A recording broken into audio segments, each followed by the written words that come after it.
Welcome to another night of the 98% FTG Friday Night Live. So, tonight, I believe Paul Italia is joining us in a little bit to talk about where he's been and what he's got going on. We made an announcement that a few of us 98 percenters are going down to the Sarah Bachman Classic down in Florida.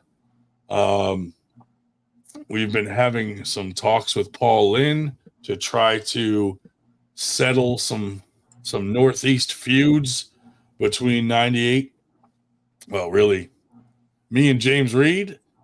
And so far, the talks have been going well. So I think me and James Reed will possibly be jumping on a Zoom call soon to try to put aside our differences and move forward. We tried to settle our feuds with Steve Walker. However, he wants a lot out of us, and he's not willing to do anything on his side. So shame on him. Stevie and Lana sitting in a tree, KISSING, is all I got to say about that. But anyway, putting everything aside, we are going to try to just focus on what 98% is doing, which is what we've been doing for a while now anyway. All the drama doesn't matter. People want to post, nasty lies or embellish things to make us look bad. We just don't even give a shit, dude. We don't even think about the speaker anymore. Like, dude, it's old news. Other people want to try to dwell on it, but we're moving forward. We're trying to do some good things in the sport. We got a lot of plans. We got some things in the works, so we'll see what's going to happen. I was going to get a tattoo of the speaker. I've canceled it. What else? I bought this book called Breaking the Habit of Being Yourself, and I recommend it. It's by Dr. Joe Dispenza. And if you want to break the habit of being yourself, this is the book to read. Maybe I'll read it someday. I don't know. I don't know if I want to break that habit. But, Anyway, Dave, what do you got going on, buddy? I don't know how we'd be able to handle it if you weren't being yourself. We're so used to you in your current configuration and so whatever. But no, I've just been having a miserable week with my computer being down and my car being down, and but we're working on both of them, and that's why I'm here currently on my old iMac rather than with my virtual background. But you get to see my lair. I'm actually sitting in the chair that I used to use in front of the computer for a certain activity that people accused me of. Oh, the masturbation chair. Yeah, it was different chair. Cool. Paul Italia. Paul, I emailed it to you. But anyhow, so I may, once we get some other people in and it's not just two of us, I may play with the computer and see if I can get on that I can actually participate better than this. But at the moment, whatever. Hey, just fighting with technology. Let's see who we got on here. We got Guy Allen, Josh Berger, the Drews in the house, David Marr's in the house, the Rope Lord. I believe David Marr might be coming to our Latimer tournament with his son Austin. Meta's in the house, Paul Italia. Actually, so Dave, go ahead. You've been traveling around a little. Any exciting news from abroad or what? Me? Me or Italia? Well, I went to High Five last week at their practice. I wasn't. As usual, it had about 24 people and 6 tables still waiting. Really good time there. I always do when I go over there. Basically, part of the reason I went there is I was not able to get up for our morning practice at Predator because on my way home from the very excellent tournament in Massachusetts, the Pandemonium, I happened to hit a couple traffic cones that were right in the middle of the road, and so my car's kind of out of it. But didn't get home, didn't get to bed till after 3, so I did not go to our practice. I went to theirs, drove all the way to Newark and back on a car that I didn't know was falling apart. But now they had a good time. Pandemonium was excellent. It was their the first one that Yusuf and Aiden, and I'm sorry, I'm going to have to apologize, I forget the third gent's name, ran, so they weren't certain how many people they would have. But they claim close to 300 entries, which I could easily believe. Supposedly that's good. Almost 300 entries. And could easily believe that. It was a real crowd there at a nice hotel in Natick, Massachusetts. And so we had a fine time there. Let's see. What can I report from that? The usual suspects.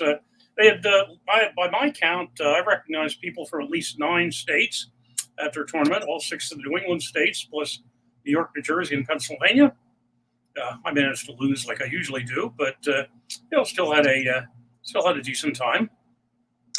But I took my table in sit-down form, and some people were trying that, and the general consensus was once they got down towards the ready for the pin, they didn't know what to do next. But it's like, okay, what do we do next? How do we, go the last, 6 to 8 inches? But anyway, so that cool. was a good time there. Cool.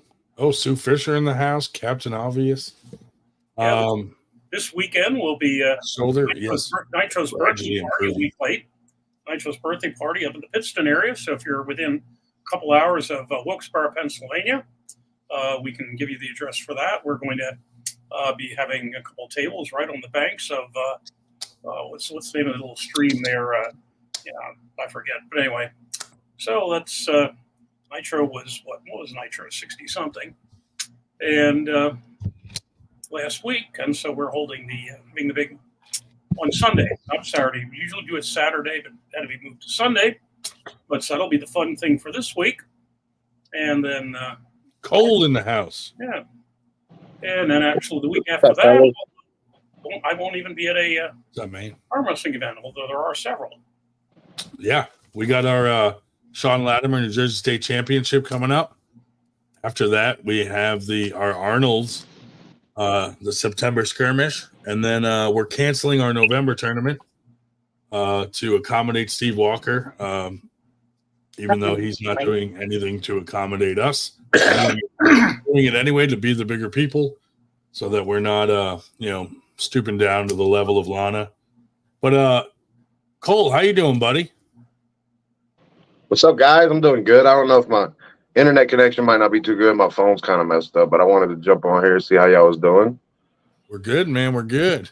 How are you? Sure it's good. Make sure y'all know I ain't forgot about y'all. Got to jump on here every once in a while. Yeah, buddy. Doing good though. Been training hard. Gonna see how good I do in Mississippi and all. Yeah, cool, man. Definitely let us know. We're a couple of us are going down to the Sarah Bachman tournament in August 3rd, just to show some support, visit some people we haven't met. Yeah, that'd have been cool to go to. Yeah, should be good. Should be cash prizes, man. Yeah. I'm not competing, but it'll be fun to watch. Yeah, I don't think I should pull some extra. Quite ready to compete by the end of the month. Yeah, don't push that. I tried arm wrestling at practice last week, dude, and it the whole week I paid for it. I was like, oh, bad idea. Yeah. Let that heal up before you put too much pressure on it, man. Yeah, you already didn't leave it in the sling like you were supposed to. So I'm not supposed to no weight. I can't pick up any weight. I can't push or pull. No driving. But he didn't say no. He didn't say no arm wrestling. I was about to say, yeah, he messed up there. He should have been more specific. He should have been very specific on that one. Yeah, right. So fuck that guy. You have permission now to take it. No, I went to. I do have permission to be out of the sling. Oh well, I mean, you didn't need permission, but right. No, I went to I got to go pull with Craig Touye last Sunday. That was cool. Oh, First nice. time I Where ever got to go at his house. He has a practice on I think every Sunday. I don't know. Had a friend of mine that was started going, and went over there. That dude's Is smart. He knows a is lot he about the going? game. Yeah, dude, that's all. That's cool. Yeah. Pedro Rodriguez in the house, dude. Nice. Pedro, you're going to be at the Sean Latimer tournament or the Arnold Classic we got going on coming up, hopefully.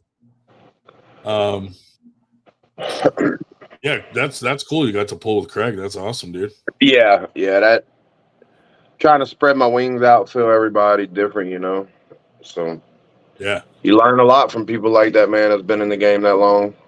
Oh, Just hell yeah. one practice with him, you learn all kind of stuff, So Yep.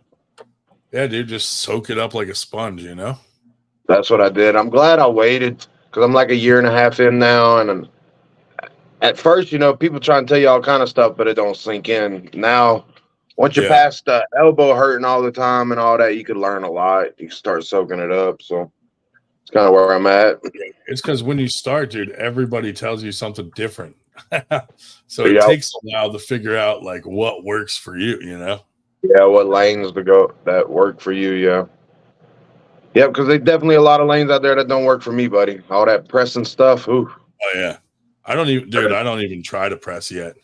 Yeah. I feel like I'm not behind my arm enough. Yeah. Yeah. I feel like I'm gonna hurt something in my arm. It's hard to describe really that feeling, but yeah, I just feel like I'm not behind it enough, and I don't want to like slam into a bad position and fucking oops. Yeah, rip something in your arm. I know someday, but I don't feel. I guess it's more I don't feel confident doing it. Yeah, like if it's someone way weaker than me, I feel okay. Well, you got people that come in and they're gonna press. Then they got some people that are like forced into a press because that's what they had to do to finish the match. There's no other way to finish it, Yeah. I found myself there a couple times. Yeah. Hold on. Hey, when y'all's winter blast? I got my boss here with me. Oh, well, I need a setup. Cole's gonna need that weekend off. Yes, that's what I'm saying. She's gonna come with me because my boss is my wife, by the way. So fire his ass then. Can you fire him? He's slacking off.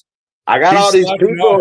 Yeah, but I gotta watch. I can't come on your episode I can't come on the podcast too much because I keep getting so much hate from people. Shouldn't you be working? Be doing that? And I don't want to throw up all kind of red flags and get us in trouble over here. Somebody go send it to my boss. It's okay that he's on the podcast right now because his boss is still in the building. So if we get any food, I can go cook it. March 21st and 22nd. Write that on the board, baby. It's a Friday night and a Saturday. Yeah, we're gonna have to.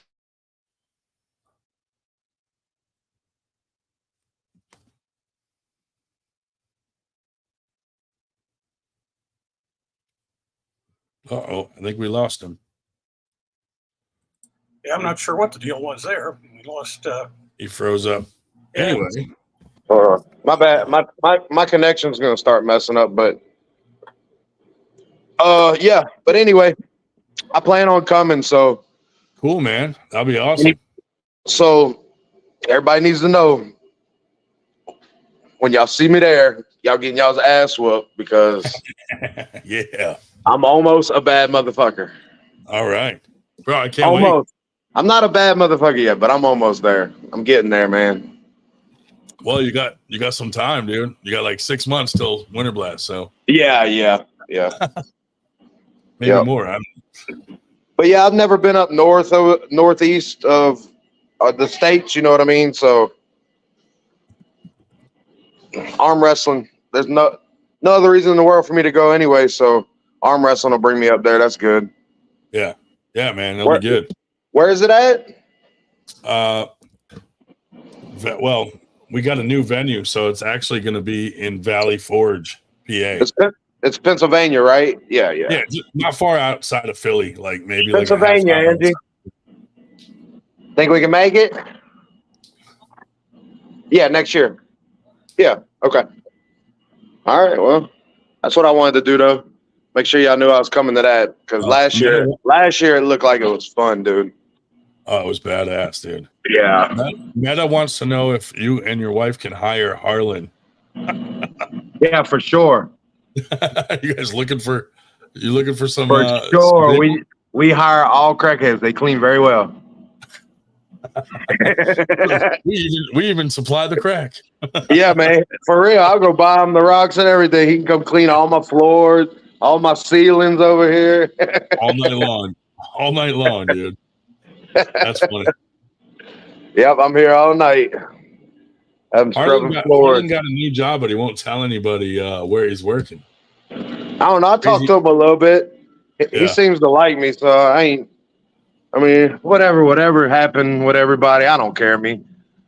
But I give him a little attention every once in a while. I talk to him a little bit. If you give him too much, though, he gets a little overbearing. Yeah. He might get mad at me for saying that, but it's the truth, you know.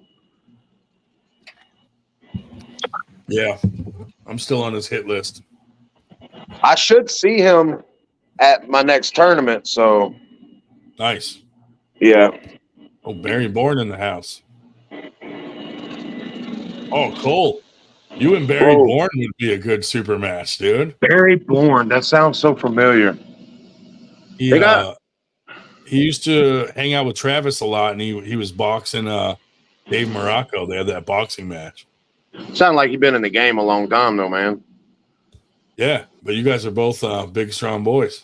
Yeah, I mean, I ain't too scared to pull anybody, but realistically, I'd want to fight somebody that's probably 3 years or less in, but is somebody like me that came in very strong, natural ability, got a lot of natural ability. You know what I mean?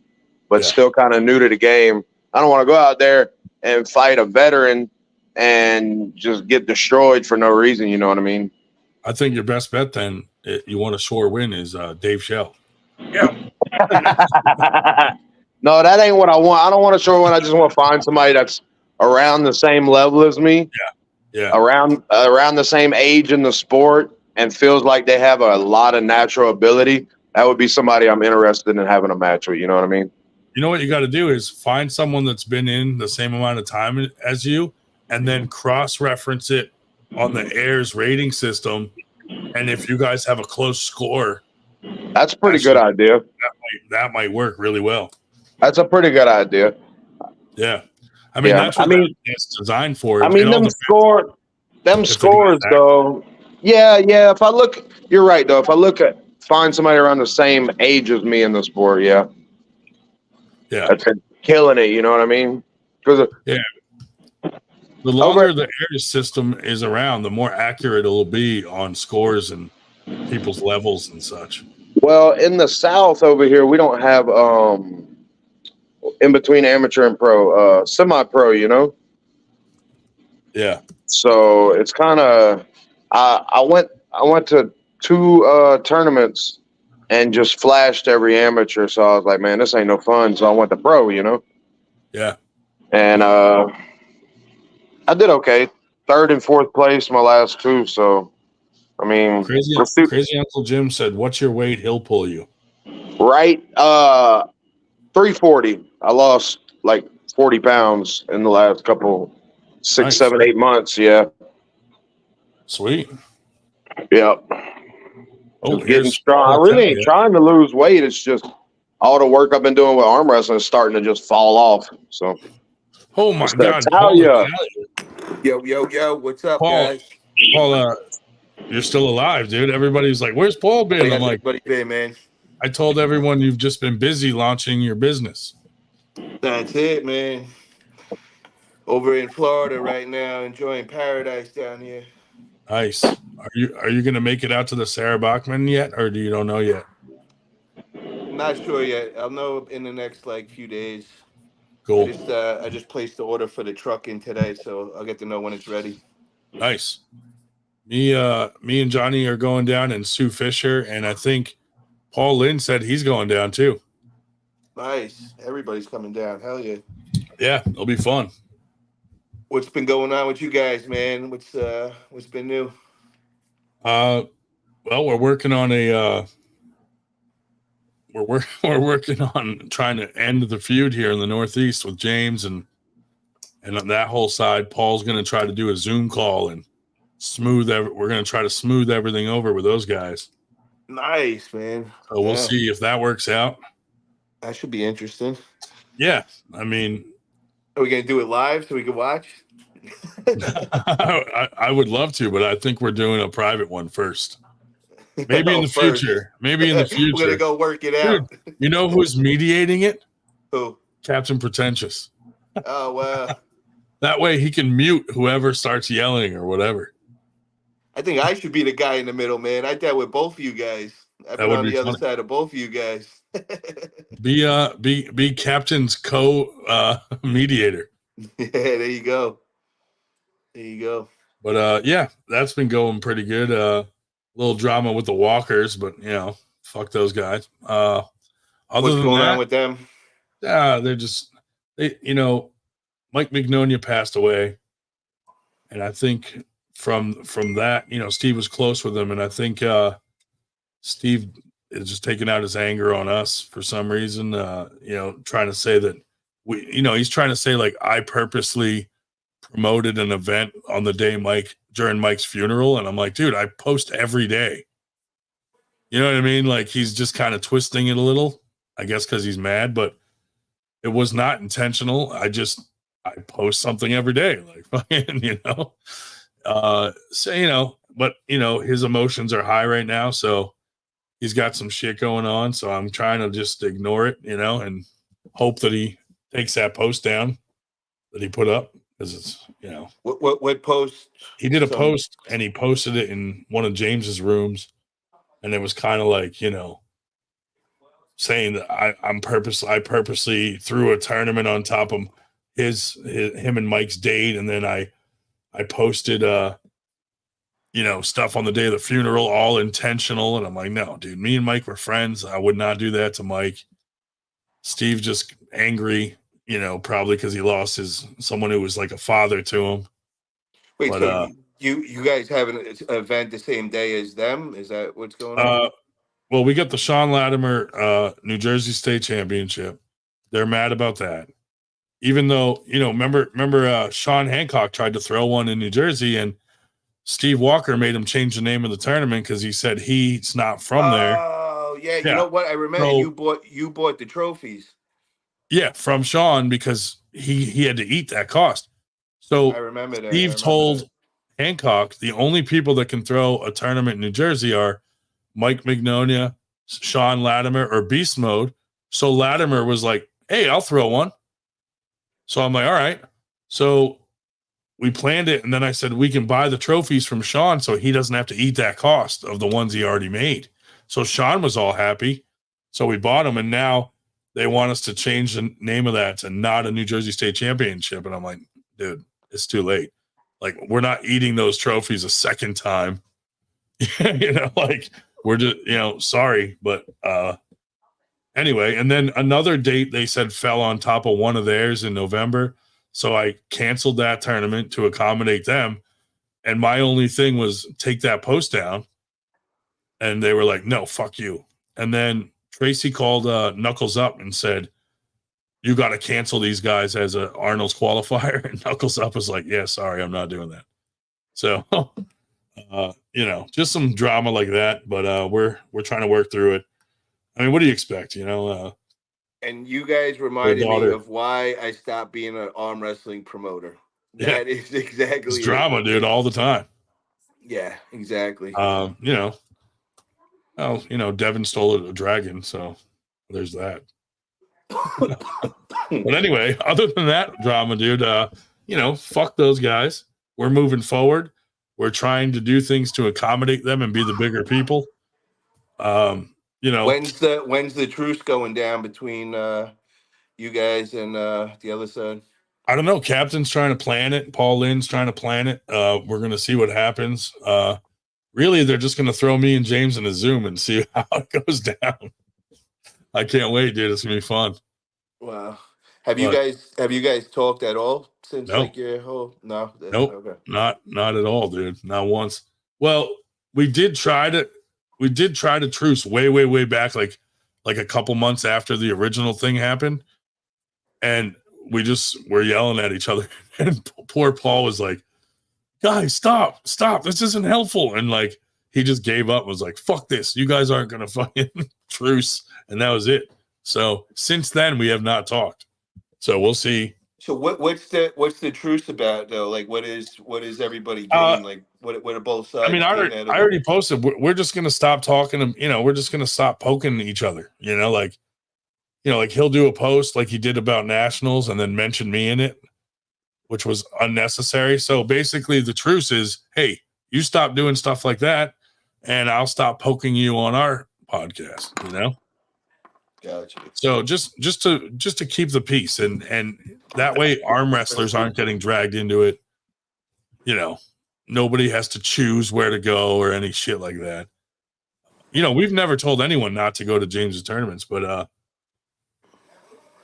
it is what it is, dude. Fucking, in arm wrestling, there's a lot of different personalities, and I personally I like James. I got along with him when we were friends, but business wise, we just chose to part ways, and unfortunately, he couldn't keep that separate from the friendship. You know what I mean? Did you just say you like James? When I was friends with him, he's a fun guy to like hang out with. I didn't think either one of you guys ever liked each other. Hey, nobody ever thought me and you would be buddies. Yes, that is true. That was all on you, though, man. That was all your fault. Oh, come on. Say that again, and I'll arm wrestle you over it. Hey, dude, I tried arm wrestling at the last practice, and I was fucked up for like a good week after. I shouldn't arm wrestle yet. How's your shoulder? It's good. It's getting good, dude. I'm in PT.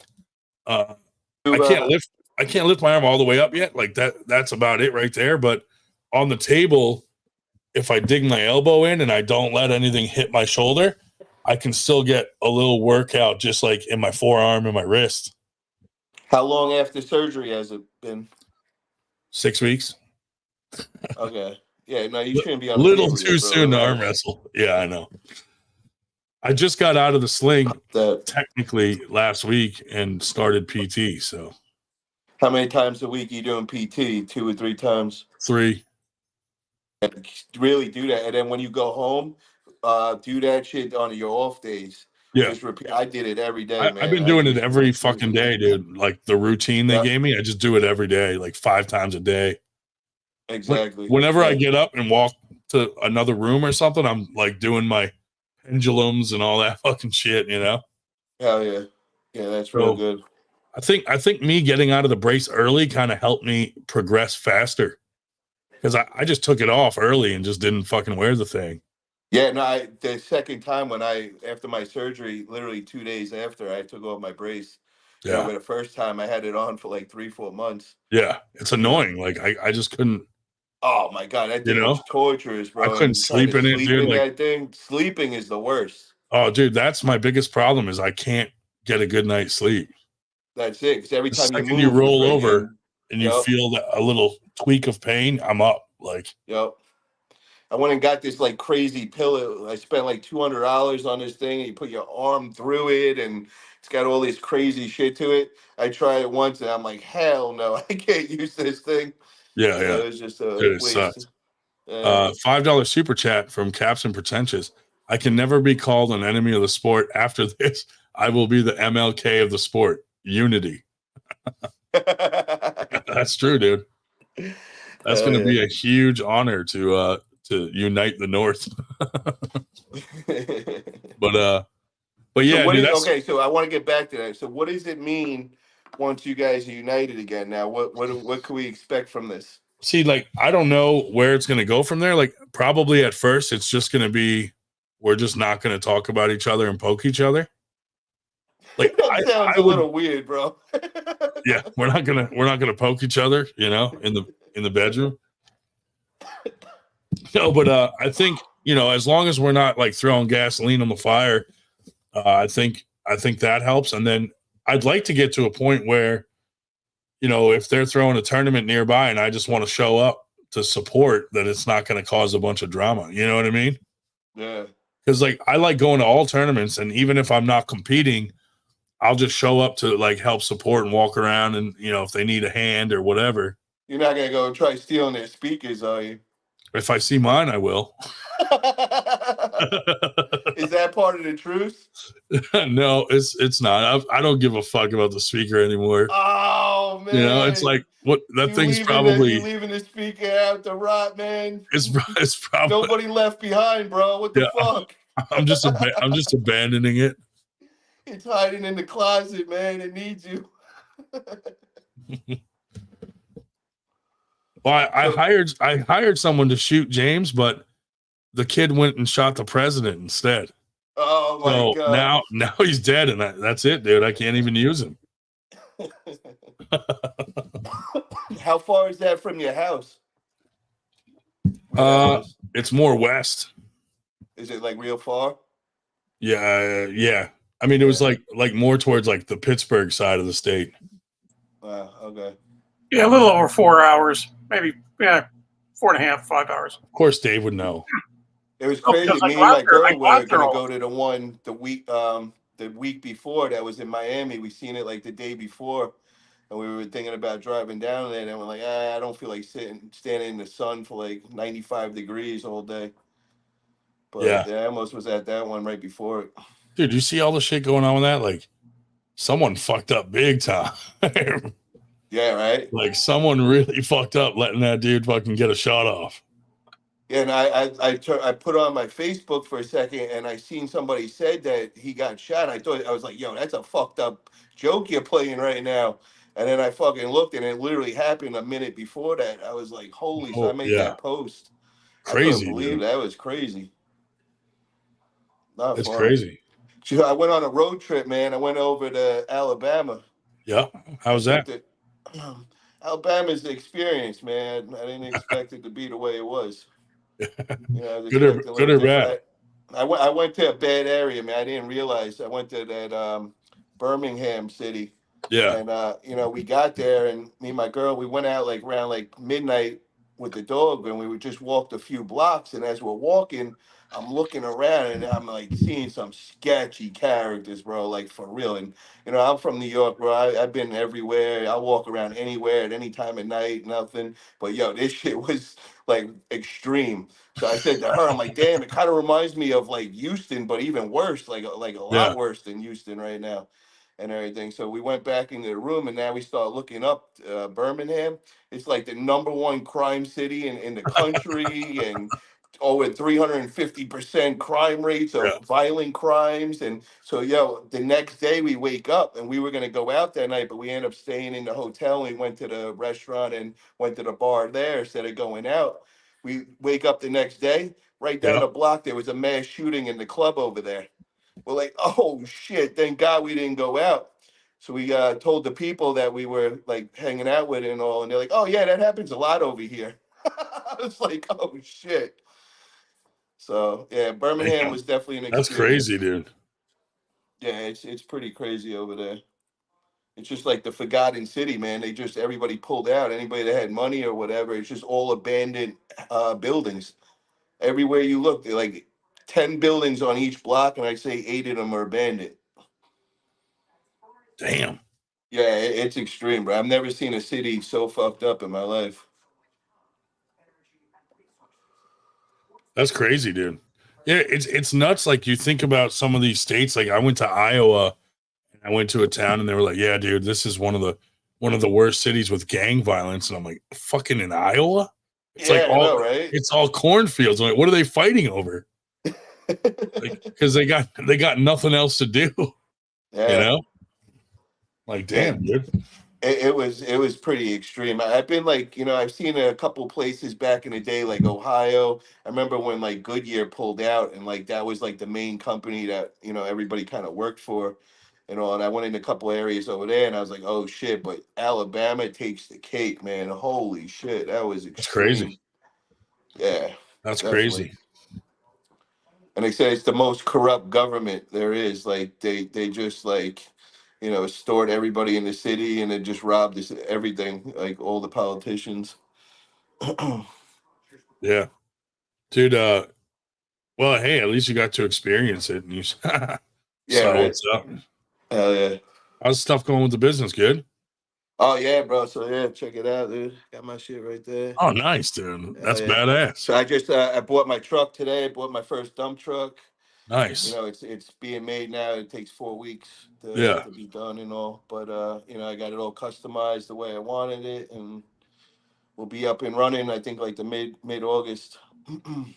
That's cool. What's the name? What's the name of it? Forget about it. Junk removal. Nice. So if someone's like moving out and they got to get rid of a bunch of junk, they call you and you guys come empty the whole place, or? Yeah, we do clean outs. We do, I'm going to go to all the apartment complexes, get all the contracts in the area.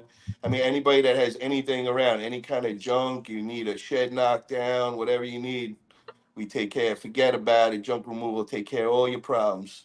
Nice, we make dude. everything You gotta disappear. get Jimmy G driving that thing, dude. There you go, bro. Forget There you about go. Yeah, I'm going to be building a team, and now I got a job for all the arm wrestlers and all. Yeah. Hopefully I can make this into a franchise. And That's cool, man. When are you Hell going to yeah, do the bro. Philly edition? That's it. So we're going to start where I am, and then we're going to go right over to Florida is my next spot. I'm going to start opening up. You know over what's there. cool is when you start this, if you clean out like an estate or something, you might get some like antiques for your antique business. Well, that's why I do. That's part of the business, bro. So Yeah. It kind of go ties together. it all in. Yeah, that's good. Yeah, they go together. So, Open a thrift store and just sell everything you fucking clean out. That's it, bro. That's it. my partner in the antique business, he just opened a storefront. So nice. He could get rid of everything for me right now. So it's perfect timing. Yeah, one of my buddies opened a thrift store and he was like, dude, I get everything for free. And I just put it in the store. Like all these hippies come in for like the old clothes, like shit like that. And he's like, dude, I go clean out like estates or this or that. And I buy old storage units. Bro, not only do you get all that paid shit thousands sells. of dollars to clean out the estates, and then you get all this free stuff to go sell. It's like a double business, bro. Right. That's cool, man. Ends. He didn't go as far as getting a dump truck, but he just has a regular truck and he'll just go get like mostly like clothes or like small furniture. But he said in a thrift shop, that shit sells like crazy. You got to understand, man, you heard of 1-800-JUNK, right? Yeah. It's $600 million business, bro. Right. So that's my competition right there. They're right in my area and all, but I literally copied everything they did, you know what I mean? Yeah. And we're just putting our own twist on it, and we'll just outsell them. There's one around here that they only hire veterans. Like ex-veterans. Oh, hell yeah. So it's a kind of similar business, but they do like clean outs for like your yard and stuff, you know? Well, we're gonna be doing demolition also with it, and then I'm gonna be doing the dumpster rentals as well. Nice. There's good money in dumpster rentals. Oh yeah, bro, all of it, man. I'm telling you, bro, the junk removal kills it all. You don't understand. Where I'm at, you could charge the highest in the nation. It's not. And then if someone needs to get rid of a body, dude, you charge an extra fee. Forget about it. We make anything disappear. Yeah. That's the whole thing. Fucking put it in a barrel full of concrete and go dump it in the dump. Hey, we don't want to give away our secrets, bro. Relax here. Relax. Andrew Wood likes to use acid. Where is Wood? He's in the chat. I don't know what's going on with him. Man. Tell him to come on, man. I got the prices and all. I can't. Nobody could get that friggin' side pressure machine. So he was MG finally, too. He was finally reasonable, and I was about to buy this thing, and then we're trying to get it shipped. They're trying to charge me $3,000. Holy Jesus! Yeah, that was a cheap price, babe. What did they? What was MG jump on too? I think it was like 5,000 or 6,000. You said there's got to be an easier way to ship, dude, because like when I buy a couple tables from like Lucas Raymond to give away, and he ships them, and it's heavy, it's like fucking $150. Yeah, nah, dude, I called everywhere, man. I don't know how he does. Doesn't it come in pieces though? No, his table comes all one, dude. Well, you're a little bit closer. What he does, he doesn't put it on a pallet. What he does is he lays it all together and he shrink wraps the whole fucking thing together and just ships it like that. Just regular, just Shrink wrap. Yeah. What company does he do it through? I don't know. I'll ask him. You're a little bit closer too. I mean, the distance from Lucas in Northeast PA to you is certainly less than. Yeah, it's like a 6 hour. Austin to the West Coast.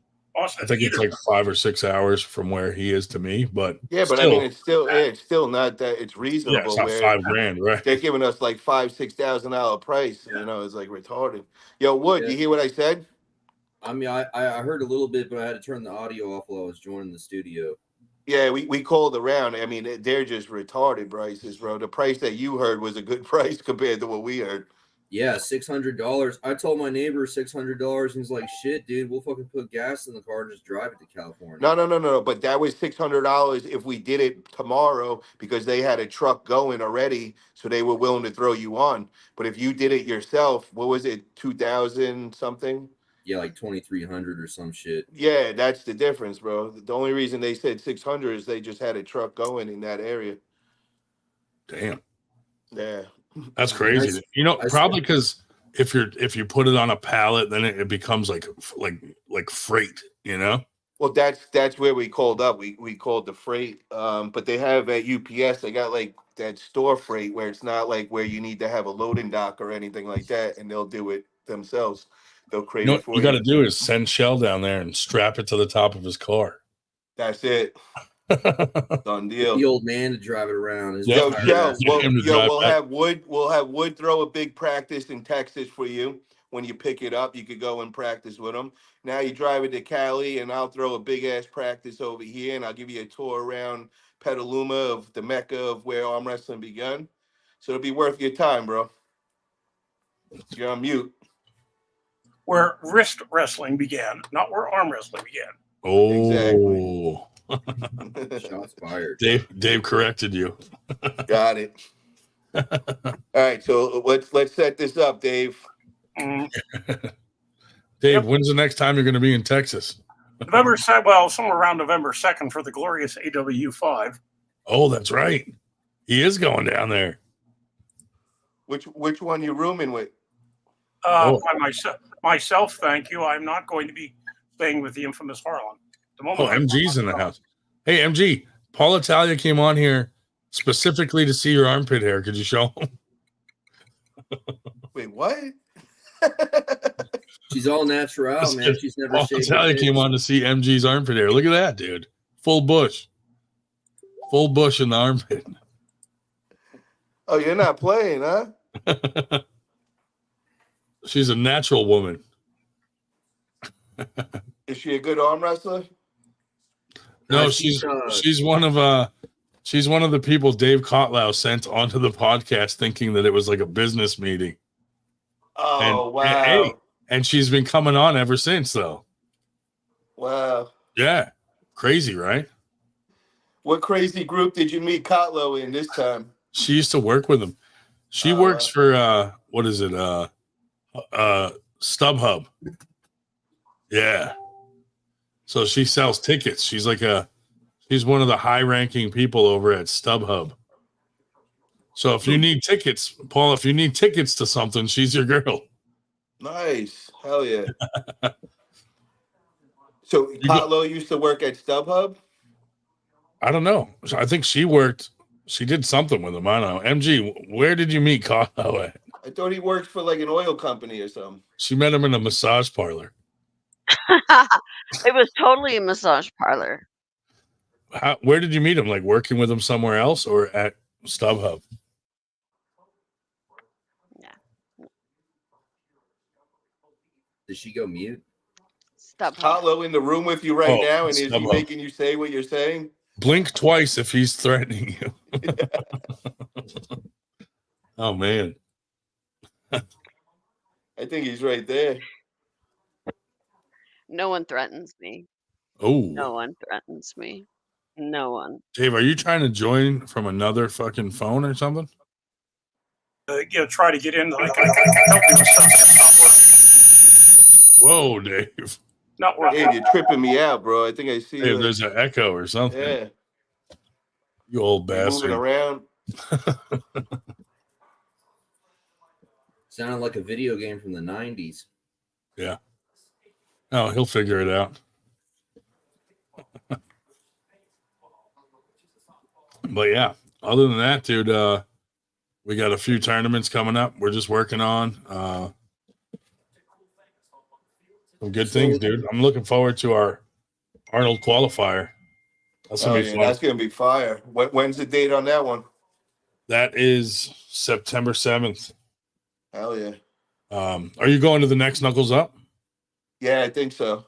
Sweet. That's the only one that I'm probably gonna be able to. I said I would take off for that weekend and fly in for it.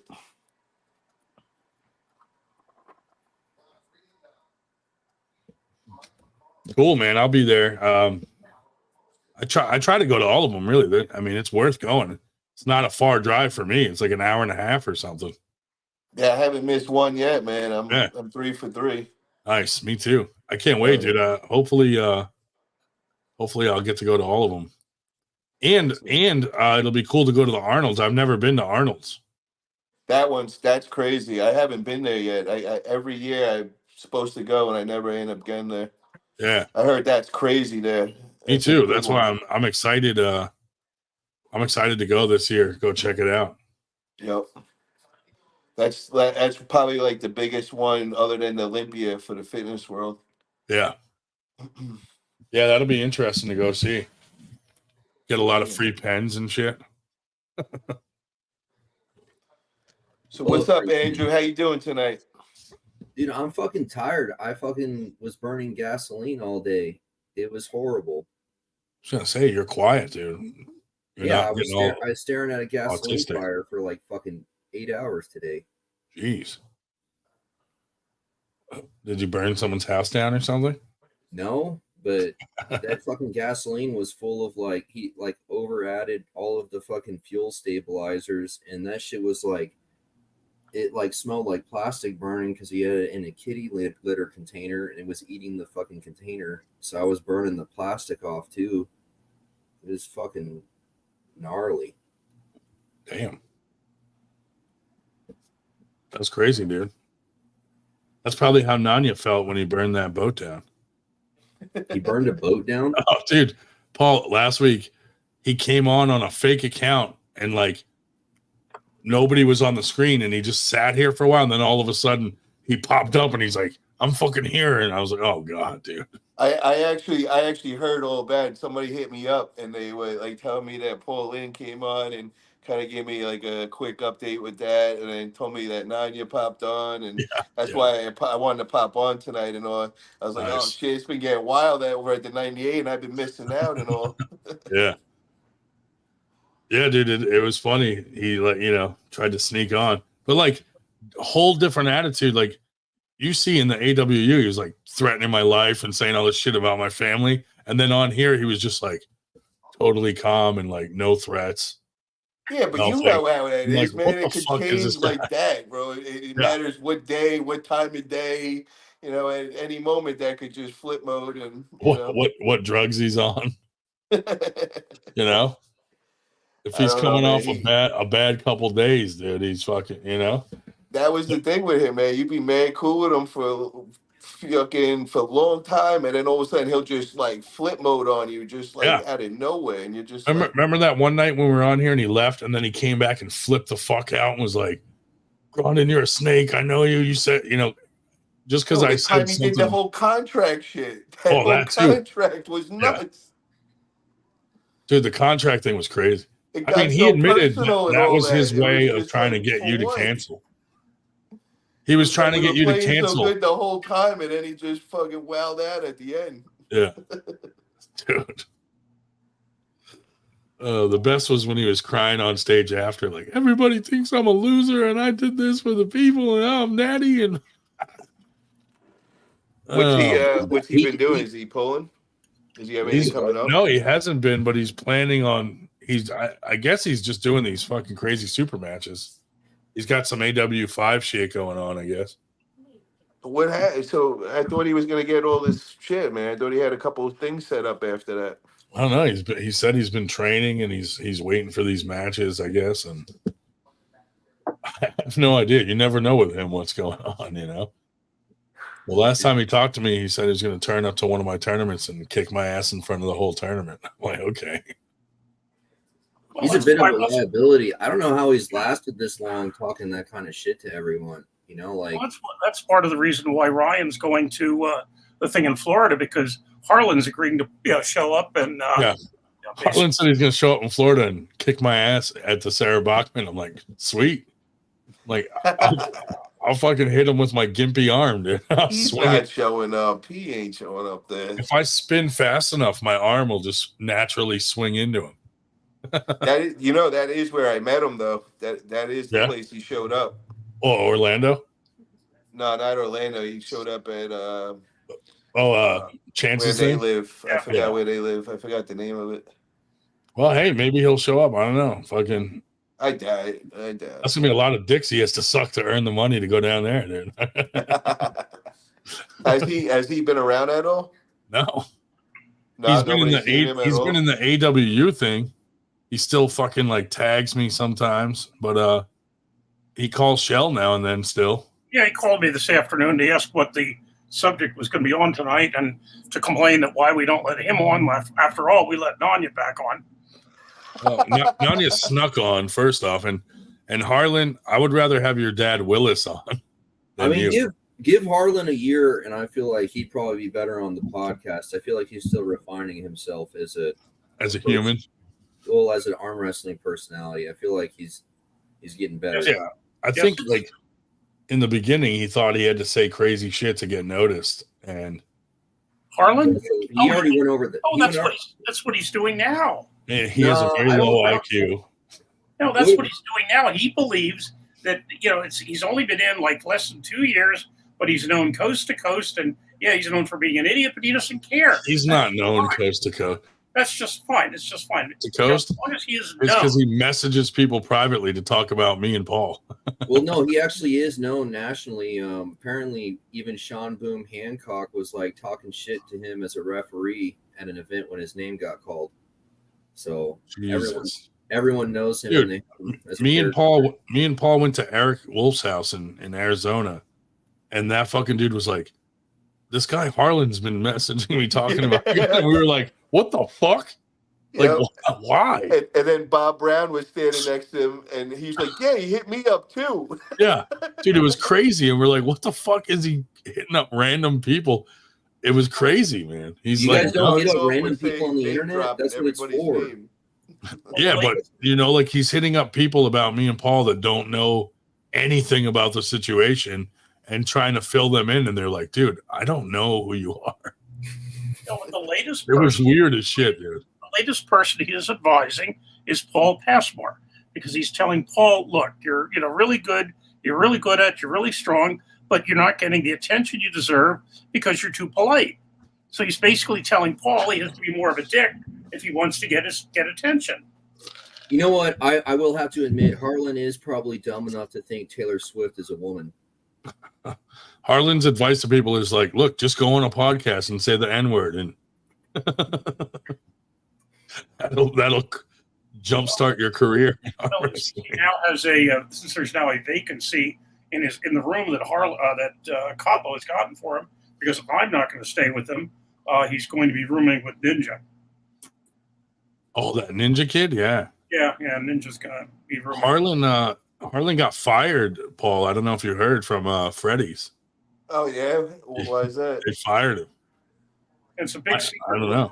He won't tell anybody where he works now either. It's like a secret. Yeah, I asked him again today. I said, "Well, are you drunk enough to, tell me, where you're working?" No. Actually, he wouldn't mind if I knew, except I'd report it to my boss. And I said, "He is not my boss. He's my colleague. number one. And number two, well, you should be his boss. He keeps telling me that I should be running 98 instead of Grondin. And I said, thank you. No, I do not plan to spend as much time on it as he does. I thought you were running it, Dave. Yeah, well, I don't know. As far as I'm concerned, you're the main face of it, but Harlan thinks I should be. Instead of you. Whatever. I don't think you can use the word think and Harlan in the same sentence.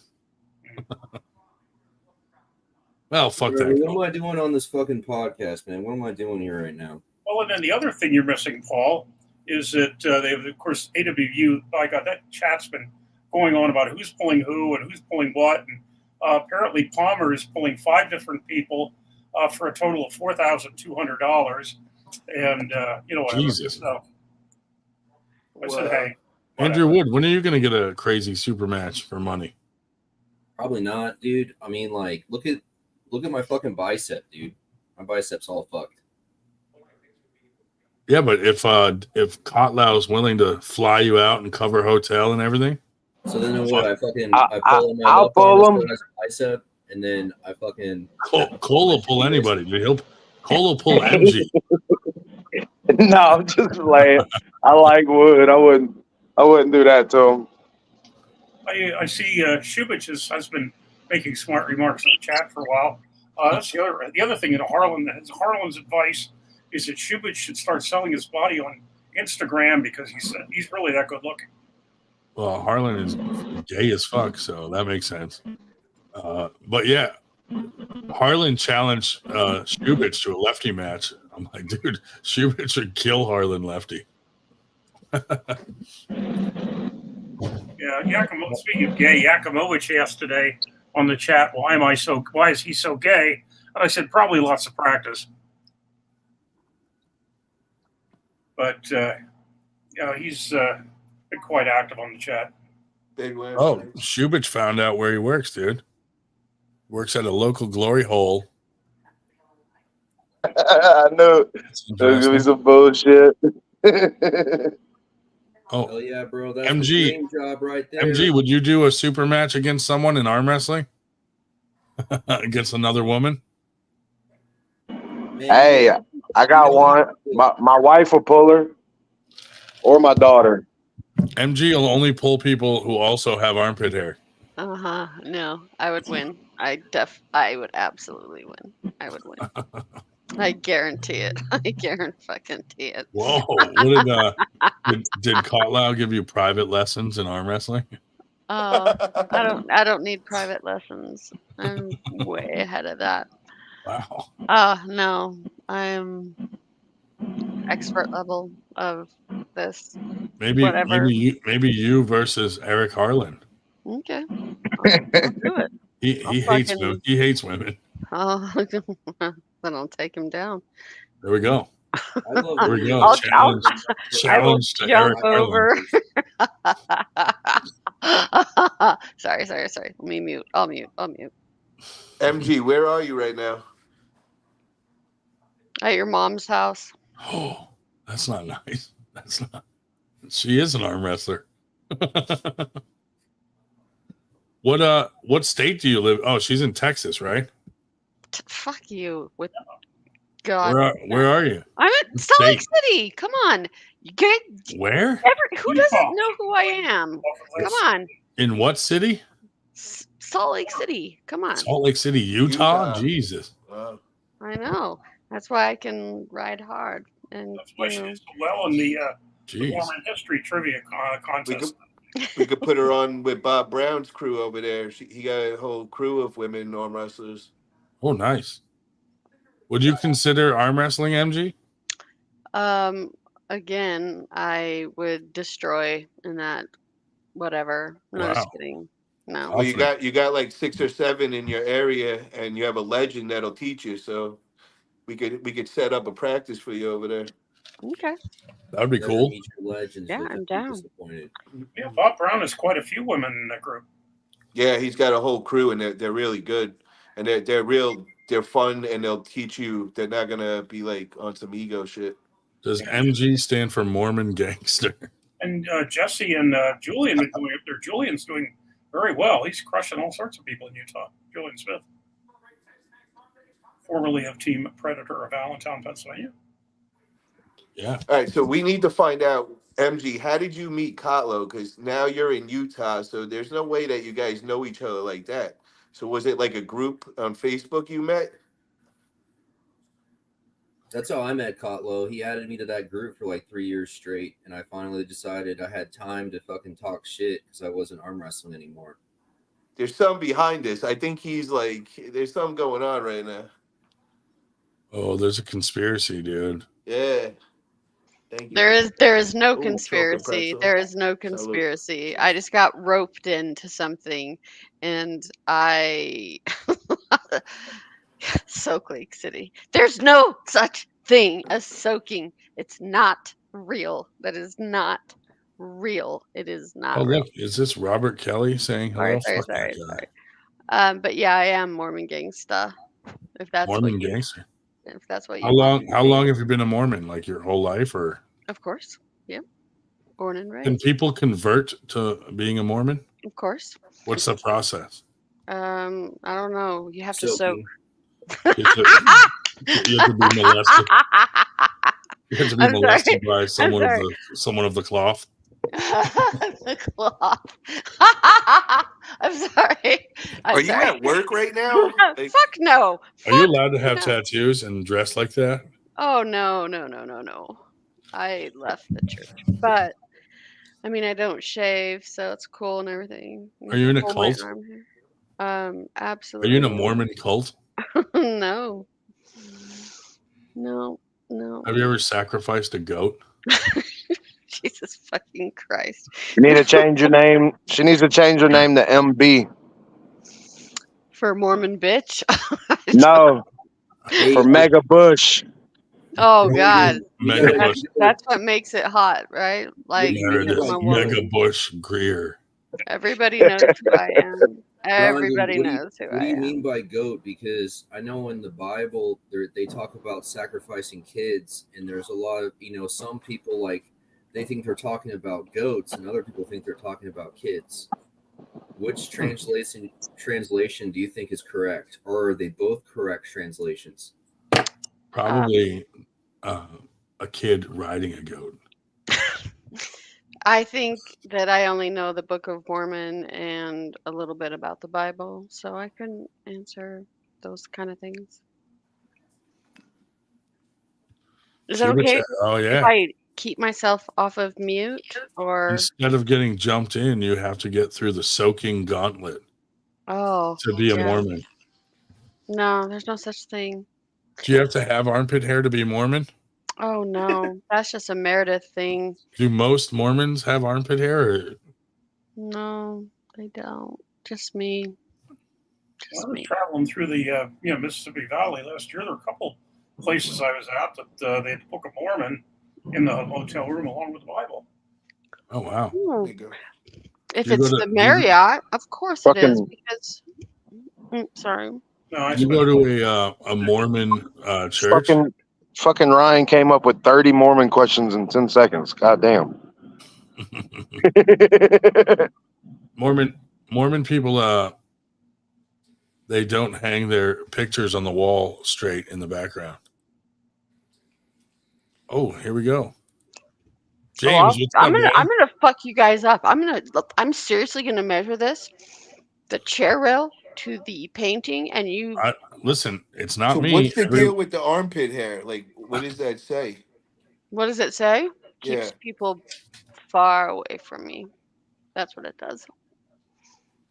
Well, last week. Are you lesbian? I mean, yeah, I fuck chicks, but I'm not lesbian. Whoa. Oh, strong Yeah, if I'm words. lesbian, I'm just telling you, I'm not. You're like, tug my armpit hair.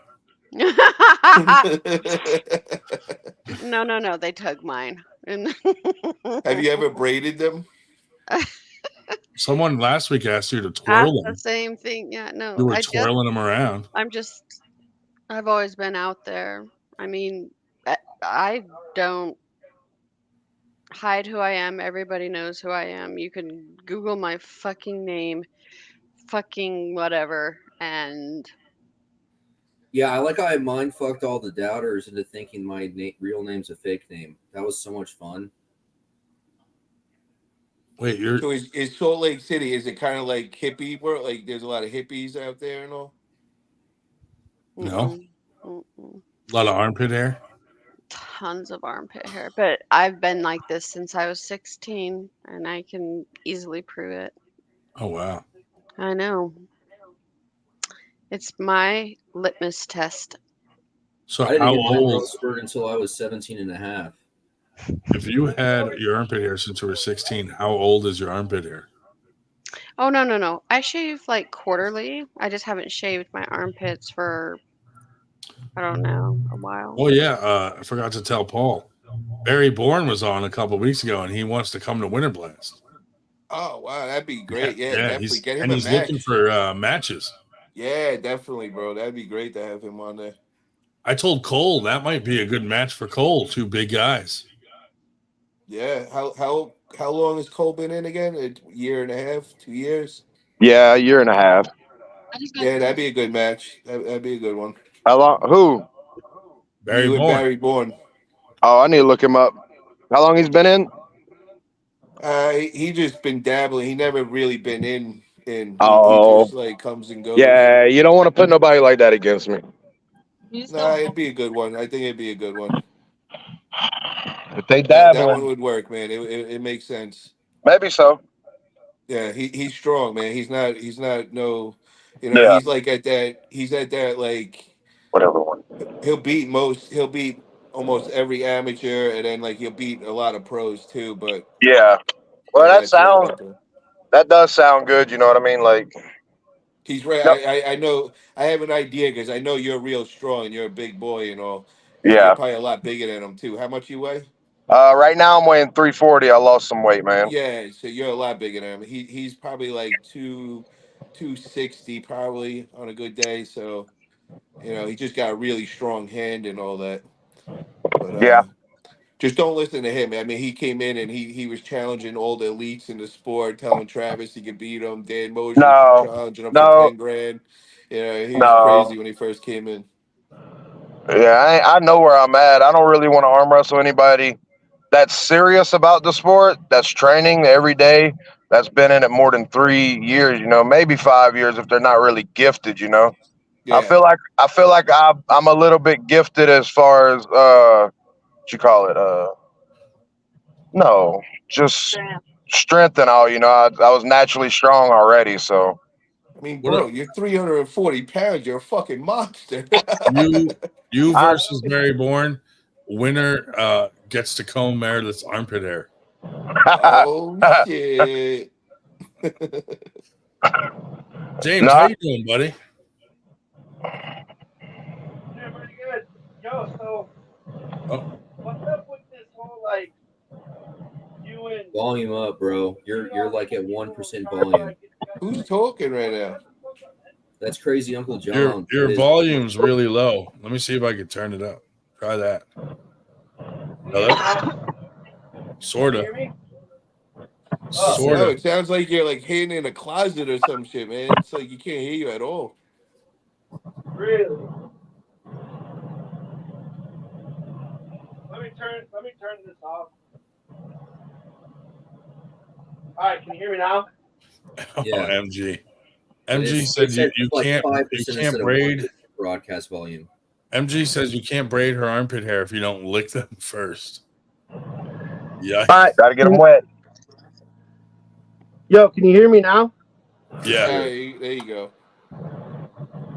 Yo, so what's up with you going on like some live with like the Zoom meeting thing with you trying to like squash the beef with all these people that disrespect you? Because if you want to cut out the stress in your life, cut them out. Like don't try to become these people's friends just so they can punk you again, man. That's Oh no, all that- we're not. Listen, like- we're not becoming friends. Trust me that. Dude, there's nothing to work out. It's There's not. just it's clear cut and straight. Either you respect me or you don't, and they don't. And it's like, why would you go into a meeting Everything and try okay? to like work things out with people My that have bad. no respect for you? It's like 'Cause fuck those people. We're not working it out for us. It's more for the pullers that feel like they have to choose between us because, you know, we have a lot of mutual friends. So it's more for them to not feel like there's a line in the sand There isn't though. going to these tournaments. Both of your Well, I mean, that's good and promotions important, but are it's like, loose dude, pals, and both of your the fact that you're promotions even like entertaining love the these people, like, straps. fuck them, dude. Fuck these people. Because, you know, at the end of the day, you're a good dude, and you don't have nothing to prove. Like, if these fucking dudes want to be the way they're being, like, honestly, fuck them, dude. Well, Like, that's the attitude I've had. Like, fuck them. But then, you know, us going back and forth with them has caused people to feel like they got to pick a side. So it's basically to try to avoid that so that people don't feel like they got to pick a side and can go to whatever tournaments they want. I mean, to be honest, I'm going to be honest. We have nothing to gain from a truce. Like, all our 98 tournaments have been getting bigger. Winter Blast is huge. On their side, they've gotten smaller. Like Keystones was smaller. Their Nationals was small. Like, we don't really gain anything from a truce. However, we're just trying to be the bigger person, and we'll hear them out, see what happens, and hopefully the people like that are mutual friends won't feel like they need to choose sides. Yeah, because you got to somewhat live on the same platform as these people. Yeah, you got to think, dude. We're in the same neighborhood. Like, you know, there's a lot of tournaments here where people feel like they got to pick and choose, and I would rather the pullers not be in the crossfire between our feud. You know?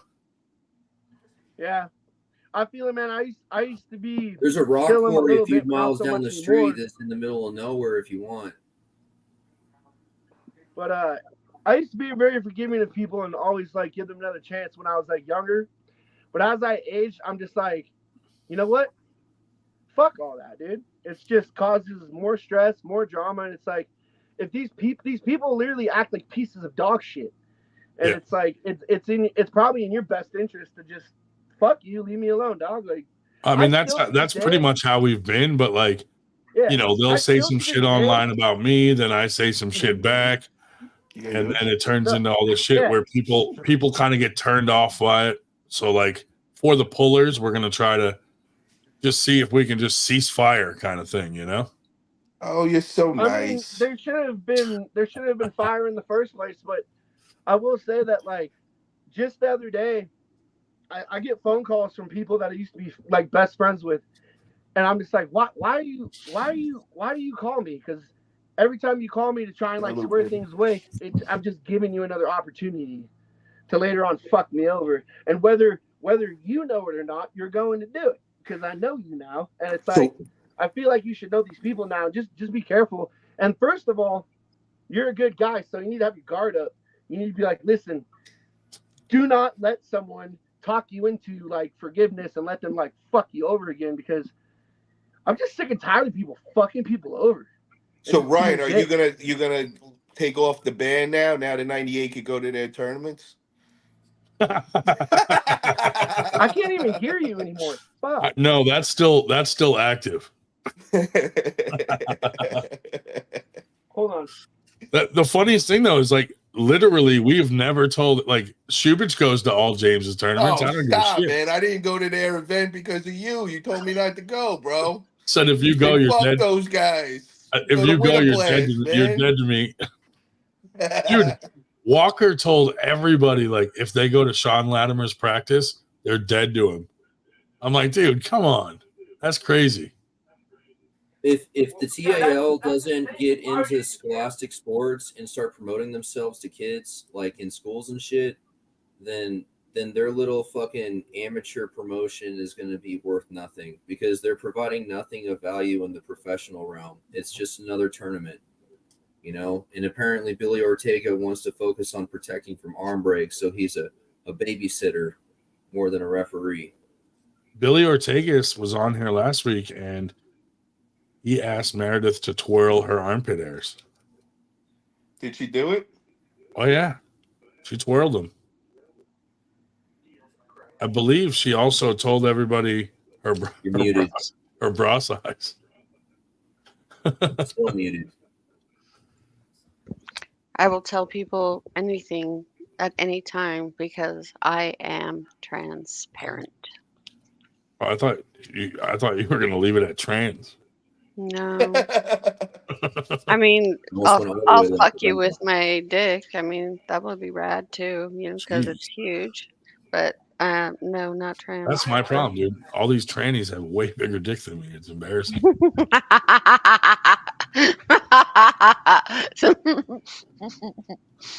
You better be careful on YouTube with those words, bro. I know. You're Dude. saying dangerous, sensitive They'll be words. knocking right at my fucking door, dude. Jesus. That's why I don't mess you with about to get trannies, raided, dude. bro. I don't mess with trannies because most of them have a bigger penis than me. So, Dude, I was hanging out with this drunk homeless guy the other day, and he left a tape. He like folded a piece of paper in half and taped it to my door and was like, "Hey man, that house around the street I was gonna rent, it fell through. I mean, maybe I could stay with you for a while. We get along." did you say yes or no? He gave me like an email address, and he wants me to email him. Huh. And Now, he would that used- help you? Would that help you financially? All I know is he was writing in two line font or 3-line font. What do we got? So you might have a roommate. Oh yeah, yeah. I'll do something. Yeah, couple drinks. So, Ryan and Paul, how do you feel about knowing my home address? Have you Google Maps it and looked at the front side of my house yet? I have not yet. I'll get to it. I have so much stuff to mail out, dude, and I have had like no time with all this fucking every day fucking PT or some fucking doctor's appointment. It's fucking crazy.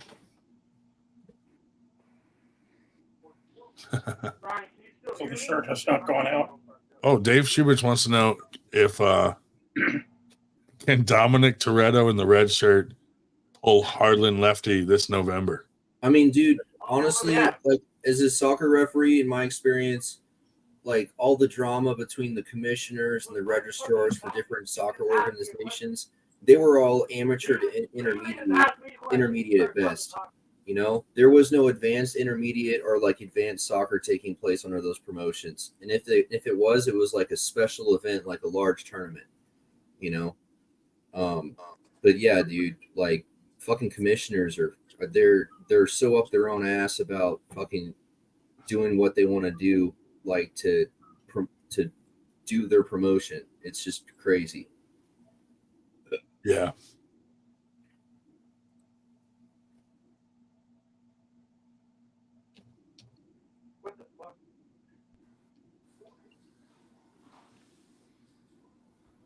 Ryan, can you hear me? Is my microphone fucked up again? Your microphone's fucked up.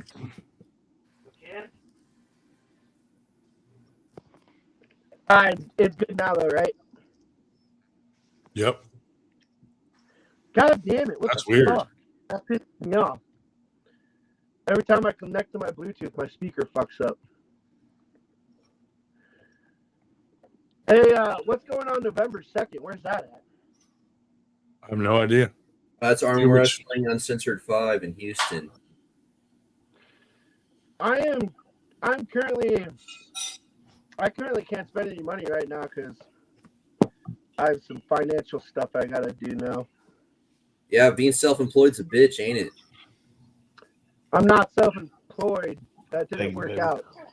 Yeah, exactly. exactly. I tried to start a junk removal company too, Paul, but here in Arizona, like Washington State, super easy to start a business, like super easy. I come to Arizona and I try to start a company here, and it's just the most utter bullshit to start a company here in Arizona, like just retarded. Bro, it's the same in Cal. You have no idea. I've been doing it the last month. Like every day I got to do some dumbass obstacle, and it's like everything takes time. Everything's easy, but it just takes time. You got to get all these crazy license and shit. Dude, it's insane. So in Washington, Paul, read your instant message from me when you get a chance. So I think I'm gonna get a union gig you walk next in month. and you get your business license, you walk out, and then you can do business in like the whole state.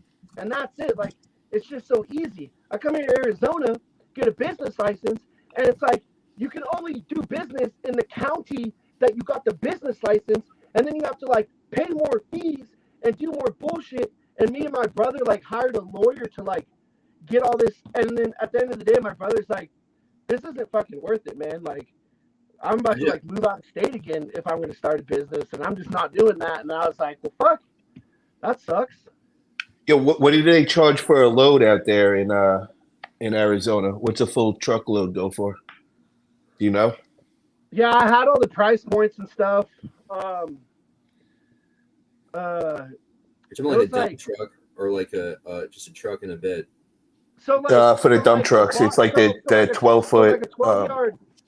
Yeah, 12. If we're You talking just said about like the price, bro. appliances So and just like lightweight bullshit, it's like $400 for like a 12-yard box truck, or like that's $150 for like a pickup truck. See, that's what I'm talking about. Where I'm at, it's $8.99 we're charging for a full load. It's the highest in the whole nation. But dude, like I come from a family of business owners, and me and my buddy even had a business in Washington, and it was so easy. Like my buddy, like literally walked into like the business, like whatever office he went to, walked out with a business license, you know. And then here in Arizona, and you can do business in all of Washington, and here in Arizona, you get a business license, you can only do business in that county. And what's commercial insurance? What's commercial insurance like over by you? Is it really crazy? Because I just $14,000 a year they're charging per truck. Yeah, so my brother does most of the paperwork. Like my brother's never really done construction. He's always done like, you know, businesses and stuff like that. He had he used to like do he used to film like weddings and other kind of stuff. But like he was doing like most of the legal paperwork. I was just gonna run the business, but the insurance was ridiculous too. But the one thing that just did it for my brother was, I'm not gonna start a business and only do business in one county and then not be able to do business in other counties. And it's just like, it was just retarded. It's like if you get a business license, they expect you to have a license in every county that you work in. You have to have a license. So I'm just gonna do as they call from the county. Then I'll go and apply for the license that day, the same day of, rather than just trying to do it all at once because it's retarded otherwise. Yeah, Washington is. I didn't know it was really that different for other states, but Washington, you just walk in, get your business license, and then you can do business wherever the fuck you want. And here, it's just like they don't want you to have a business in the No, state. they want to because each time you got to pay a fee. So it's small fees, but you're gonna pay like 50 of them, and they just spread it out. I'm like, yo, just give me one number and let me pay that one fucking number, and you all get your envelope out of that one. I don't want to have to do this like little fee here, little fee here. Just a pain in the ass. I would just do cash, and I would tell the government to fuck around and find out. My brother's not that kind of a person, though. I would. I was like, let's just do it under the table, and my brother's like, I'm not doing that. And that's probably smart. I'm just like, whatever. But I'm having my ankle fused here pretty soon. I'm on disability right now. But once my ankle gets fused, I'm just going to go back to like doing commercial framing or go back to doing... Yo, get into laundromats, bro. Arizona's a good state for laundromats. I don't have any... Well, here's the problem. When I left, I don't have any start... Well, I have money, but when I left Washington, I left 2 trucks and a motorcycle there. And my 74 square body, I blew the motor up on it, but I got like an LS motor for it. And basically my dad hit me up and he's like, hey, I found this guy that's willing to like store and restore your truck. But, you know, he wants this much money and I'm going to sell my house pretty soon. And I'm like, so every bit of money I have right now is going towards restoring my 74 Chevy so I can drive it down here. And it's not going to be fucking cheap. Yeah. I'm going to have to end up, I might have to potentially sell my motorcycle and other truck, but right now money is like, I mean, it could be like upwards of 10 grand to get my 74 Chevy like restored. And What are you paying fucking 10 grand for? If I'm paying 10 grand for anything, I'm getting fucking at least a boosted engine out of that deal, bro. Yo, where's Nanya at, man? Somebody send him a message. Tell him to come in here. See what kind of mood he's in tonight. But yeah, after I get my ankle fused, I'm just gonna go back to doing what I was doing before. Probably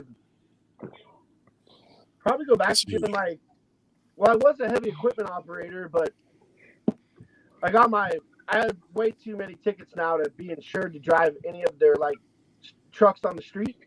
So then I applied for a bunch of mines, and I got a call back from a mine in Colorado, and they're like, "We'll pay for you to move. We'll give you $1,500 towards rent, and we'll pay you $35 an hour to run our water truck." And I'm like, James, do you love it? Do you love that shit? Do you love doing it? "Oh yeah, running heavy equipment in a mine is my dream job." So that's what you got to do, bro. But yeah, so I was talking to that recruiter, and I told her, I was like, "I'm about to have surgery and have my ankle fused. Call me back in 6 months, or call me back in 4 months." And so they even have mines here in Arizona.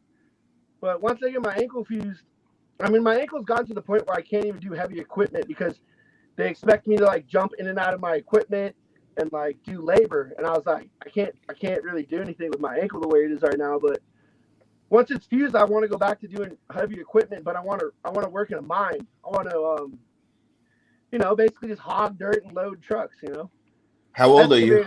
I was running an excavator for the last 3 years before I came to Arizona.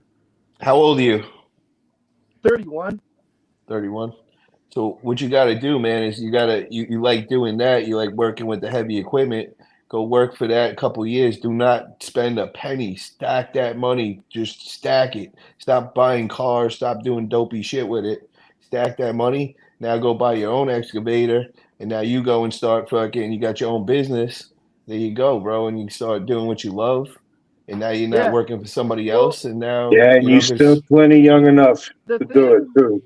The thing that I really love about working in a mine is when I was a heavy equipment operator, you would drive to job site to job site to job site to job site.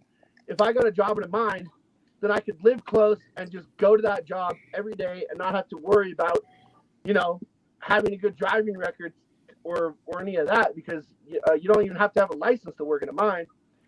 So I was kind of thinking maybe I'll just get a job in a mine, move close to it, and just do that so I don't have to worry about travel and all that all the time. Yeah, but you want to think of the end game, bro. You want to set yourself up that it's your own business, and then eventually you don't got to do anything. A senior operator at a mine can make, senior operators can make up to 6 figures easy, which isn't a lot of money nowadays. But then operators. Yeah, but 6 figures in Arizona is a big deal, man. So go make 200,000. Go make 200,000. How much does it take to live? What's your bare minimum? What would it cost you for the whole year to live? You could do it in 20, 30 grand.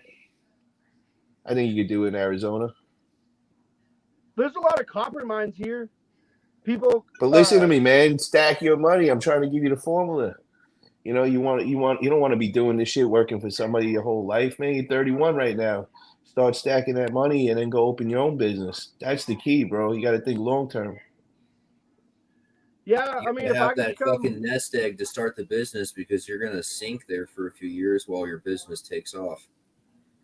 Yeah, so that's why you want to do 3-4 years. Stack your money. Don't spend on anything. And now you can do exactly the same thing you're doing every single day. You'll love it even more when it's yours. Now you're making real money, true. bro. Running a business is kind of stressful though, but no. Hold on, stop. You're telling yourself some negative shit that's not true. You've been doing this your whole life from the bottom, bro. You started out, you did every part of this. You understand every part of this job. You've been doing this your whole life. So what's the difference? Now you're the boss. Now you already know what to do. You just instruct everybody else what to do with your stuff. There you go, bro. You did this your whole life. Don't tell yourself something that's not true, man. You could do it, bro. Yeah, definitely. I believe in you. Yeah. Yeah, man. Let's do this, bro. Come on. Set up a GoFundMe for the 98, man. Next one is for James over here, bro. Hook James up, bro. September. Paul can bring you qualifier. No, I think his name's John, bro. Paul can bring you a body in his dump truck, and then you bury it with a backhoe. Wait, why does it say Jay? Is that Uncle John over there? Yeah, I think it's Crazy Uncle. Yeah. or whatever. It's crazy. Oh my God, bro! My God, I met you over in Arizona at the fucking Mean Grindins match. Yeah. I Dude, remember you, I have that shirt still. That shirt you guys. bro. I signed your fucking head that night. I You better signed grow- your head that night. I remember that. Dude, I went to go pay my fucking bill. Like, dude, I can't remember how long we were there. We were there for like 3-4 hours, but I went to go pay my bill, and it was fucking 16 doubles that night, dude. I had 32 shots. I was so fucking. I believe it, bro. You had me sign your head that night. I remember that shit now. Dude, hey, you bought me 10 shots that night. No, I'm just kidding. Dude, so one of my Yo, did you come back to the house after? Did you come back to my house? No, Greg. No, I don't think you did. Greg did. But I remember one of my I'll have to ask you and Ryan if I was out of control, but one of my teammates came up to me and he's like, dude, I had to like apologize for you like a bunch of times. And I was like, man, get the fuck out of here with that bullshit. I didn't do nothing to nobody. I didn't think you did anything weird that night. Yeah, I remember you were rooting against me that night. You were a loud motherfucker. Someone was saying sorry and then remarking your behavior. No, yeah, one of my teammates was like, you were like really out of control that night. I was like, you haven't seen shit. I was like, man, he was Grindin's big fan though. I remember that. He was fucking rooting for Grindin that night. It's out of control, man, because some people they think you're out of control just because you go on the wrong topic. Dude, some guy at the bar was like, hey, you're in a match tonight? And I was like, yeah. And he was with his wife, and he's like, this is my wife. He's like, go ahead, grab her tits. And I'm like, no, I'm like, I'm good, bro. It was like, holy shit. I was like, where am I? Wait, yo, that was the coolest thing, man. Every TV in the place had our faces on it, man. That was the fucking crazy. When I rolled up in there, and everybody's just pointing like, yo, that's that dude right there. I was like, this is crazy. Funny. Yeah, that was a good time. That was crazy, like with the level of guys in that fucking tournament. Me and you were the fucking main event. I'm like, I don't even belong here. What is going on? Nah, don't say that, man. We rocked that shit, bro. That was crazy. It was funny, dude. It was bro, funny. Four times the amount of every other match. The viewers went up when our match went on. That was crazy what we did for Bob that. Brown was like, dude, now I see the value in matches like this. Yeah, bro. For real. It was fun. The delay on your match ended up boosting the viewership for like an hour and a half. Hell yeah. It was a good God, time. yeah. I met a lot of cool people out there, dude. We had a good time at Eric Wolf's house, and Greg Brown and his wife cooked all those tacos and food and shit. It was great, dude. And then the after party, man. We had the pizza party after. Back at Paul's place, dude. Oh, everybody was playing pool and hanging out. Yeah, that was a good time. Yeah, it was fun. When it comes to like whenever we have practices, we'll like have practices at different people's places, and every time we have a practice at Greg's place, like everybody shows the fuck up. Like practice is twice as big when we have him at Greg's place. Where is he right now? Send him a link right now. Let's get him in here. Let's get some energy up in here. Right now, we need some crazy freaking Greg Brown up in here right now. Yeah, Greg's cool, man. Fucking, he got us all jerseys and sweatshirts and shit. Where's Kotlo? Send him a link too. Oh yeah, that Kotlo guy. I remember he like randomly sent me a thing and got me in like a group chat that I was in for like 3 days, and I was like, dude, this shit's super fucking gay. And then I just left. I was there. Yeah, bro. There's a lot of faggotry on that group chat. Well, yo, dude, MG, who are you talking to over there right now? You and Nanya fucking back and forth. Who is she talking to right now? She's wilding out over there. She's going crazy, dude. No one gets MG. No one. Dude, because my microphone doesn't work with my Bluetooth, I had to turn my air conditioner off because I couldn't hear. And it's currently like 90 degrees outside, bro. Yeah, I know you're sweating. You can see it. You're dripping. Dude, I knew something was off. You shaved your beard. Well, yeah, because here's the thing. Whenever I shave my head, like whenever I bick it, it just doesn't. I just don't like the beard with the shaved head. Like whenever I shave my head, I usually shave the beard. Gotcha. Oh no. You shave your armpits? No, Or but I don't really have, like, armpit are you hair. natural like MG? I don't really have armpit hair. Yeah. I have a hairy ass, but not really any armpit hair. And I got a hairy chest. I just don't have like any armpit hair for some reason. I don't think you needed to pull the shirt down for us to see that, my friend. You fucking loved it, right?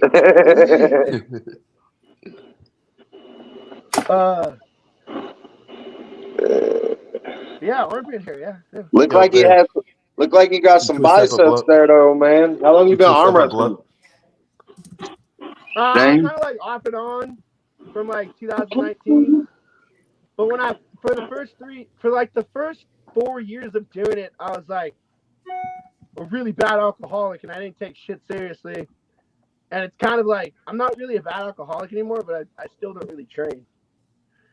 I honestly, like, when I was 13 years old, when I was 13, I woke up one day and they were just there. I don't know.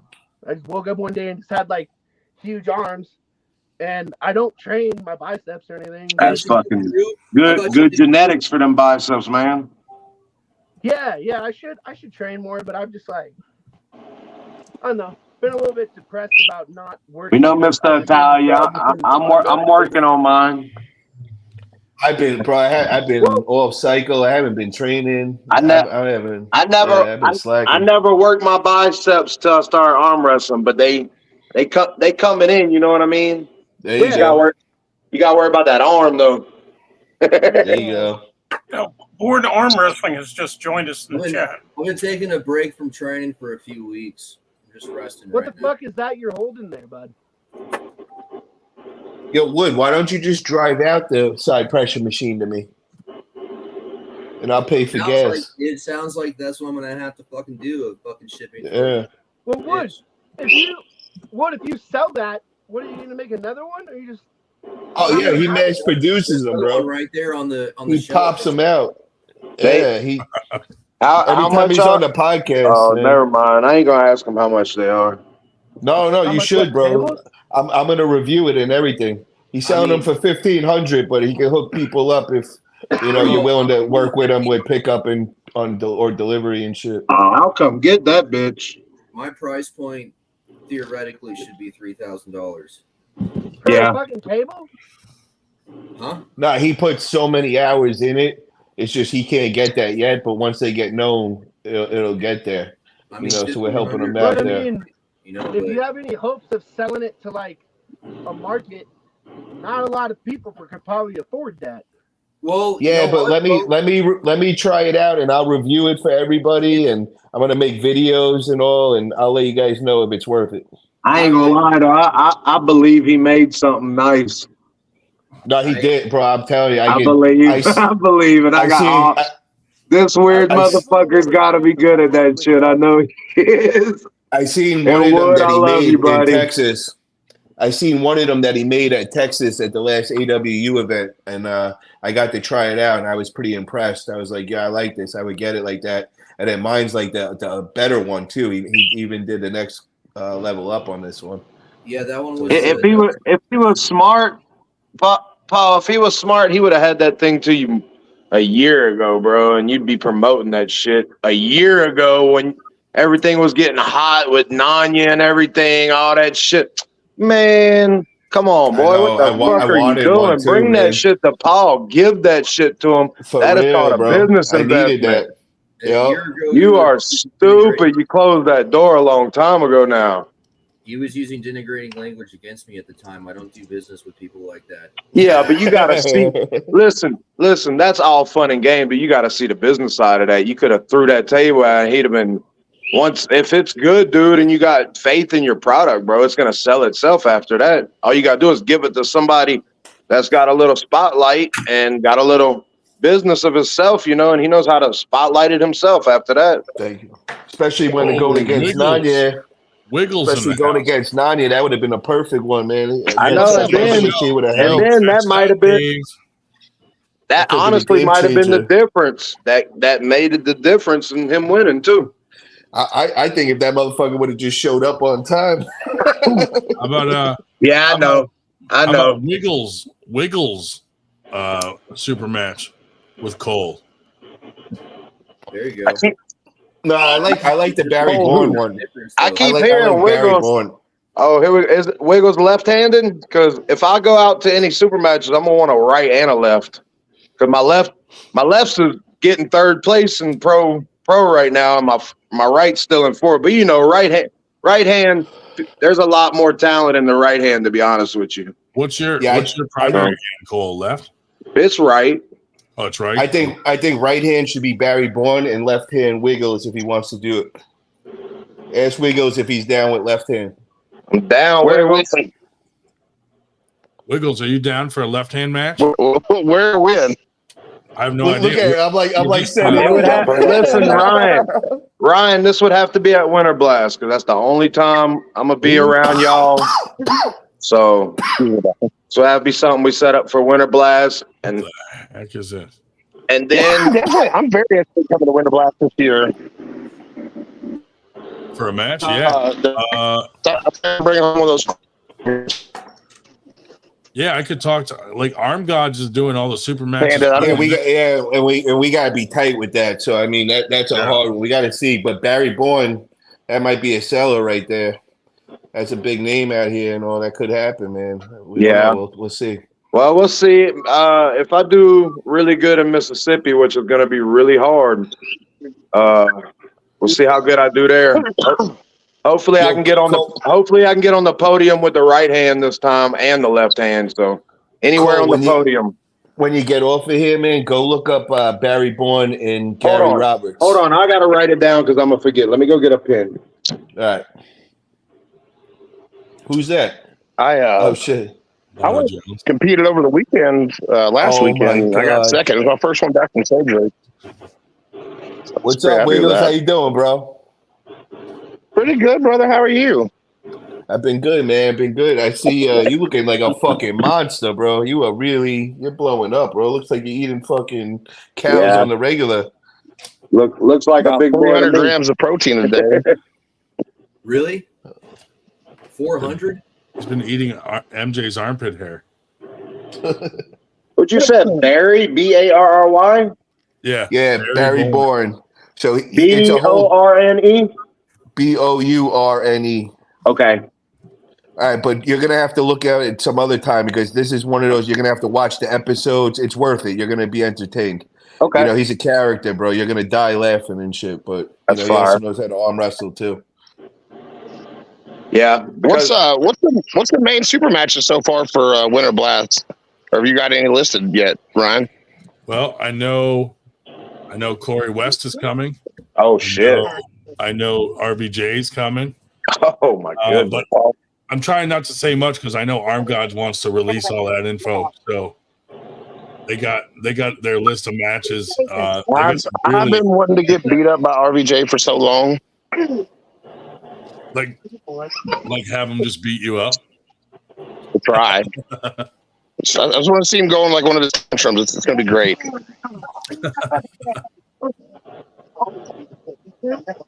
We just got to get him drinking, dude. And there's a good chance that could happen.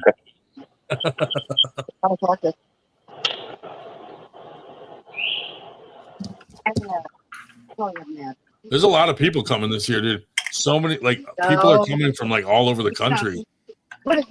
Like last year, people did too, but this year is going to be even bigger, I think.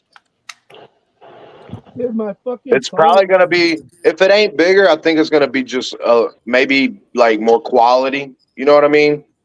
Well, the thing that's going to save us is not having any super matches the day of the tournament. It's just the tournament, you know? That way we can focus on making the tournament better. Yeah, because if I go out there, it don't matter. I'm pulling the tournament and any super match I can get out there. So that's good that the super matches will be on a different day. You ruined super matches for Winter Blast. Forever, dude. We're also going to ruined it. We're going to disable all the fire alarms too. Yeah, but that shit was going.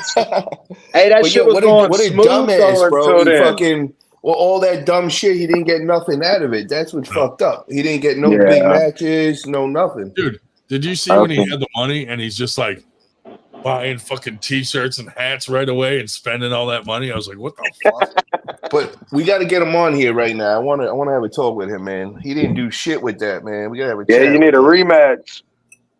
Nah, not even that, bro. I want to know why the fuck he didn't do nothing. Why isn't he arm wrestling? Like, why didn't he go and do anything after that? Why isn't he on no big cards, no nothing? That's true. Also, I don't know if you heard, Paul, but his girlfriend that he had there is expecting. Oh, Well, I knew that a long time ago. The older one, or is it the new one too? No, the new one. Oh, so he got both of them. Okay, I think so. Nice. I think the new one too, dude. So. Well, I know the other one was supposed to be due around March, I think. Then, you know. Another raver, another druggy raver in the world. Yeah. That's mean. That was not nice. Oh, maybe he'll come on, dude. Maybe he'll come on. I posted the link in the AWU chat, but well, when he had a match with Paul, he was jumping on here every time he said his name, he show up. Yeah. I know. Until the end with the whole contract and yeah, but that's all you had to do was say his name for a while, and bam, there he is. Dude, that was the craziest. It's like Beetlejuice. Yo, Nanya. His fucking thing climbs out under the rock. You got another drink? From under a mushroom.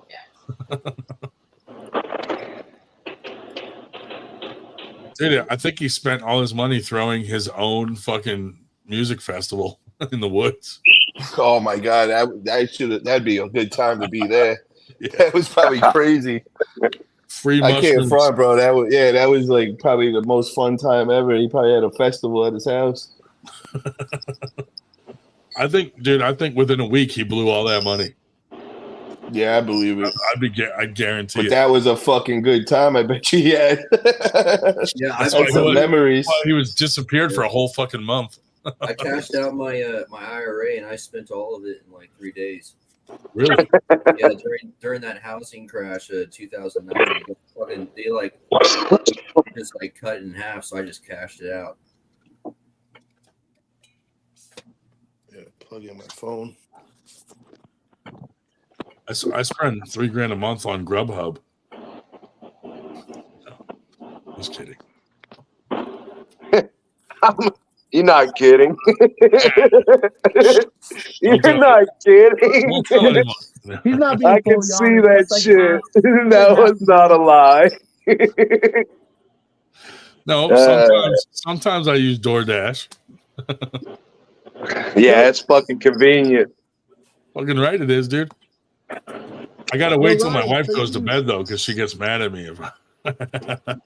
Ryan, She finds out anyway because she finds the garbage. Yeah. She'll go check the garbage cans and be like, "You fucking ordered food last night?" He's not very good as an undercover conspirator. I've actually stopped doing that because I'm not sleeping that well because of the shoulder, so I'm just like up all night fucking angry. Well, my back's off, and it like I've been doing the fucking naps with your eyes open shit so much. Falling asleep in a recliner every night, huh? No, like I have been actually. Yeah, Ryan. Yeah, it's just not. It's hard to get a good night's sleep in a fucking recliner. You don't. You sleep for 3 hours and you wake up feeling like shit, kind of. Yeah. That's how I feel in a Tempur-Pedic, bro. You get up, you walk around. I used to would eat something, go back to sleep or something. Every time I move, like I get like a jolt in my shoulder, and then I'm up, and I can't go back to sleep for a while. So, if I have enough sugar, I get like 4 hours of solid. Yeah. Damn. Oh shit! Where'd he go? I don't know. He just vanished quick too. Oops. I think I Ryan, actually. is this your first surgery? Like, how many surgeries have you had? Just the one. Just the one? Yeah. This will be my 7th for my ankle. Oh my god.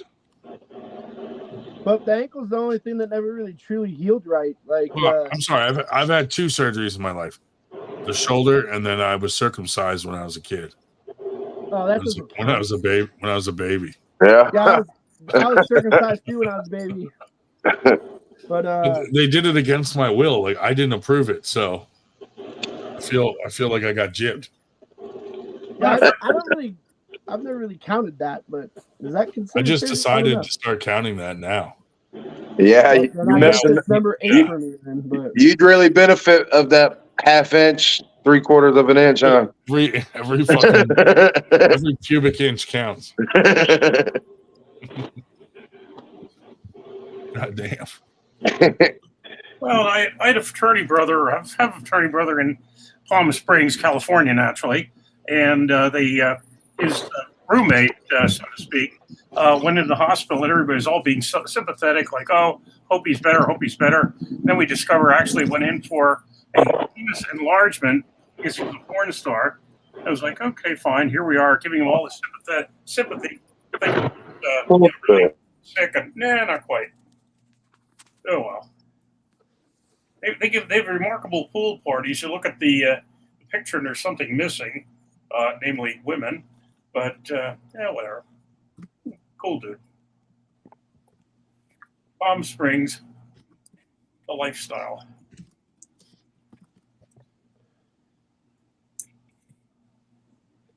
Come on, Nanya, where you at, buddy? are you gonna let Nanya on? You trying to get him on here? If he comes on, dude. His dude at Winter Blast, his dad told me a story about how Nanya's son stole Nanya's dad's credit card and like racked up like fucking $2,600 on it. I was like, Dude, wow, no, fuck that. that shit runs in the family, dude. I did something similar, but I had permission to have my dad's card, but I ended up spending like a lot of money. But at least I had permission to have it. Yeah. My dad had to go to like rehab, but before he did, he's like, I wasn't working at the time, and I was like also needed to go to rehab, but he's like, and I was living with him. He's like, here's my credit card. Like, I'll be back in like a month. Just like make sure you pay all the bills and don't burn the fucking house down. And then, yeah, I spent $8,000. I was like, holy Jesus. Yeah, and the fucked up thing is, he wasn't even mad. I was like, okay. I felt pretty shitty about it, but he didn't even care. But I wasn't supposed to do that. That was bad. Spent like, it was all heroin. He like gave me his card and was like, pay the rent, pay the bills, like, don't burn the house down. And dude, you should have said, bought your equipment and started your business with your dad's credit card. No, it wasn't even a credit card. It was just his debit. It was his debit card. But yeah, I feel bad about that. But like I didn't steal it. He gave me it, but I ended up. I mean, you give a heroin addict a fucking, that kind of money. Anyways, I feel bad about it, but at least I didn't steal it. Jen doesn't let Ryan have a credit card because last week he went into the $5 toy store and walked out spending over $100 on the kid. That did happen, dude. You know how hard it is to go into like a fucking toy store with a little girl and they're just looking up at you like, can I have this, daddy? And you're like, all right, one toy. And then it turns into like 30 fucking toys real quick. So my wife was like, you can't go to the toy store anymore with her. Yeah, I have a 3-year-old niece. How old's your daughter? Is she like 3? She's 4 now. That's cool. Yeah, man, she's crazy, man. She's a little desert child. She goes running around barefoot, climbing trees. Again, she's crazy as hell. She's awesome though, but she's gonna be an arm wrestling champion or a power lifter or something because she is. You look at like she made a little friend the other day that was like 6 and she was half her size, and she's 3 years old and like 50 pounds. And she is like, dude, she is so strong. But Jackson, my nephew, was the same way. He was before he was 3 years old, like he was almost 50 pounds before both my brother's 2 kids were huge and still are. But Sage, my niece, I mean, she's 50 pounds and 3 years old. And we took her you take her to the park and she'll have her blankie in one hand, and then with her other hand, she'll grab the monkey bar and she'll just swing there. She'll just swing there with one arm. Yeah. Like, she's insanely strong. That's awesome. You know, I say it's too bad you can't store up all the energy the little kids have until they're old enough to run the lawnmower. And then they don't want to do anything. Hey, Dave, I'll be right back. I got to let my dog out, so keep an eye on the. I people can't do anything joining. about it. I can keep an eye on it, but it's. All right, Dave. Let's get Dave. As soon as Ryan gets out of here, let's get the real fucking party going. Go take care of the door. This is crazy in here. All I can Ryan, do is 5 minutes, and the YouTube channel just gets shut I down. can moderate things. You know, my computer's out of service, and so I'm on an old iMac, which I haven't updated in a while. So I'm able to. I noticed you don't have your run anything. You don't have your background in the back. That's why, like I said, I don't have the virtual background because I could try to drag it into this computer today, and I couldn't. So that's that's the front bedroom upstairs, which doesn't have a bed, but has all the books and recliner and that kind of crap in it. Right. But, So like, I ended up like, I'm sure you probably saw that I ended up leaving the show for a little bit. My phone overheated. That's how hot it is in here right now, dude. My fucking phone overheated. I get that in the car at times. It'll say it'll stop charging. It'll say it won't charge anymore until the phone reaches normal temperature, and that's even in an air conditioned car. But having it up against the windshield for the GPS, just with the sun on it, it's too hot. So my fan, I have real good AC in my car, but the fan went out. So I took the fan out, and I have the new fan. And I just haven't put it in yet because I'm fucking lazy. But I drove to South Tucson the other day, which is an hour and a half away, and it was so annoying because my phone I could not get my phone to turn on, so I couldn't listen to music or anything. And I started listening to the radio, and the radio wouldn't work.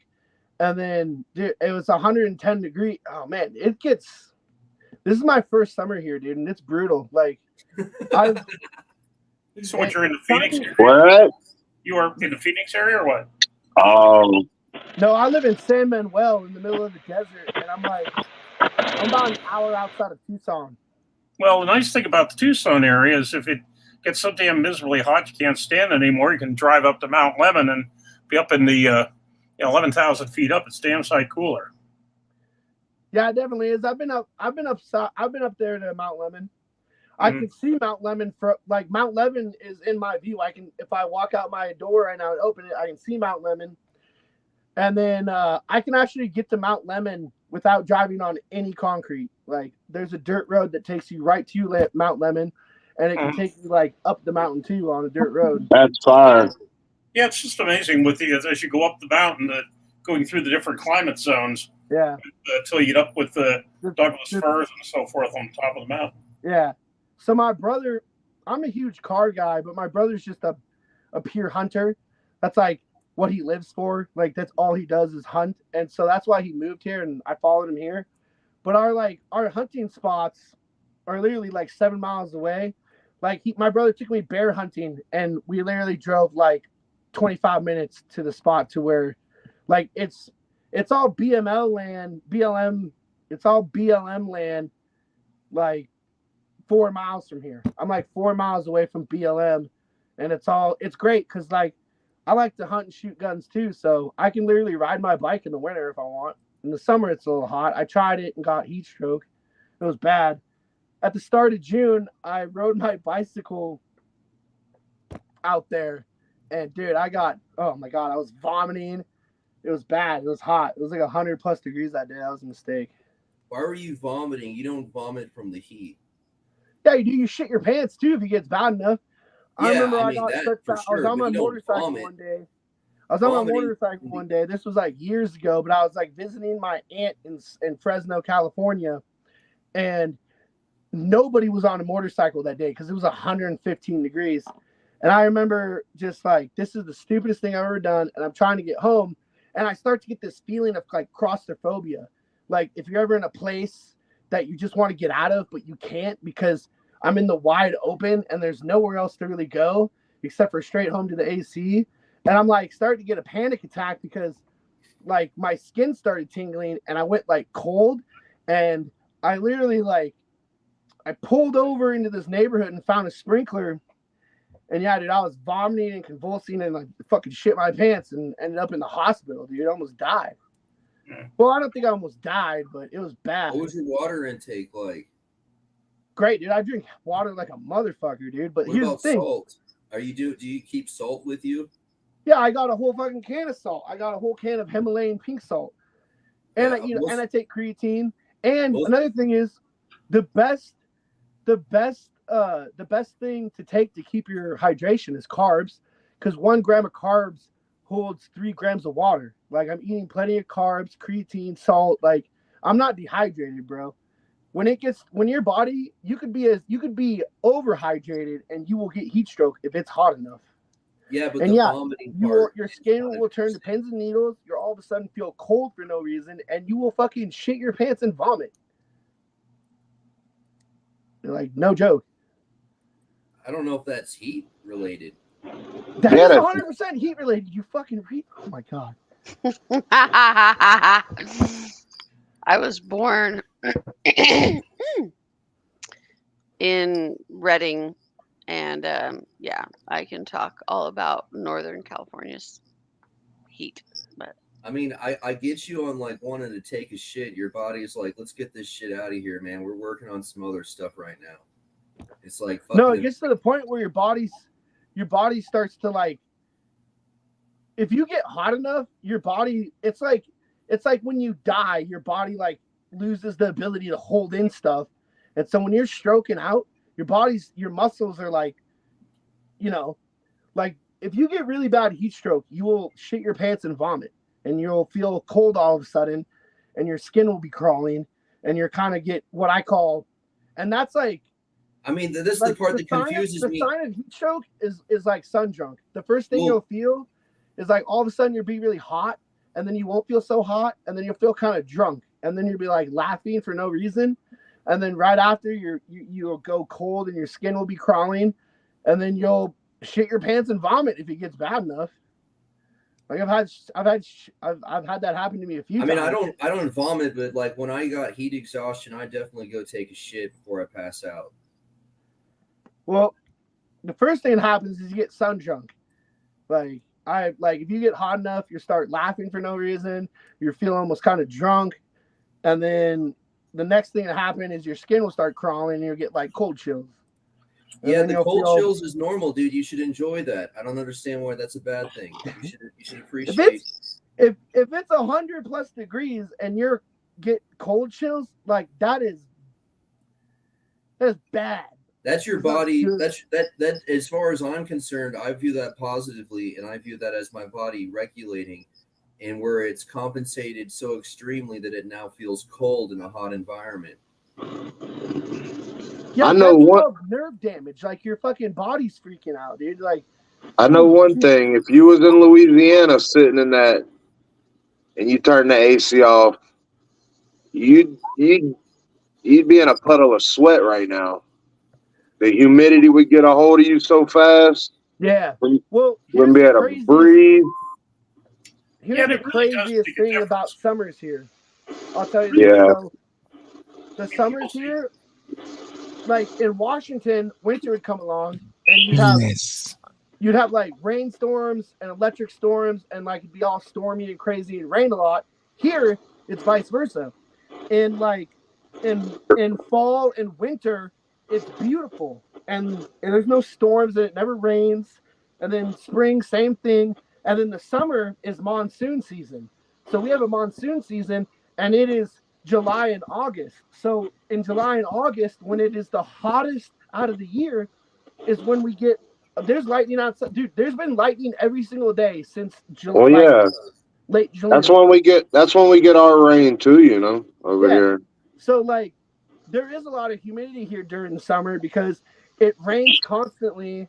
Like it rains almost every day here right now because it's monsoon season. And yeah, when it's when you wake up in the morning at 6 a.m. and it's already close to 90 and it's reaching 110 plus, but it like rained a fuckload. Like, yeah, that's when the humidity. That's where the humidity is, huh? Oh yeah. Yeah, you see, where I live, there's a bayou I could throw a rock into, so I there's water all around me all the time. Swamps everywhere. But it's only those 2 months. It's like Penis. early June, July, and then August, and then a little bit of September. But then like fall and winter and spring are beautiful. It's like no, it's all dry, no Penis. rain, no storms. Oh, get this! In Tucson last week, Penis. we had in Tucson last week we had 80-mile-an-hour winds. I went to the gun store because my revolver needed timing, so I drove into Tucson. All the roads looked like riverbeds, and all the trees were ripped out of the ground. Damn. Because they said I don't know. I heard a few people say something about a tornado. I don't know about a tornado, but there was 80-mile-an-hour winds. I put like an ounce of prune juice in my glass of water to cover up the mineral taste. That's like the worst, man. Heavy mineral taste water. But anyways, how about that arm wrestling, bros? How about that arm wrestling? Penis. Let's go. How about penis? Ryan said. I can't. Boy, my Zoom. Penis. I can't zoom in that far. I can't see it. September 28th in San Diego. Nice, Jody. Hey, maybe I'll have you and Mega Mike come on the show and talk about it before then. Mega Mike. I got to meet Mega Mike at Knuckles Up, dude. Super nice guy. It's a bad dude too. Yeah, bro. Did you see what he did with Wayne Withers, dude? Holy fuck. Yeah, and he's known around over here, down south. So I didn't expect that though. Like me neither. I didn't think it would be that easy for him. Yeah. I like. Damn impressive, dude. Righty. Yeah. But he's been about 5 years in him. I think so. I'm not. I think 6. I don't know. I can't remember. It's something like that. He's strong though. I hope that's where I'm at about 5 years in. Oh, Nanya finally showed up. Oh, let him in. Get in here. Well, he's in the AWU chat. I don't know if he'll actually come in. Oh, he'll fucking come in. He loves it. He'll come in. He'll probably he'll be here. He's probably in the background right now.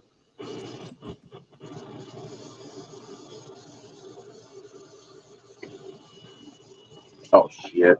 That's good. That's Jody. That's good. Left hand, dude. That'll be a good match. Mega Mike versus Derek. Yeah, that'd be a good match, righty. Derek Smith? Yeah. Yeah, Mega Mike. Mega's gonna tear him up, I believe. I think so, dude. Mega After Mike seeing him. A serious fucking guy. Yeah, he's super aggressive on that table, I believe. So Todd Threet, what's up, man? And maybe he'll come on if Andrew Wood promises to be nice this week. Fucker. I'm trying so hard, bro. I try every day to be nice. It's really hard. I'm an asshole by nature. That's you need Jesus. Hey, you were real nice to that homeless guy, though, weren't you? You need I got a sunburn. You need Mormon in your life, dude. I was talking to him, and the mail carrier showed up 15 minutes after he walked by with a bottle of champagne, and I talked to him until like 3:45 in the afternoon, dude. Fucking burned. It's just I burned a whole pack of cigarettes talking to that dude.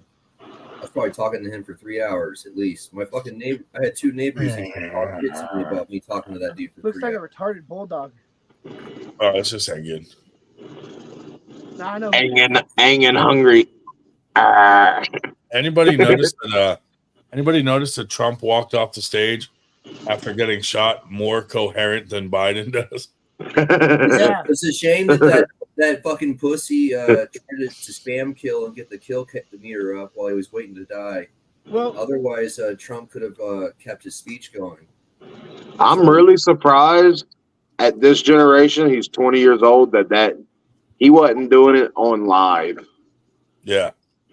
That's really surprising to me that he wasn't streaming that whole thing. It's kind of it's actually here's the craziest disappointing. thing, I'm glad you brought that up. I know we got the opportunity. He had to fucking stream it. What an idiot. Dude, someone's in trouble though. Like that whole thing, dude. Like, how the fuck did they let that fucker pop off 6 shots first? Oh, bro. And then shoot him, bro. There's some, yeah, totally. The Secret Service fucked up big time, dude. No, dude, the Secret Service didn't listen. The Secret Service did not fuck up anything. Someone allowed told that them to stand down, dude. No, they let it. Yeah. Yeah, but that wasn't a fuck up on their part because they did it on purpose. Well, Like, yeah, but that listen, I mean when I- that in it, listen, that No, in they- itself when I is say fucked there was no fuck up on the Secret Service See, part, when the they fuck up killed was that guy Kennedy, missing. They did when that they shit on killed- purpose. Jim, when they killed I don't Kennedy, know. they had I don't the know. They same- had people taking pictures of the fucking guy. They could have went up Yeah. there and stopped the fucking guy. I mean, They're evolving There their were- tactics. the They called building- the The primary building that duty he crawled off up of him. on, everybody saw him, pointed it out. No one did anything, and there was police inside the building. A policeman even saw him and then didn't do anything about it.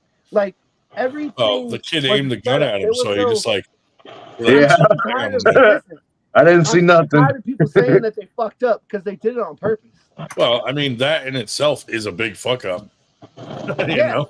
Because Yeah. at the end of the day, Dude. listen, at the end of the day, if the liberals want to fucking do some shit like that, guess what? You're gonna have a bunch of angry rednecks armed to the fucking teeth, ready to just like, you know. I'm telling you, if Trump was killed, I'd probably be walking out. I'd probably be walking out my door right now. If he had gotten Everything I killed, got. dude, the Everything I country would go into civil war probably. One of my neighbors said that they 100%. missed. And That's it's what my like- neighbor said to me while they walked their dog by my house. MG's a liberal. Be careful. I'm, Well, the I'm just crazy saying part- there's the crazy- She's Another crazy part not is- just a liberal. She's a Mormon liberal. liberals don't wish death on people. They're like, oh, you didn't blow his head off, you missed. I mean, like those. That's You see fucking- all the people typing shit like that, dude. That's just weird, bro. bro. Someone All I said, gotta say to those people someone is, said, "Oh, what a shame they missed Trump, but at least they got one of his supporters." That's terrible. Rest in peace to that guy, man. Like, Yeah, he was a like, hero, dude. Because that guy was a fireman and a hero, and Yeah. he died protecting his family. I mean, His family. Absolutely. Absolutely. no matter Absolutely. what your political belief is, no one deserves to get fucking assassinated, Yes. except for Steve Walker. But you know, that's neither here nor That's there. the radical on either side, though. It's pretty dangerous. Yeah, for sure. It's always my grandpa Don't told ever me. say that either side shit again, dude. You need to Well, fucking listen. stop saying that shit. They've been Well, shooting listen. Republicans for 7 years, and then the fucking You triggered it. separatists that don't Okay.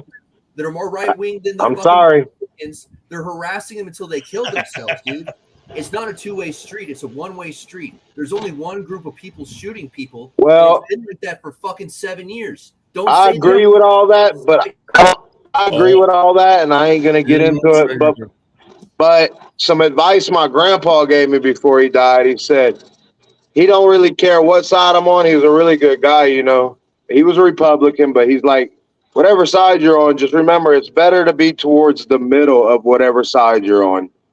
Try to stay away from the far Well, you know right what? or the far You know what? left, We should and you'll just probably be okay. we should just let them shoot Trump so people I can mean- be nice to each Oh other. my You God. know? No. People would be so much no, nicer no, if we no, just let no. them shoot Trump, you know, and they would stop being mean. They would stop being mean and shooting people. Yeah, yeah. What are you fucking saying? Let's not plan a presidential assassination on the podcast. No. Well, I'm just advocating for it because I mean all these people are so angry, and if he just died, Yeah. they would calm down, and they would be better. They would be better people if he was dead, you know. And his existence is making them have to, Horrible people. We get it, buddy. I understand. Holy moly! I don't know. I think the way that you speak is like sexy as. Well, don't tell me for one split second. Listen to me. For Okay. one split second, guys, that y'all didn't think that shit was a setup for just one split second that Trump staged that shit like a gangster No, I think to win that election. just graze my Just a ear. split second, you know. Just graze my ear. I and make mean, it look yeah, but he's got balls enough. If it wasn't a 20-year-old dude, I would have believed it more, you know. But if it was like some 35-year-old guy, nobody knew who he was, hard to find something on, you know. I knew it was real when he was asking where his shoes were. He was like, "Where are my shoes?" I love how they said that roof was too sloped, like Coben saying, but then they go to the Secret Service guy, the snipers, and they're on a sloped roof too. Who's gonna shave my mustache for me? I thought you were gonna say armpit, dude. No, I don't know. Mustache? Do you mustache. shave it or do you wax it? No, don't do any of that. But someone needs to come shave my mustache. I'm sure there's some arm wrestler out there that would come do that. Sorry, I'm just trying to break it up. Lucky's in the chat. Lucky Wood. You know, my What's up, man? my dad, If you guys, he played with the Kennedy kids before Kennedy got assassinated. if you guys want to see an all-female podcast, check out the Lucky Ones podcast, dude. Very cool podcast. The Kennedy's getting assassinated. Really personal thing for my family. Let's not spiral down a fucking rabbit hole, man.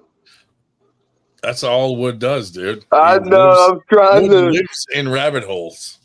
I'm trying to defer it, but I don't know what to say to defer it.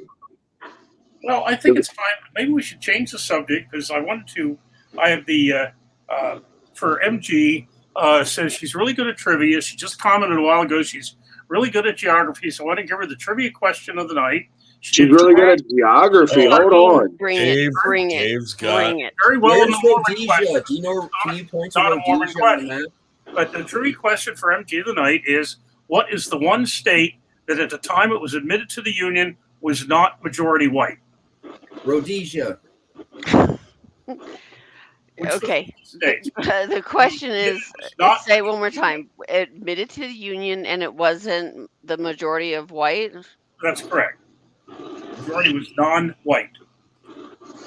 Admitted to the Union. Admitted to the Union. It's going to be an Indian territory, dummy. Nah. Vermont. No, and no, Todd. It is not Mississippi. Dude, you know what? I think I remember someone telling me the answer to this because it's not what people would think. It is not. Like Dakota or Wyoming or some shit, isn't it? Nope. I think. Can I answer or no? Sure, go right ahead. Answer Alabama? right now. Georgia, Alabama. Hawaii. What? Oh, Hawaii. Yeah. Yeah. Hawaii. Because they're not white, but Black, you Yep. don't think of that. Hawaii Yep. was majority between the Oriental and the natives. Nice. That makes sense. So I remember someone saying that because it seemed like an odd answer, and then I was like, "Oh yeah, that makes sense." There's some Hawaiian royalty that lives like 5 miles north of me. I actually know a guy who lived with the king of Samoa, but I value that Hawaii is very far. Everybody thinks I'm white, and I'm not at all. I'm Canadian. Canada? We all came from Canada. Yep. Canada. Shut the fuck up, bro. We're not all Canadian. Don't say that. I mean, it's We're all from been Africa. mixed, buddy. We're all I mean, from Africa. I'm Mormon, so it's weird. Yeah. I come from my mother. It's All weird. right, you know what? If we're gonna be fucking esoteric, I'm gonna call myself a Virginian. I don't know what the hell I am. Okay. Let's do real trivia. I'm actually a Hold on. trivia like. Okay, hold on. Real I trivia. like common sense trivia. I got a question for you. Okay. If you're running a race and you pass up second place, what place are you in? Second. You're on your way. She's very smart. What if it's a 3:15? What time is it? 3:15. 3:15. I don't. I mean, She got. Yeah, you wouldn't believe how many people say 3:25. no. You don't. Like, you guys not- don't get it. You don't I'ma get go- who I am. I'm gonna go with the podcast. 98% of people get that wrong, What's the especially highest? the first one. What's the What highest grade- mountain in Africa? Africa. Kilimanjaro. Yep. At what rate Wow. does processing power? Isn't that fucking sexy? That Because is that's true. that's how fucking smart I am. But Wow. yeah, no, let's go head on ahead, Yeah, everybody. you got that because, like I said, 98% of people, them 2 questions I ask them, they get wrong. Like, No, I never get it wrong. I mean, What's don't the get me wrong. northernmost national capital city in the world? Northernmost Denmark. capital. Yep. Capital. Northernmost capital. It would be somewhere in like probably Scandinavian countries. It wouldn't be Oslo. It wouldn't. No, I'm going to say Oslo. What was your answer, Dave? Reykjavik, Iceland. Oh, Yep. fuck you. That is correct. damn. Fuck you. Sorry. That is correct. It is that. It's a fucking nobody country, man. That doesn't count. They might as well be Denmark. I mean, but they do have Danish sausage. What city in the United States is known as the City of Crunch? What? Which city in the United States is well known as the City of Crunch? It sounds like. Did you say crunch? Crunch. Yep. City of Crunch. I know Like you guys will. Nestle's Crunch. I know you guys will never get that question because I made it up. Oh. Fuck off. I win. You I fuck. win. Stumped you all. Who has more alligators, Louisiana or Florida? Ooh, good question. I mean, I would imagine most people are going to say Florida, so it's probably Louisiana. No, it's Florida. Is it? The Everglades are crawling with them. Yeah. Everglades. Oh. What's up, Todd? How you doing? Hello. No. Hello. Well, speaking of I'm here to bridge the gap between you and Andrew. There's a product that is made in Pennsylvania and advertises themselves as America's oldest, that product. And a Canadian firm sued them saying, no, we're older. But the U.S. Supreme Court said no, since by American they mean U.S. of A. What was the product? But the Canadians tried to get the Pennsylvania product to stop calling themselves America's oldest because they were older. Ooh. The Velcro glove. Mm-hmm. It's a consumable product. Oh, Pennsylvania founded in 1829. Was it beer? Yep. Oh, damn! I'm on fire. Yeah. Oh, But England called themselves America's oldest brewery, and they got sued by Molson, who was 1700 something. Wow. No, let's do real trivia. Like pull up real trivia and let me. How much wood could a woodchuck chuck if a woodchuck could chuck wood? Oh, MG. Do you have the answer to that? Are we talking about Andrew Wood there or a different wood?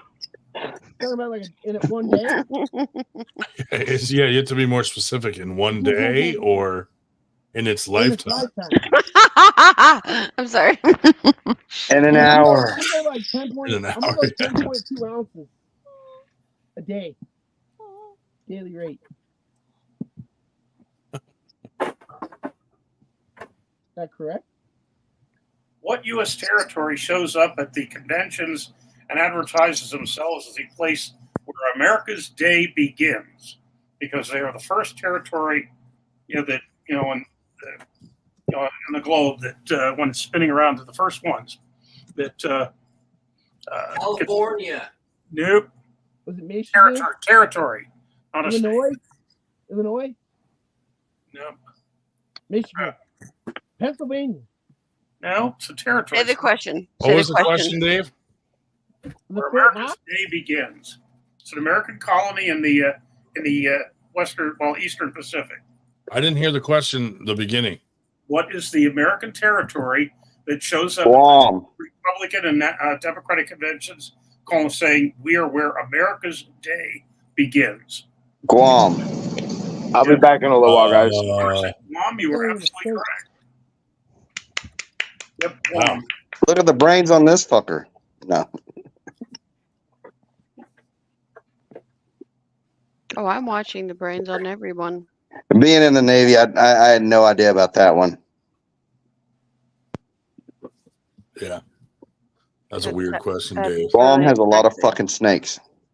Dave, Really no one sexy. under the age of So does fucking arm 80 is wrestling. gonna know that question. Well, somebody was saying the other day that Guam is has been described as Hawaii without the crowds. It's a poor man's Hawaii, yeah. Yeah. Oh, wow. I've been to Hawaii 5 times. Is it and safe for Americans to it's go there? fucking overrated. Yeah, there's a Navy base and a Marine base there. Nice. That's how poor Yeah, Hawaii is. apparently a congressman was worried about too many people going to the island and it flipping over. Tip over, yeah. Tipping over? He got elected. Oh, my hair. Holy I thought we were gonna Jesus. talk politics. Oh, sorry. Everything has to do with politics at one point or another. Yeah, like islands tipping over because some retard is in politics. Well, kind of stupid, but not quite as stupid as college-educated kids that I've yet to figure out how you can be smart enough to get into an elite college and Oh, yeah, dude. to think that queers for Palestine is a good idea. Dude, on Because TikTok, they got- have security measures to make sure that their political affiliation is correct for the education. Mhm. dude, like on TikTok, they're going up to Harvard students and asking them like just regular, everyday, common sense questions, and they can't fucking answer them. If you're driving 80 miles an hour, how long does it take you to go 80 miles? Yeah, Your and they're mom like, goes to college. like an hour, It's like, are you going 80 the whole time? dude. They never have the fucking answer. It's crazy. I love those videos. It's Oh, dude, so it cracks me good. up. It's so And then you good. tell them the answer, and they're like, "Oh, I'm such an idiot." Yeah, Oh. 'cause miles per hour, just, Of Throws them course. off. somehow the answer isn't in the question. It's like when they ask you like the multiple times questions. 7 times 8. And they're like 15 or something fucking stupid. But whatever. Yeah. Sorry. Oh, see. Sorry. There's no way 7 times 8 is the same as 8 times 7. No. It's just definitely different. not. Oh. All right, you know what? Shubich is in the chat making smart remarks, so maybe the next question should Say be it. what Yeah, physical Rita. part of Europe did Shubich's family come from? France. I can't answer that because it wouldn't be fair. No, you know.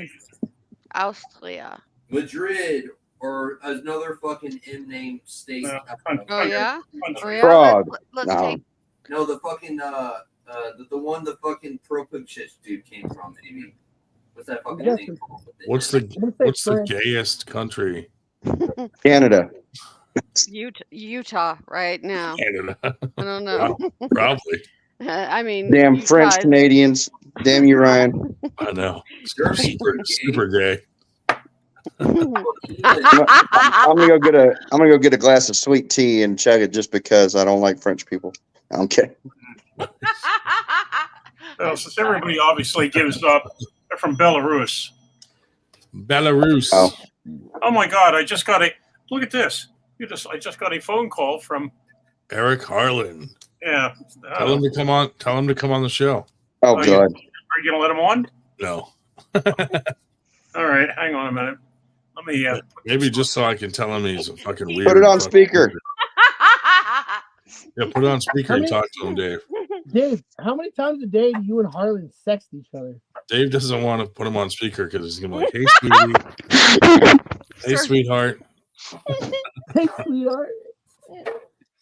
Hey, babe. You coming on the show?" Hey, how you doing? How was your day at work, sweetheart?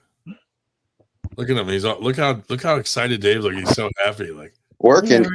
Does he work? I didn't think he Dave, worked. keep it tucked in and whatever Eric, you need, don't Eric, stand send up. me a picture of your butthole. No. Remember when he pulled his pants down on the fucking show, dude, and spread his ass cheeks? Were you on for that? No. You're I lucky. remember you like showing it a bunch of times. Dude, I had to fucking quickly fucking remove him. I don't know. What if it was really sexy? I don't fucking know. 98% does not have an adult entertainment license. You can't show your starfish. Right. No And chocolate no one wants to starfishes. see the shit snipping. All right. No one wants to see. You can shit show snipping. MJ's armpit. Oof. God, she's fucking hot. God, she's so fucking hot. Are you French? You see No, those lips? Go back. She's Mormon. no, I'm just fucking badass. I don't hide. You guys Yeah, can look at come. the. Oh man. Wood's got wood. It's fucking hot. It is always fucking hot. Fuck that guy. Oh yeah, fuck this. Oh, Mare, you stupid bitch. So what do you guys think about a polished steel arm wrestling table and I like coat it in wax so it doesn't rust and stays real shiny? And then we get like some big old fucking commercial entertainment fucking spotlights and just shoot it down onto that table and all the prisms just glare off of it. Now, that would really fuck up all the fucking cameras that you want to have on the table. There'd be a glare in the whole. I am going to decline the comment on this one. INTEGRITY spells integrity. Ryan Grondin has it. Does Engine Terzi? No. Make arm wrestling great again. Did you see Trump weigh in on the 2-foul system? No. Yeah, he was talking about how they used to like call the fouls fairly strict, and there was only 2 fouls allowed per round. And like he was saying that the arm wrestlers like would become very concerned if a foul was called because you were only allowed 2 before you lose, or you would lose with 2 fouls.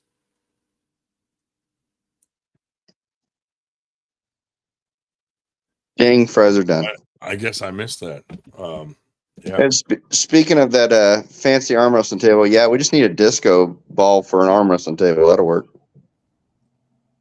Yeah. Well, I told I'm Rob. telling you, this guy's a fat, effeminate, fucking bitch retard. Oh, Shell's back.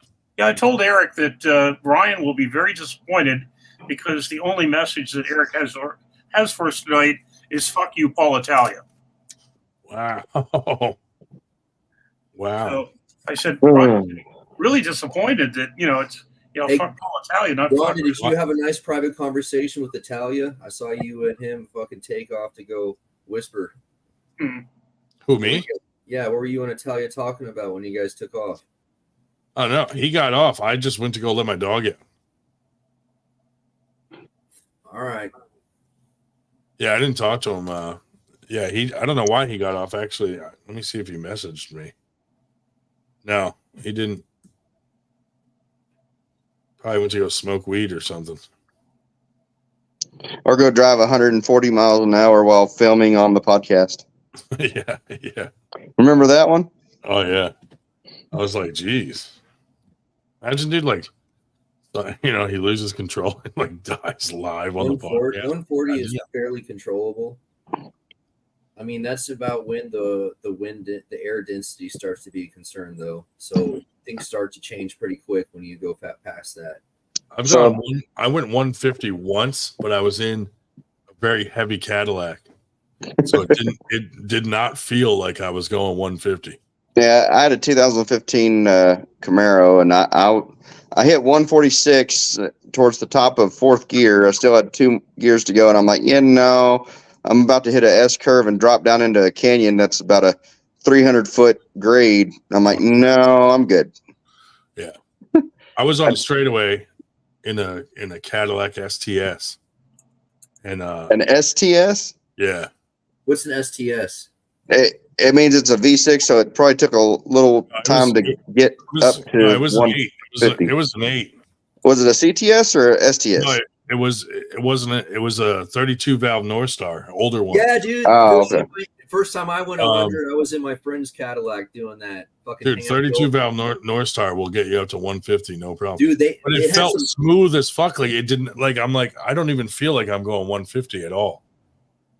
Felt like a boat just sailing. Yeah, just floating. Yeah, my dad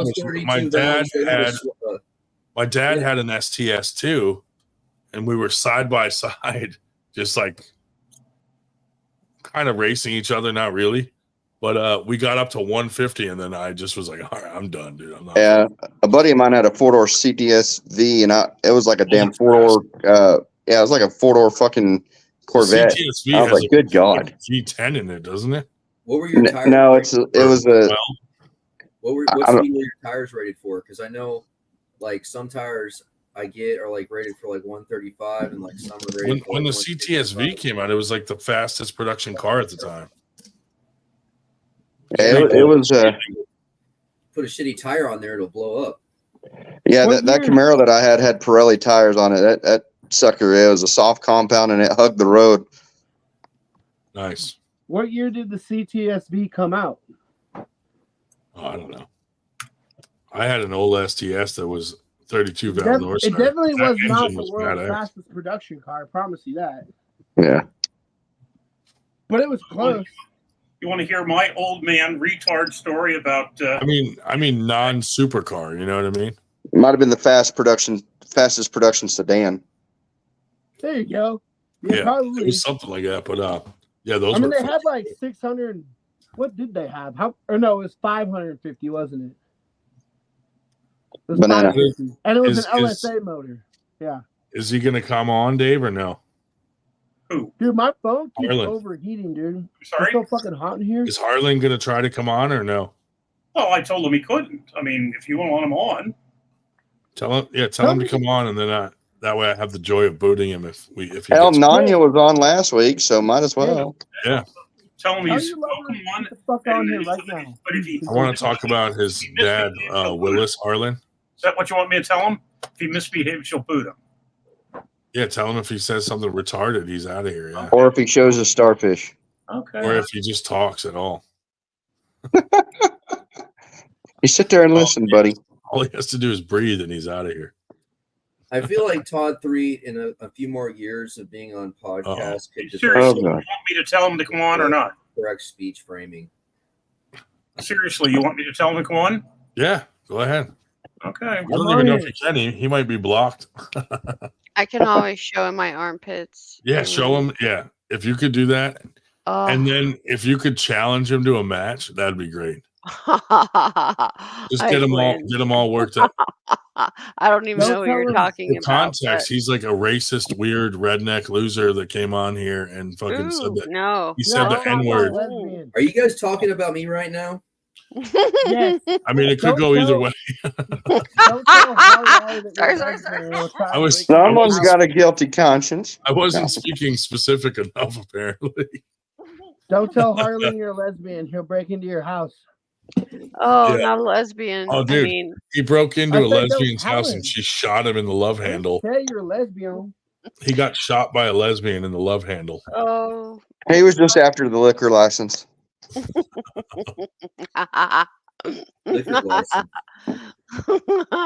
In between. Sorry.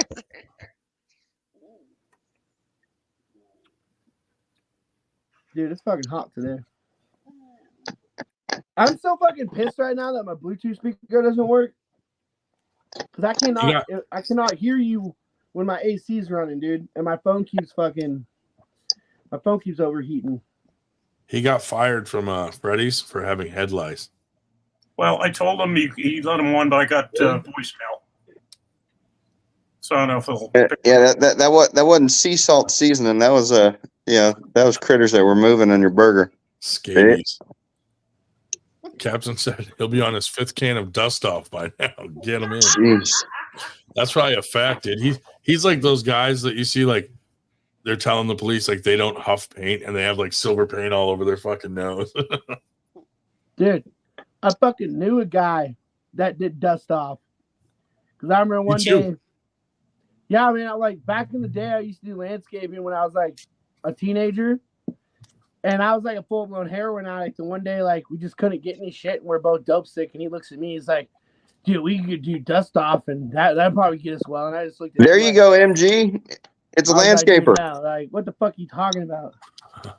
Man, I had a girlfriend who was a mall rat, and I hung out at the mall for a few days. And this dude was he lit up himself at on the fire garbage. because he was high on dust off, and he was smoking a cigarette.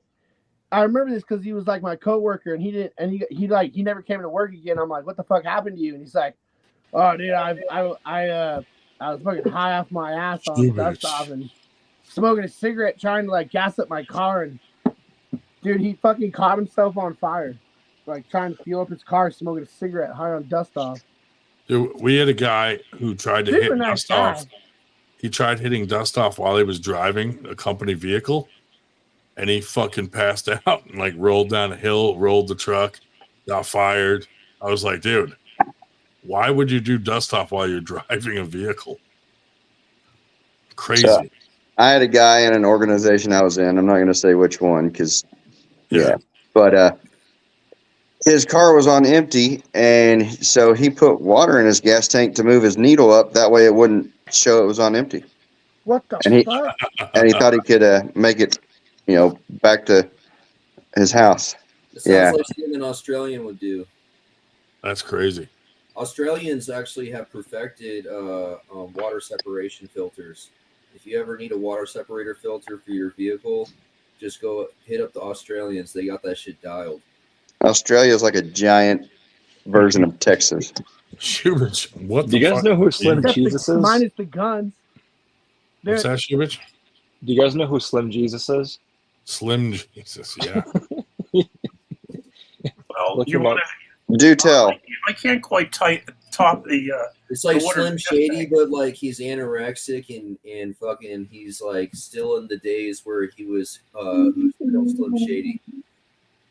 He looks he looks like a little kid that thinks he's like. And he has like no lyrical value. He has no stage presence, and he has no. He has nothing. He has nothing. Oh, whenever we talk about MG's armpit hairs, Dave Shubich. Shubich has a thing for a lady with armpit hair. Before I can't. Andrew, that kind of looks like you, Andrew Wood. Am I doing it right? You need there's a gold necklace. Every time we bring on MG's armpit hairs, Shubich logs in immediately. Did I ever tell you about my doppelganger tearing down the water fountain at the state capitol? About what? No. I got an anorexic twin in my city, and he tore down the water fountain at the state capitol. Did they think it was you? No, but I thought it was me when I saw the footage. You're like, did I Did sleep? you call yourself in on the tip line? Well, I mean, that's the problem with being full-blooded colonial is everyone looks like me. Yeah. Shubich, have you had any parm-crusted steaks lately? No, dude, I wish. I saw Longhorns not too far away. I was in New York just yesterday and this morning, and I was actually going by way of the old Knuckles Up venue. Yeah. Did you think about it? I thought about it. I definitely thought about it. Drove by the exact one where that we stopped at. Yeah. Me, you, Josh C, back when we were all friends. Yeah. Back when I liked you. Right. Now I get the Harlan treatment. Yeah. And I'm blocked until like 11 o'clock. I did go by. I always wanted to eat a tomahawk steak, and I fucking bought one and ate it. Nice. Did you tell David Lee Athletic? Dude, it was so big that I could only just eat that. I couldn't eat anything else with it. Like I didn't like try to eat a potato with it or any kind of anything. Just ate a shitload of steak. Fuck How long did it take you? No, not too long. Yeah. Did you watch David Lee eat a whole steak? What was it, like 54 ounces? It was big, yeah. So at the venue that Sean's having a tournament in September. They're having it at the Big Texan, the home of the 72-ounce steak challenge. Oh, nice. I think if you win your class, you get to enter it for free. I could never win that though. I mean, I How like many, eating, but I can't eat an excessive amount like that. It's good you're supplementing their diet with a free steak because people pay a lot of money for their steroids, and you know they're really hungry. I ate 3 pounds. How many ounces is that? That's like 48. 72 ounces, right? 48. 48 ounces. 72 is sick. And 48 is 48 ounces? 3 pounds, 48, 16 Huge. ounces. Well, when I Shit, get down I ate there, 3 pounds. I guess that's not enough. when I get down there, I have to go to the premier tourist attraction in Texas, namely a Buc-ee's. Todd, are you going to the Sarah Bachman thing or no? No. So it's a 4.5 pound steak. He doesn't want to be banned. Where's it at? Florida. Yeah, my ex-wife's in Florida, so I kind of avoid that state. You're legally Is you can't your go there. ex-wife Sarah Bachman? Yeah. No. Yeah, mine either. Wait, you're banned from a state because of your ex-wife? No. I choose not to go back because of that. That's weird. It's a whole state. I mean, is it like? Are you like thinking it's Louisiana or something? No, but any of the parts that I go to, she's within an hour of, and somehow she'd sniff me out. Oof. She's hounding for Andrew, you. that's just the musings of an infant and Well, I don't know, man. I mean, is she going to shoot you, or are you going to have to pop her in the mouth? I mean, what's the problem? Either her or her mom might shoot me. Yeah. Oh, I mean, I got custody of both of the kids, and I'm out here in Texas, so yeah, she doesn't like it. Florida has great carry laws, and they have great self-defense laws. So I don't see why you would be afraid. Other Dude, than like your kids. My mother-in-law is fucking 5 minutes down the road, and I'm afraid. So like, the thing about Florida is they have a rule that says you can't open carry like. Holy shit. Bro. Who did that? Wait, am I muted right now? No, we hear you. You muted yourself. You can't open carry what? Is that So if you're Tyson in Fury? Florida, you can open carry your AR-15, but only if you're fishing or like Yeah. hunting. Yeah, So- I see all those guys. And the I cops saw that on always YouTube, fuck with like, them, that's dude. crazy, dude. Because here in Arizona, like, dude, it's your Second Amendment right to be able to open carry. Bro, Dude, there's so many fucking gators. If you crash into a fucking canal in Florida, you're gonna get 8 if you break the glass. Yeah. Sounds like a good I time. saw a video the other day where a guy was open carrying while he was fishing, and the cops came over to him, and he's like, it's my right to do this. And they were like, why You're are you not shooting? fishing. They thought he was shooting the fish. And he's like, no, I'm carrying it because I can. I'm fishing. And the cops just were like completely oblivious to the law. I know my rights. I'm exercising them. I know my rights. Yeah, This dude, is- I'm That's how they unhinged sound, too. here. Like I choose to reside in a district that has high standards of competence from the police force, so that my fucking antics don't cause some fucking stupidity to go sideways. Dude, it's crazy though how many cops don't know the law, like, or even just Oh, they the don't give a fuck. Constitution.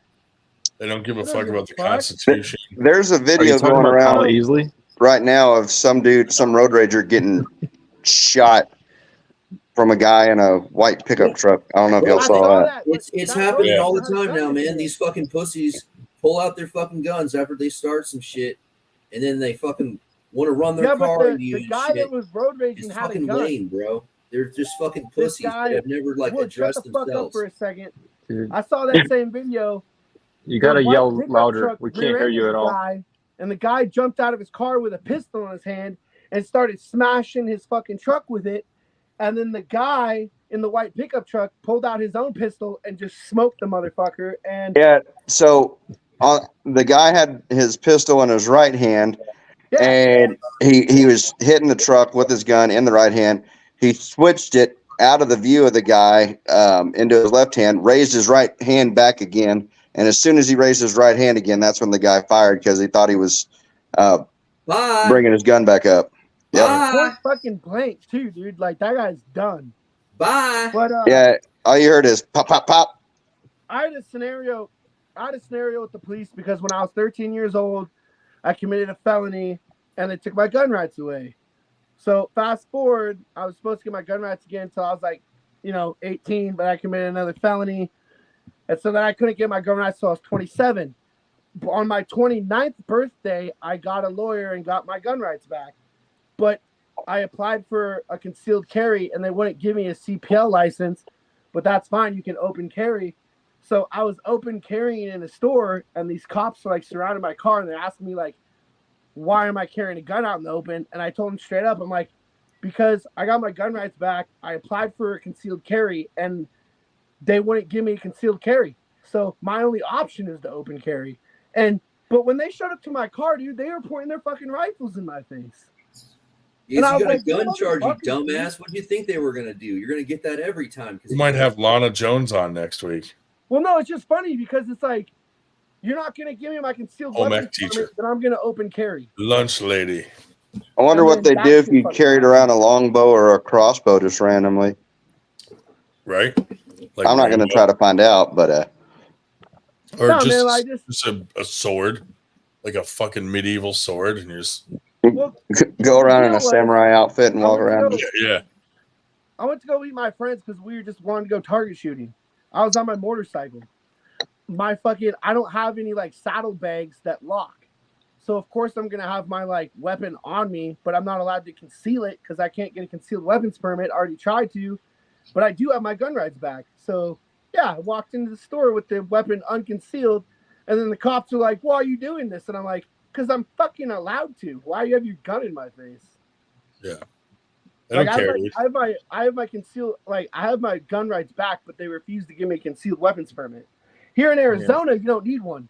Here, Arizona's cool. Here in Arizona, you do not need a permit to conceal your weapon. The Wild West. Here it's a great place for business. Can I tell a road rage story? This fucking guy fucking started some shit with me, and then I fucking invited him to pull over, so I pull over and get out. He drives off. Then he starts some shit with me again. So I'm like, okay, and I fucking start following him, and he fucking puts on a camo hat, calls the cops, and pulls out a knife and tries to stab me. Fucking goddamn cocksucker, dude. And he was all over the shit he started and re-instigated after I tried to amicably settle it off the road. That son of a bitch. Now, do you have a technical dash cam they could use? Fuck no, bro. That's incriminating as fuck. I was about to say that's just incriminating yourself. Yeah. What the fuck you think I am? Some Russian slave? Oh, Harlan's trying to get on, but he can't. Finally. That's Yeah, the one thing I really love about He might be Arizona. blocked. Let me go unblock him. Okay. In most states, you have to have a permit to conceal carry. Here in Arizona, you don't have to have any kind of permit to conceal carry. Which Bro, is cool. I'm telling you, these guys fucking pull out weapons so quick and they drive like shit. They have no accountability, and there's no traffic enforcement, and they're just like escalating exponentially. And now the old people are driving like shit too, just to try to keep up with the bad behavior so they look normal. It's a fucking shit show, dude. Yeah, traffic's pretty bad. Drivers are horrible here in Lubbock. Horrible. It's everywhere, dude. They've destroyed our morality completely, and we have no etiquette or distinction of responsibility to lawfulness in respect to others. And Yeah, you know what's the merge is a craziest part personal about- challenge. You know what's the craziest part about road rage? Serious. People getting angry about road rage. I went to the Bahamas, and in the Bahamas, everybody's driving fast and crazy, and they'll use their horn for communication, like beep beep right next to you, and you hear horns honking all the time, and people are communicating each other with the horns, and they're just like using that to have like, hey, I'm right here, and the flow of traffic keeps going, and there's the traffic flows, and there's a lot of vehicles, but there's never any road rage. Like I went to the Bahamas, I was there for like 3 weeks, and it's just like nobody ever road rages, but they're always honking at each other, like, hey, I'm right Well, here. the Bahamas, all the locals are, my Be a little high, man. All I know is when I was in the Bahamas, there was a shitload of vehicles to the point where, like, in the States, there'd be traffic, and traffic's flowing fast. People are honking at each other, but not being mad about it, and just like communicating each other. And like, if you ever been to the Bahamas and you've seen like a lot of vehicles, like the traffic just flows, and there's like no road rage almost ever. It's all righteous, man. Everyone's just trying to get somewhere, and they see it as travel. We're normal. Well, it's because Americans are fucking assholes. That's why. It's like in America, if you're trying to like get over and I don't see you and you honk at me, like an American will probably like take offense to that and like try to road rage over that. In the Bahamas, No, I usually say I'm sorry while I'm waving with the windows up. No, in the Bahamas, like you're your horns honking all the time, and people are like, "Oh yeah." Have them try now, Shell. Okay. You may even be listening.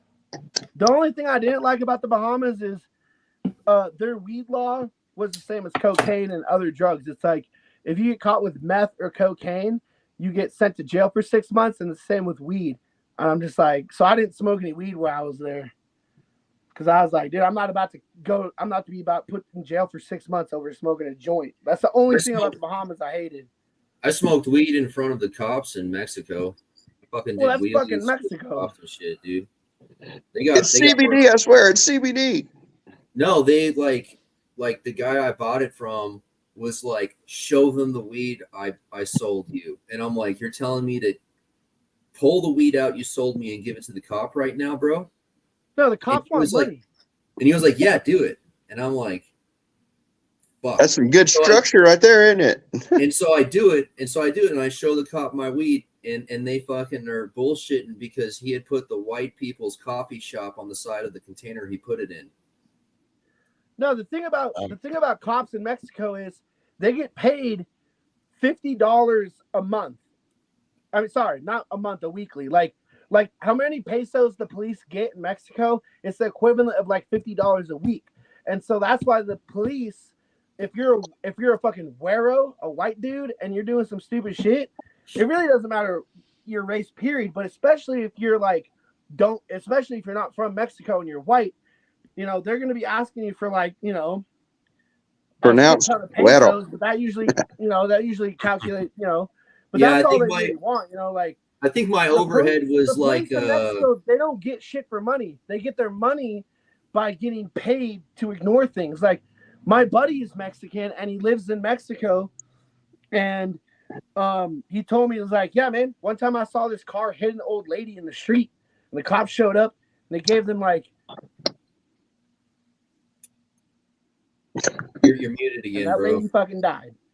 Yeah, they muted you right as you started. That's crazy. Crash That's story. crazy, dude. Yeah. All right, Dave. So what's the next trivia question? It's like they get paid pesos, but it's like the equivalent of like $50 American. Like imagine having a job and you're a policeman and you're getting paid like $50 a week. That's why they're so easily paid off. Like, you know, but you know, if you're fucking Can you do a Tyson Fury accent? And you go to Mexico, you'd better have. I like that one. Right. I think I was paying like 500 to 1,000 pesos a week to roll around with this gangster dude in Mexico. I definitely wouldn't do that. Let's go back to trivia. Well, who asked for the trivia question? Was it Todd? Yeah. Todd, so okay. I got one real quick. How many penises? Question, but go ahead. How many penises has Eric Harlan had inside of his body at the same time? At the same time. At the same Bro, time. What the fuck are you doing, Grondin? He's probably been. You mean like carpooled? He's probably been carpooled by like 5 dudes. No, is it penises or no? penis He did tell us a story how he had a friend that was gay and like on Grindr. On the guy's birthday, he was like, "Fine, I'll fuck you for your birthday." I'm like, "Geez." They put him on a white couch. Ryan, you know well, that's weird. You know what carpool I mean, I is? got friends, but if like say Shubich was like, "Ryan, will you fuck me on my birthday?" The answer would absolutely be yes. Oh, that's why you're a friend. Trivia That's what question. friends are for, buddy. Trivia question that Todd is most likely know the answer to. Why does Oklahoma have the Western Panhandle? Panhandle? Yeah, Right. Oklahoma's Western Panhandle, just north of Todd. Why? Why? Yes, why? I mean, Because no Got one more wants that guns than the shitty other piece of guy? I land. don't know. No.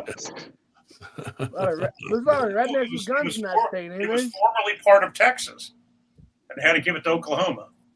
I had some random bros at the lake hook what? me up with some tail on my birthday. I went out camping and cooking by myself, and they were like, "It's your birthday," and they fucking left me with one of their ladies. I knew the answer at one point in time. I have since forgotten, but No, they weren't allowed to have slavery north of the southern boundary of Missouri. yeah. Compromise when Texas came into the Union, they either weren't allowed to have slavery up there, or they had to give it away. I have a question. So they gave it back to the government and got attached to Oklahoma. What is the exact measurement of Dave Shell's areola? About as Shubich? large as the brain of a socialist American, aka a Shubich, what's the answer, buddy? 15/16. 100%. You win, dude. Nice. Dave, can you confirm that? Yes, but I'm not going to confirm it by showing it to you again because No. Just 1 3/4. Just a verbal confirmation is enough. Wait, what is 15/16? 15/16. If you pay taxes, 1/16 shy of an inch. Yeah. If you're paying taxes, you're a socialist. Dave, I've got a question for you. Mm. For what amount of money did Ulysses S. Grant agree to sell his autobiography for? No, dude, General Sherman. Let's talk about General Sherman. He's the cool one. $1,000. General Sherman was doing all the fun stuff. $1,000. One doll hair. Well, dude. Will you also listen to the Shane Gillis professor? Back, you would say, who No helped him comment. finish it? Yes, it was $1,000. Who helped him finish it? Oh, I'm on a roll. Which he did That just. Clemens guy, Shane Gillis that dressed Mark as Twain Trump? fella. That Mark Twain fella, Clemens. Yeah. Did you see Shane Gillis dressed as Trump? Yeah, Is Captain Obvious I watched talking that whole about thing. Saplinkov's biceps or something? Fucking 58. A lot of centimeters. Mexican tits. Here you go, David. Who was supposed to be the 5th president on Mount Rushmore? Hitler. Simon Barachoa. Oh, let's see. Yeah, I did hear that. Simon Barachoa. Fuck that guy. Cheater. Was it Grant? I don't know. I didn't know if there was supposed to be a 5th or not. I just Was it throwing something random up. Was it Lana Jones? The home ec teacher. Of course, all the Native Was it Americans. Harlan's father? Yeah, they didn't want these white guys up on their mountain. Was it Willis Harlan? Was it Franklin Pierce? Was it Shane Gillis as Trump? Banana. Hey, Grondin, do you ever have any witches show up to your events? Witches? Yeah, I'm sure there's been some, yeah. because I know the coven here in Austin is one of the largest witch covens in the nation. You know, like it's You ever go to like, you could like drop a nuke on Austin and all the people would die, but you would get rid of that witches coven, and it would probably stop a lot of the evil. Dude, you gotta go to Salem, Massachusetts if you want witches, dude. Oh man, That shit I is don't know, crazy. bro. I'm pretty sure the largest. I'm pretty sure the largest active Assembled witch multitudes is who are the poor Austin. people that are on Mount. You know what? Let's look that up. Do what, David? So you can ask the other assembled multitudes who are the 4 presidents that are on Mount Rushmore. Fucking phone keeps overheating. Washington, Roosevelt, It's Lincoln. Lincoln, Washington, Roosevelt, and Washington Roosevelt, Theodore Roosevelt, Washington Theodore Roosevelt. Was it Andrew Jackson? no, he's the red hair, number 3 president. Shoot. Hamilton. Todd 3. Was it Benjamin Franklin? No, number 3. Yeah. Was it like Thomas Harrison? And Franklin? No, President had red hair. She's on the Red Fox. Todd Adams? Was it John Adams? No. Yeah. Was it It Billy was James? George Washington, Andrew something. No, number 3. No. Andrew Jackson. 3. No. Alex Jones. No. Abraham Lincoln. Al Gore. Thomas Donald Trump. Rutherford. Was it Thomas Rutherford? Oh, eat Dick glass, Cheney. all of you. Fuck you. Wait, Jefferson. the All third of you. president was like Oh, Thomas Jefferson. right? Yeah, that's weird. Yeah, Somebody just that's said He it. was the weird. second president. He wasn't the third president. He was, Are you sure he wasn't the third? Was it Thomas Hillary? Jefferson was the Pretty second sure it was president. George Washington, Andrew something, and then Thomas. No, while you're All at it, right. Here's a Was a it good Michael question. Obama? What president is on the $100 bill? Franklin. No Oh, president sorry, is on the Benjamin. $100 bill. Benjamins, dude. Come on. Andrew. Yeah, Franklin. Benjamin What? Franklin wasn't a president, though. No, Who's he that? Yeah, wasn't. but he almost Wasn't it? was, but he wasn't. He But was the Secretary of the he was going to be Treasury. president and should have been No. president. I can't remember what happened, but wait, what? I think Benjamin Franklin was supposed to be like the 15th president, right? But then James, what no, was he that was, other he was guy's dead name? well James before something. then. He was dead well before then. Speaking of which, who were the two presidents that died on the same day, the 50th anniversary of the Declaration of Independence? Lee Harvey Was Oswald. that July George? 4th, I don't know. 1826. No, Lyndon B. Johnson. maybe the Aaron and Burr No, issue. July 4th, 1826. Bin Laden. Sacagawea is on a coin. No one's talking about fucking coins, dude. I'm sorry. They didn't shave their armpits either. Where is a $2 bill? Who's on the two? There is a $2 bill. Who's on it? Was his name Shit. Thomas? I'm sorry. Oh, I have one. I have one. Thomas? Was his name I'm gonna Thomas? grab it right now just to piss you guys off. Who was on a $2 bill? Jefferson. Was the first name Thomas? Have you guys seen the two franc mark from the 1800s? And is this dude in the Thomas And Jefferson's on the $2 and he's bill. got I a believe. babe. He's got a babe under each arm. Could you imagine like having a fucking 2 franc piece that's got a fucking threesome on? Jesus. No one- Andrew Wood, Salem, Massachusetts Wait, is can I the say something rich quick? You know what a capital of $2 the bill world. signified? You went into some bars. My stepfather told me this. Go to some bars, put a $2 bill in the bar. That was a signal to the bartender, without you saying anything, that you wanted a prostitute. Dude, up in New I have a Hampshire, question for Dave all the Shell. strip clubs Dave only Shell. use $2 bills because then Dave you have Shell. to pay more because you can't use ones in I there. have a question for Dave Shell. Dave Shell. Yeah. Who, I have hundreds of these. who is the hundreds. one and only president? Who is the one and only president still to this day who did not have a first lady because he was a pimp? He wasn't married, didn't have a wife, Who did and not he was have- like a man whore.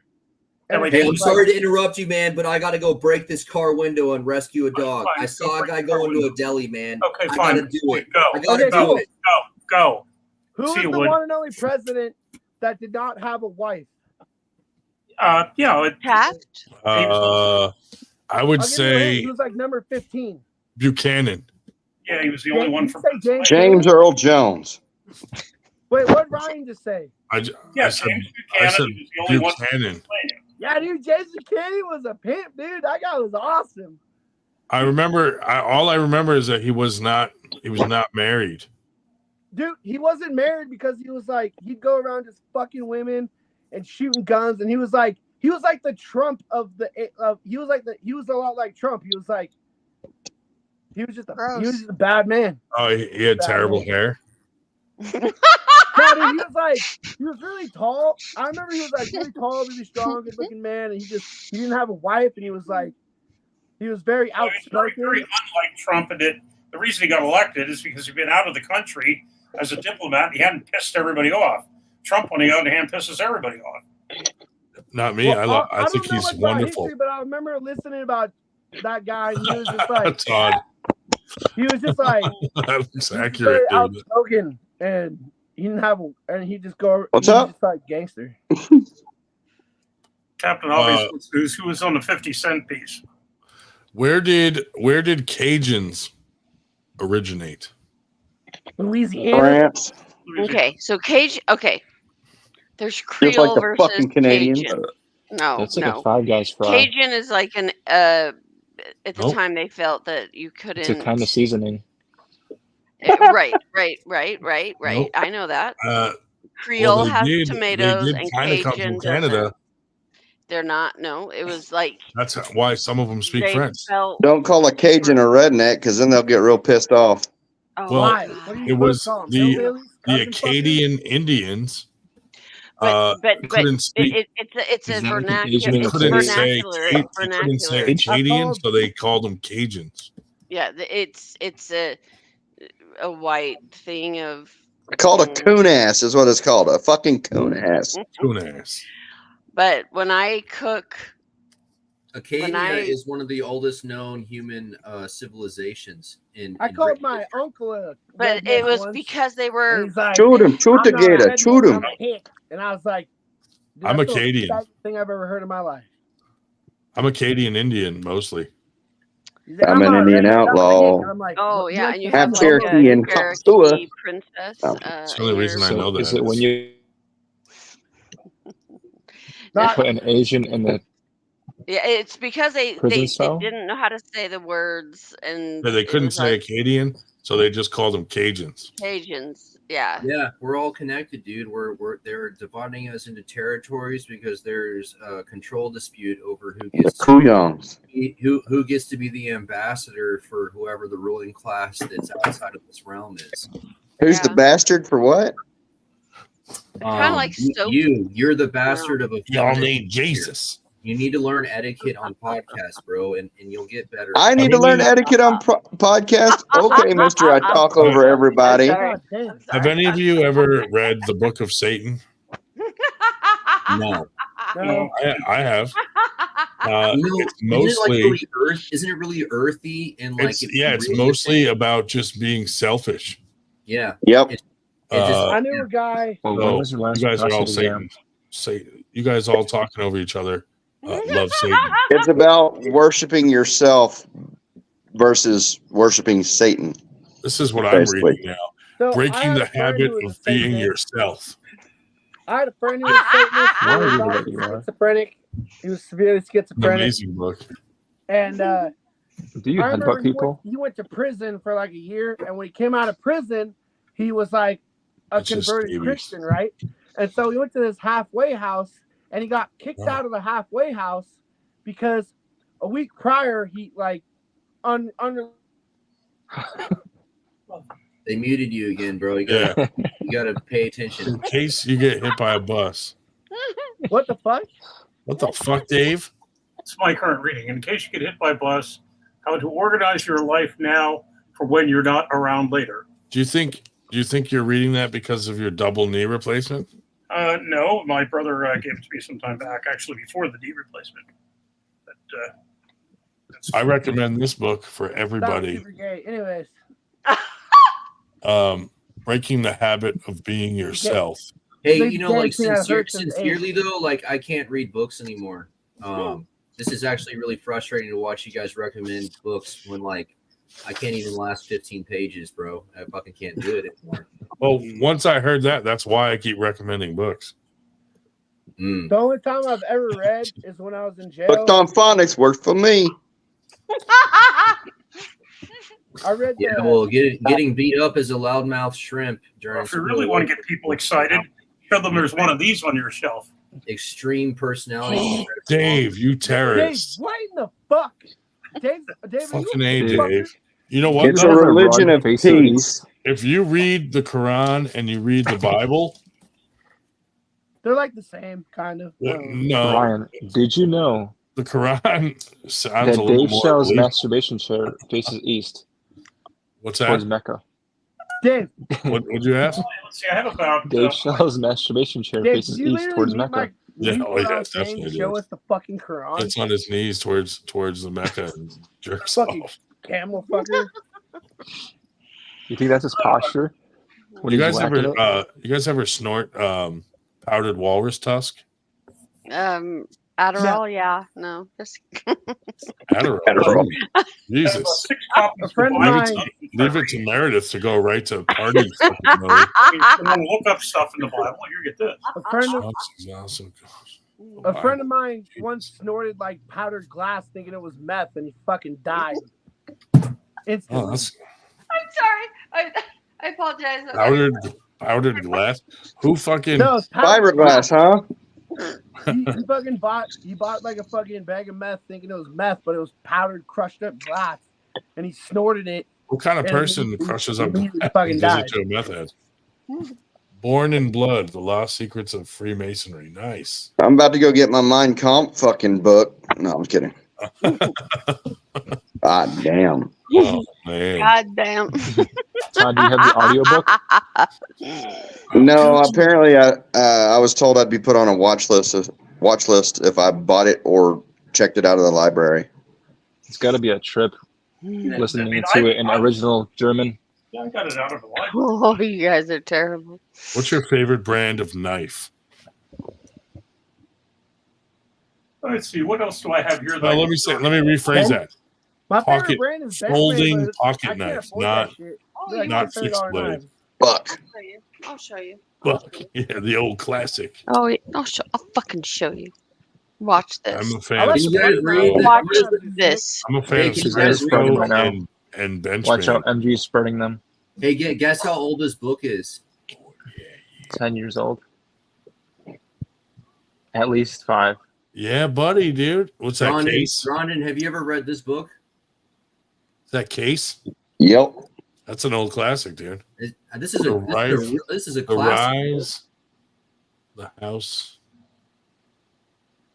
Of Rothschilds. I can't see. Oh, The Rothschilds. No, I have not read it, but I've heard about it. Is it a good read or is it like a It's slow probably burn? all about corruption. Oh my goodness. That looks like secrets. They got pictures of people at parties in here. Jesus Christ. That's naughty. Sex parties. It was published in New York.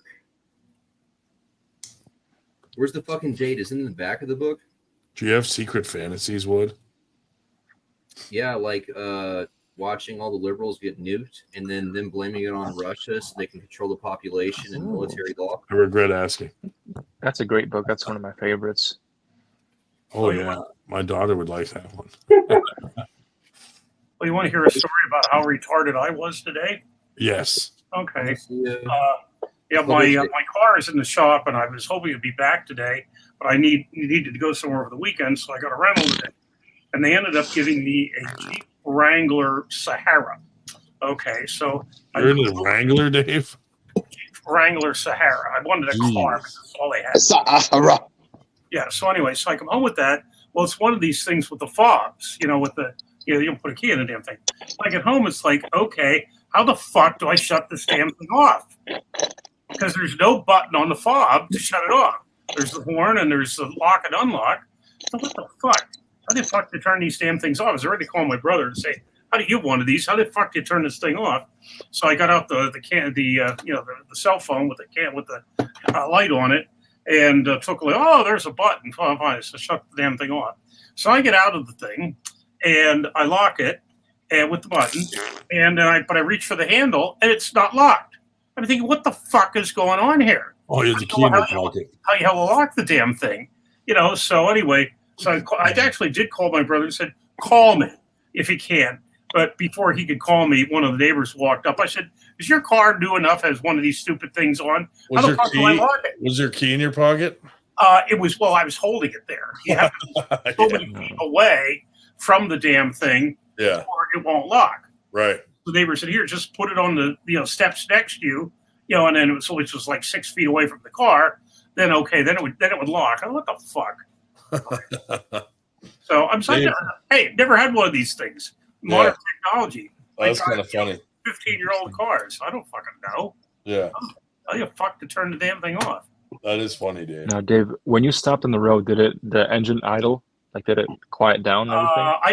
I don't think so. I was only half a mile away. You wouldn't be able to hear that anyway. Yeah, I'm not half deaf. I wouldn't heard that anyway. So you didn't have to adjust the carburetor jets. Got it. I would never buy the damn thing. You really, you climb up into it, and I have a hell of a time just getting my feet into the damn thing because the space. You put the seat all the way back, the distance between the front of the seat and the metal there that side of the damn shitting thing. I can hardly get my feet in, and I only wear a size 13. I mean, really, what the fuck? Yeah, that lip by the door is not fun getting out. You fall on your face just trying to get out. Oh God, yeah, it's a mess. But now I'm not going to buy this thing ever. So I got that. So your next purchase is not a Jeep. It's definitely not a Jeep, but it will get me to Nitro's party on Sunday. Now, Dave, is your favorite kind of car crank to start? Well, no, we do have an automatic start. It's the pedal, the button on the floor. The starter button, Dave, to go to Nitro. I use a shotgun primer. Are you going to take the top down to go to Nitro's? It's not a top-down type. It's hardcover. Take the doors off. Take the hardcover off. Yeah. I say just cut the top off and make it convertible, bro. There's always good weather somewhere. Yeah, hard tops come off a Jeep, dude. Well, I'm not going to do it anyway. But take all the doors off, Dave. Yeah, take the doors off. So anyway, and then the question is, people see your guns from the side? Because they have Easy Pass on the damn thing. You swing the thing over. So I'm just curious: is fucking Enterprise going to charge me 3 times as much for Easy Pass as Easy Pass will, or I don't know, because I don't have my Easy Pass thing. It's in the car. I don't have the table. And the mechanic said, "I'll come over and help you tomorrow when they're closed, and I could transfer the table to whatever I rented." I said, I called Nitro. I said, "Do we have enough tables?" He said, "Yeah." So I'm not going to. I forgot about my Easy Pass when I was pulling the trailer to the last tournament. Mm-hmm. And I had my Easy Pass, but I forgot, like, on the trailer, it's a different plate. Right. Or they fucking sent me a ticket.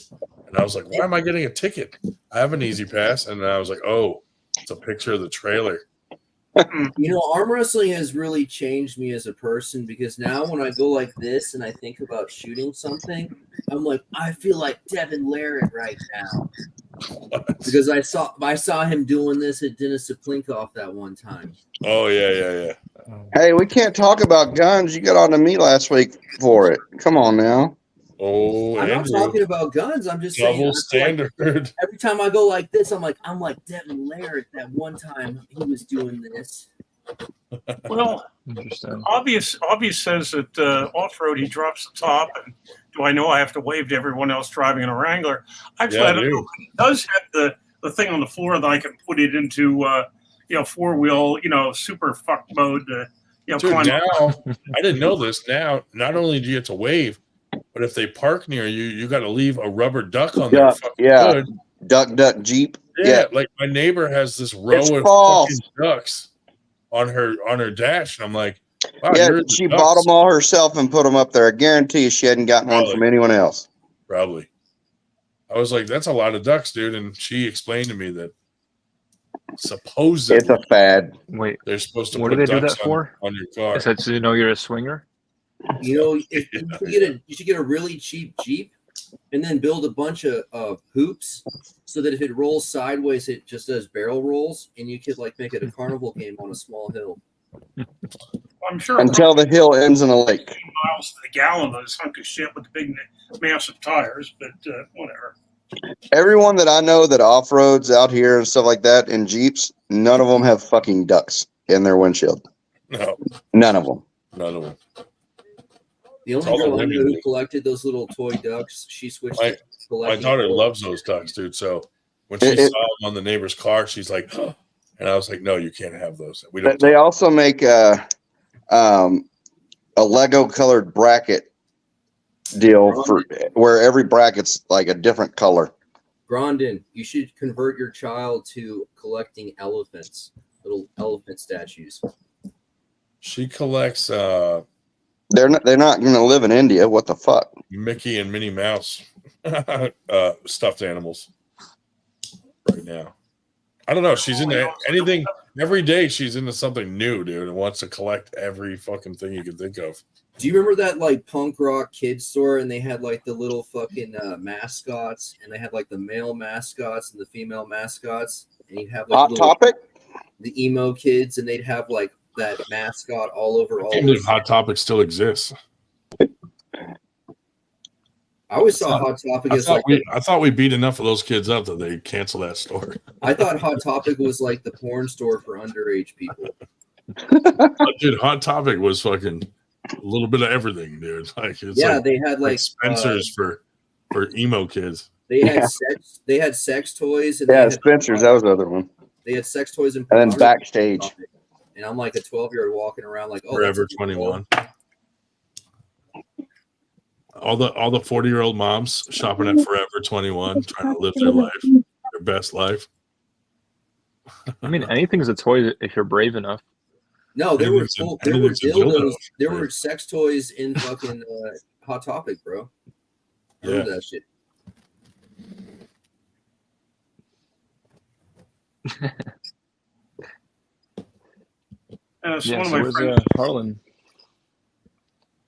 so one of my friends Where's just the posted Look at this credit card, dude. the fact that Keith Man. Richards Can you has turn it outlived, around? the Hold fact on, that watch Keith- this. The fact that Keith Richards has outlived Richard Simmons really makes me question his eating healthy and exercise thing. Weird. Why'd you fold it? My brother got one of those, but they confiscated it at the airport. Dude, I went into the courthouse with it, and I totally forgot. And they didn't catch it. They Oh, didn't shit. catch it in. And then went out for a minute and came back in, and then they caught it, and they were like, I'll give this to you when you leave. And I was like, dude, I totally forgot. It's in my wallet. I had a credit card pocket knife in my wallet once. I forgot about it, and they pulled me aside. They're like, "Is there anything you want to declare?" And I'm like, "I have no idea what the hell you're talking about." And they're like, "What is this?" And I'm like, "Oh, my bad. Y'all can have it. Sorry, I forgot." Yeah, that's pretty much what I did. I was like, you can have it. I don't give a shit.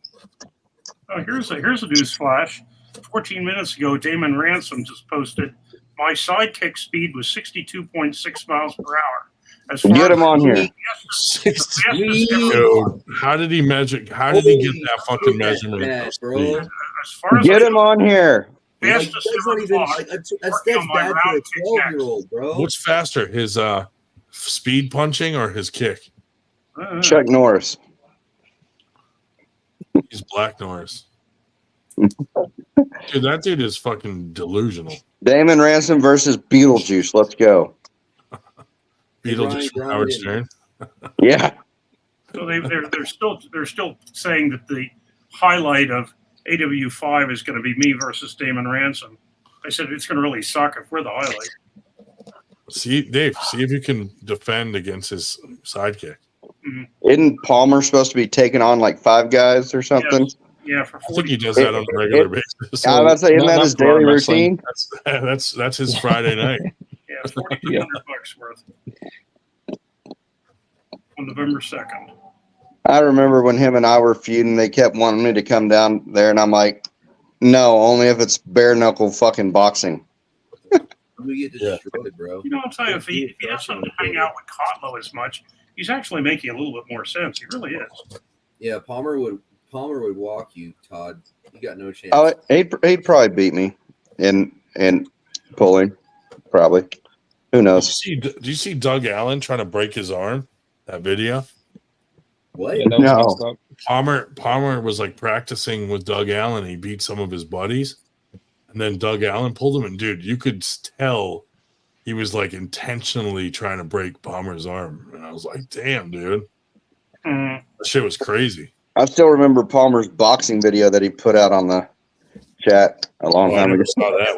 Was it scary? It was cringy. Yeah, his body type, bro. I bet it looked wild, like a baby, just throwing like the most pitiful shits. He's got fucking those short, stubby arms and that giant barrel chest, bro. Fucking semen squirting out of every orifice. I hadn't been in that chat in God months now. I didn't even know if it still exists. It's like a sprinkler of semen. There's multiple Every time he generations of that spins chat. around, semen's just squirting out in every Yeah, direction. I was in a bunch of different versions of the chat, and then it just Queenslander in there. went away, or I got blocked, or so. I don't know.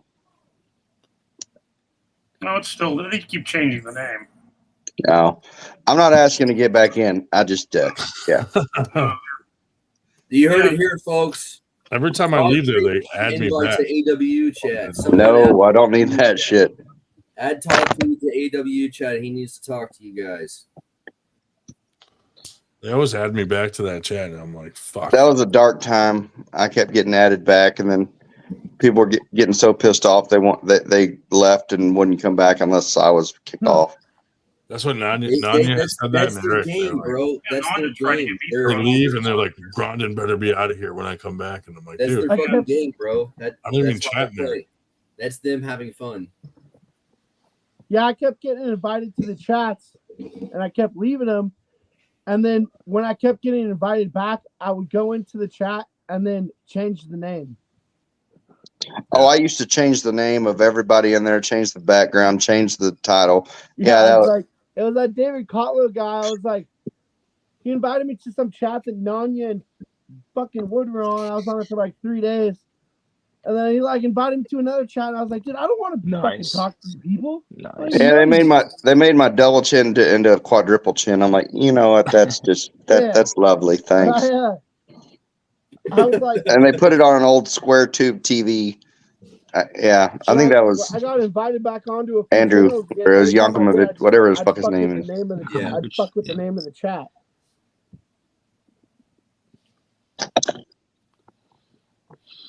Yeah. I changed he seems like an interesting guy. I mean, if you're kind of into that bubbly, I'm on coke and I'm a prick, but I'm nice. You know? I was in this one chat, and I was like, I wonder if I could change the name of like actual people in the chat, and it allowed me to do it.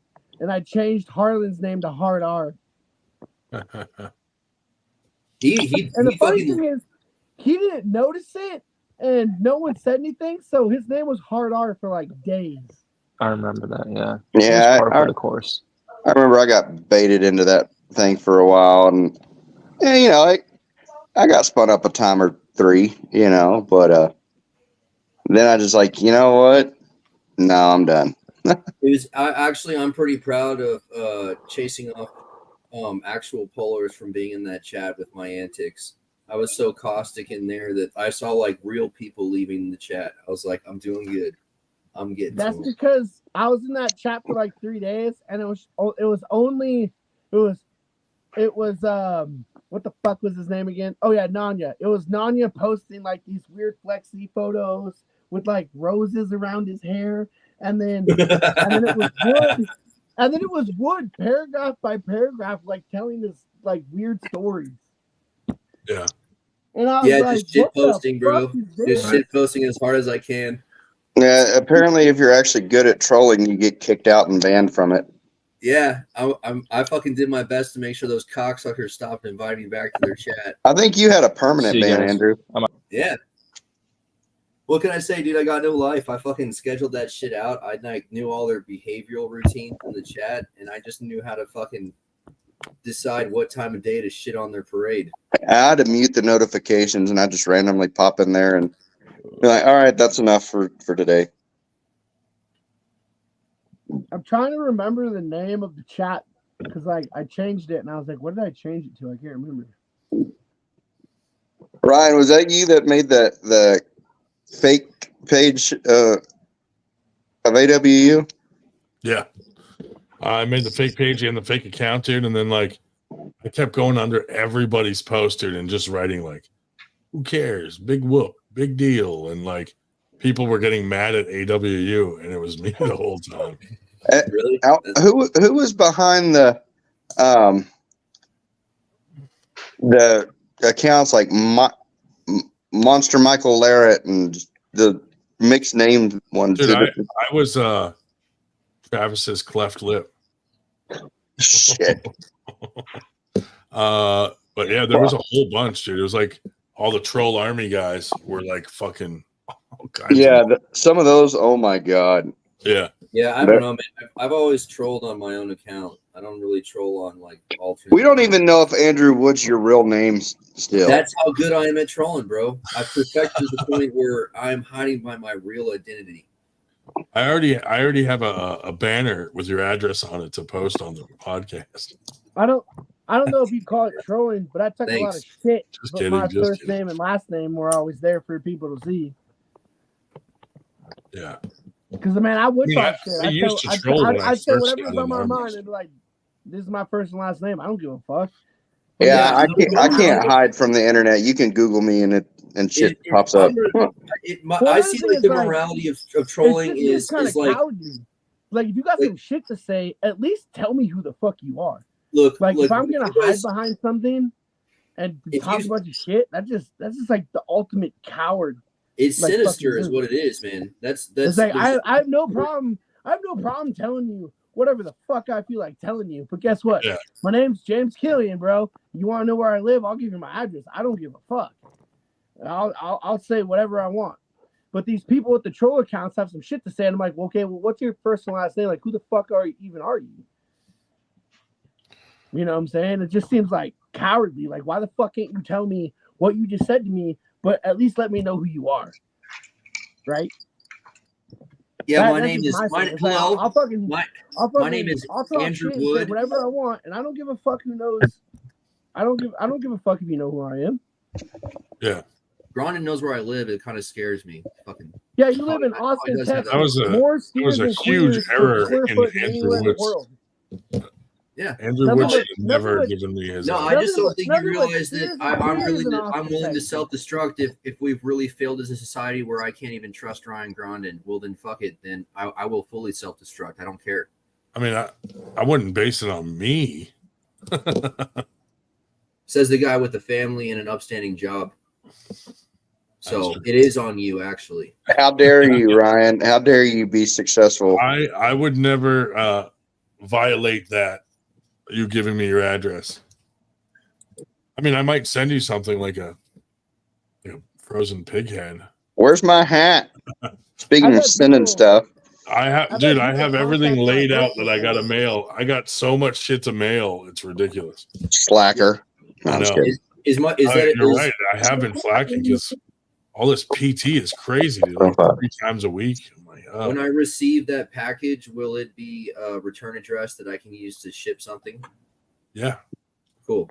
You already have my address. You shipped me those handles, remember? All right, I think I already lost it, bro.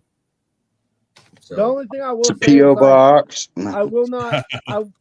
I will not put my place of employment on Facebook anymore. Like where I work, like my place of employment, I don't put that on there anymore because I've gone to work one time. I went to work once and my boss was like, hey man, like what's up with this? And people were contacting like the bosses of my work saying a bunch of shit. I didn't get fired for it. It was actually vice versa. HR department contacted the few people that were messaging my work and said, hey, we're going to take legal action on you if you don't stop your slandering. Like, yeah, my ex-wife and her mother always did that to every company I worked for. My job had my back. They're like, we're not going to fire you, and we're going to take legal action. We're going to sue these people if they keep slandering and like bringing up your name. But you need to, whatever your Facebook or Instagram is, like you need to take your employment name off. They're like, we can't be dealing with this. And so yeah. Then I took that off Facebook, and that's one thing I will say. Like, if you're gonna talk shit to a bunch of fucking weak ass pussy people, don't have your employment name. Like, where you work. That's how I got Eric Harlan fired. Well, I mean, I only do cash, so it's all good. My fucking the president, HR hit me up, and they're like, you need to go talk to like fucking the president. And I talked to the president of the company. I talked to the HR, and they're like, we have your back, and we already told these people we're going to take legal action on them, but you need to if you need to take our name off your social media because we're getting a lot of phone calls from whatever the fuck you're doing.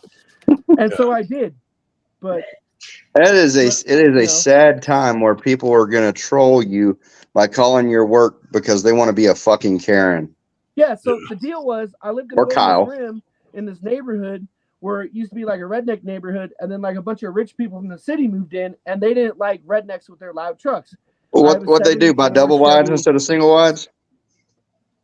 No, it's Wilderness Rim. It's like a bunch of houses up in the mountains, but I had I have a 74 square body, and it's that something's got a wraparound porch. Straight pipe, and I would drive through the neighborhood, and people would freak out about my truck being loud. And they call the cops on me, and they just like they try everything they could to make my life miserable because I drove a really loud truck and a really loud motorcycle.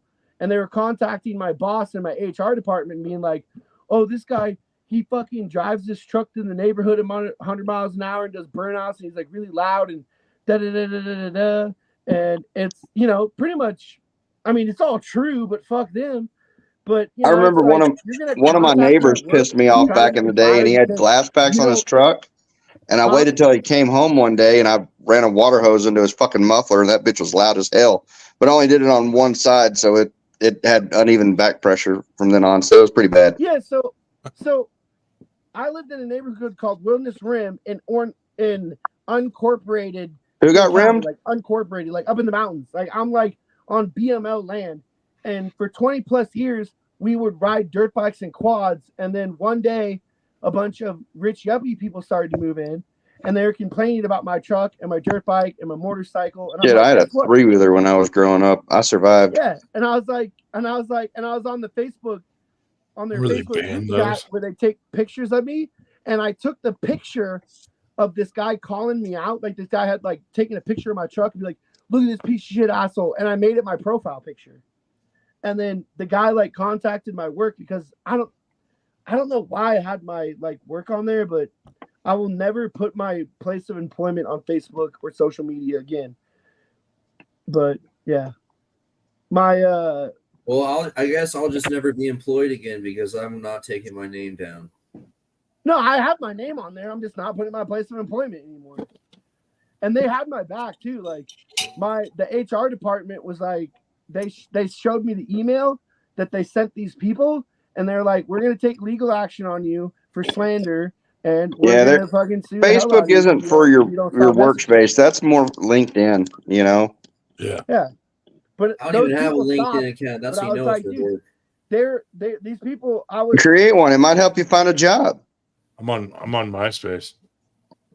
Yeah, you can Google my name, and I think my MySpace profile still pops up. I was an order generator and a salesman for. I wonder if mine does. I gotta look. A tree company called Northwest Pruners. Hang on, let's see some. And they were like, because I was stupid and had my place of employment on Facebook, they were hitting up at my employers.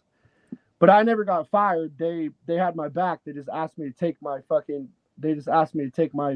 name of employment off my social media, and I was like, I never did it again. And the funny thing is that people in this neighborhood would drive 30, 40 miles an hour in their minivans, and they're really quiet, and kids would play in the street. And I'm like, I'm driving like 30 miles an hour plus, and you can hear me from a mile away. It's like, in my opinion, you guys are the ones that are dangerous. You're driving these like quiet cars around corners super fast. People can't even hear you coming. At least with my truck, you can hear me coming. Like, you're not going to get hit by my truck because it's fucking wide open headers and you can hear me from a mile away. Yeah, I don't know, man. If someone's going 100 miles an hour and you don't hear that shit coming, then you're deaf as fuck. But I was just reading Damon's 100 miles an hour of road noise and wind. His kick is the fastest ever clocked. What? Damon says his 62.6 mile per hour sidekick is the fastest ever clocked. I don't even know what a sidekick is. I would imagine probably because no one bothers to fucking clock their sidekick. Somebody got a comment on his thing. I thought you said somebody else's was 136 or some such crap. I feel like in a previous life, Damon Ransom like starved himself to death in the name of some religion. I think he was aborted, but he survived. Yeah. Crawled out of the But another thing is like I just remember growing up Wilderness Rim, it was like a bunch of rednecks lived there, and then a bunch of people from the city started moving in. And when I was like 20 something, I think I was like 21, 22, I bought Yeah, I mean, assimilation is a huge issue, though. Like, people don't assimilate when they move somewhere anymore. They want the place to change for them. You know, No, I live exactly. here now. You have to change. Yeah. You know? So, like, all these, I remember one time, this is ridiculous. I'm driving my 74 Chevy Square Body's yellow. It's canary yellow. And yeah, it's big, it's lifted, it's loud, but it's canary yellow. And I drove to my friend's house, and this guy in a BMW pulls up into my driveway, and he's like, "Are you the one that keeps driving past my house in that big blue lifted truck?" And I'm like, "Blue? Dude, my truck is fucking yellow, you piece of shit. The guy you're looking for lives down the street, and he'll beat the fuck out of you. I'm about to beat the fuck out of you. get in your BMW and go back to fucking Bellevue, bro. Like, what are you doing? But it's just funny because my buddy had a 77 Ford, and it was lifted in blue, and just like my truck is lifted, but it's yellow and it's a Chevy. And I'm like, my truck is a Chevy and it's fucking yellow. Why are you bitching out about me? Why are you bitching at me Bellevue, about it? Washington, correct? It's a great story. Yeah. And then another guy on a motorcycle. He was my buddy's neighbor. He had an orange motorcycle, but it was like an orange Harley. And I had a bike that looked similar. And I pull up to my buddy's house, and then he was there for like the whole time I was at my buddy's house. And as I'm leaving, I pass his house, and you know, my bike is straight piped and it's extremely fucking loud. And the guy runs out of his driveway yelling at me, and I immediately hit the brakes, put the kickstand down, and I start to walk towards him. And he's like, "Stay back, stop, don't come at me." And I'm like, you were yelling at something at me, and now you're like standing in the middle of the street. Like, I'm only walking towards you to find out what your problem is. Like, what's the deal? He's like, "Your bike looks just like mine, and I'm getting blamed for it." And I'm like, man, I could give a fuck, dude. Like, why are you coming at me yelling? And then, you know, the only reason you're doing this is because you thought I was riding away. Now that I'm stopped and my kickstand's down and I'm in your face, he wanted to be friends. And I was just like, I ended up shaking the man's hand and be like, you know what? Like, just, I get that your bike is orange and you're getting some shit for it, but I don't give a fuck. All right? You live in Wilderness Rim, up in like the woods. Like, I lived on the side of a mountain. And for 20 plus years, I had no problem with that shit. And then like a bunch of rich yuppie people moved in, driving BMWs and Land Rovers, and they started complaining about noise. And you got to live the good life, and you're bitching about it, man. No one else gets to fucking do that fun shit. And you're complaining about guess how, what? Like, I got to do all this fun absolutely shit. no reason. It's just funny. I've had that happen to me so many times. It's like, I was driving my Chevy down this fucking road, and I'm not even going fast, but you know, I have wide open headers, so it's loud, and I'm not even speeding. And this guy, he jumped out in front of my truck, and he was bitching and yelling at me. And then my buddy just looks at me. He's like, "Don't get out of the truck." I get the fuck out of the truck. I get in his face, and all of a sudden he's like apologizing to me, like saying he wanted any trouble. And I'm like, dude, you're fucking screaming and yelling and talking shit, standing in front of my truck, and now you want me to back the fuck down? Like, too late, buddy. And then he pointed out his daughter. He's like, "I have a 3-year-old daughter. I have a 3-year-old daughter." And I'm like, yeah. And she's about to watch some shit because you decided to start some shit. And I'm just like, and that's happened to me multiple times. One time I was in Seattle, and this guy wouldn't let me in, and I just cut off in front of him. And then he pulled over, and he was a big Samoan dude, and he was wearing a skirt. He was wearing like this little Hawaiian skirt with some sandals. And he came up to my car, and I was like, "Bro, how are you going to try and lace up on a motherfucker when you're wearing a skirt and flip-flops? Like, you fucked up. I'm wearing fucking Carhartts and boots, and I'm ready to go. Like, you want some shit? Let's fucking start. Like, let's go right fucking now." And the first thing he said was, I have a 3-year-old daughter in my car." Yeah, and like, this is, you fucking started this. You don't want to see your 3-year-old daughter get fucked up. Like, you don't want to see her. You don't want your 3-year-old daughter to see her daddy get fucked up. Then why are you following me into a parking lot? Why are you jumping in front of my truck? Why are you fucking running down the road when I'm riding my motorcycle? Because the thing about me is, I'll fucking stop. Like, if I see you yelling or running out towards me, I will stop. Every time. I don't care. But then I'm the bad guy, and it's bullshit. You know? My imagination, or some of the most lead-footed drivers on the road, people are driving BMW, or not BMWs, Mercedes. No, exactly. And the thing about it is, my cars, like, I'm not lead-footed. They're just loud. I have a loud motorcycle. I have a loud truck. So I'm not. Yeah, even those driving Mercedes fast. are Like, fast, people, man. You know? I had this fucking Mercedes fucking with me, and I tried to place it on my leader bike, and it was fucking keeping up. I was like fucking, just like my front wheel was just floating off the ground, and he was right there with me. It's fucking annoying. Yeah, man. I remember one time I was on my motorcycle driving home, and this fucking guy came up along the side of me and started flipping me off. And I look over at him. I'm like, what the fuck's going on right now? And he goes to get off the off ramp. And so I speed up in front of him and I slam on the brakes. Next thing you know, there's like a mile of cars lined up behind us and they're all honking and freaking out. And I come to the side of the window of the guy that was flipping me off. And I'm like, what the fuck's your deal, man? Like, and he starts freaking out, like saying he didn't do anything. He didn't mean it. And it's just like, listen, like, when you flip someone off and you cause some drama, like, you know, now we're on the side of the road and I'm in your face, like, and now you don't want, and now I'm the bad guy. That's the part that pisses me off. It's like, I'm not a bad guy, but I'm the one that's the bad guy when the cops show up. When the cops show up and people are fucking crying and scared and they're the ones that called, the first thing the cops do is go up to the caller and they're like, you know, and then they come up to me and I'm like, dude, this guy fucking jumped in front of my truck, or this guy ran after me when I was riding my motorcycle, or this guy flipped me off. It's like, you want to be mad at me because I'm like stopping to ask them why? It's bullshit. Like, if you want to get into some shit, then get into some shit. Otherwise, don't fuck with people. Like, it's fucking bullshit. No accountability.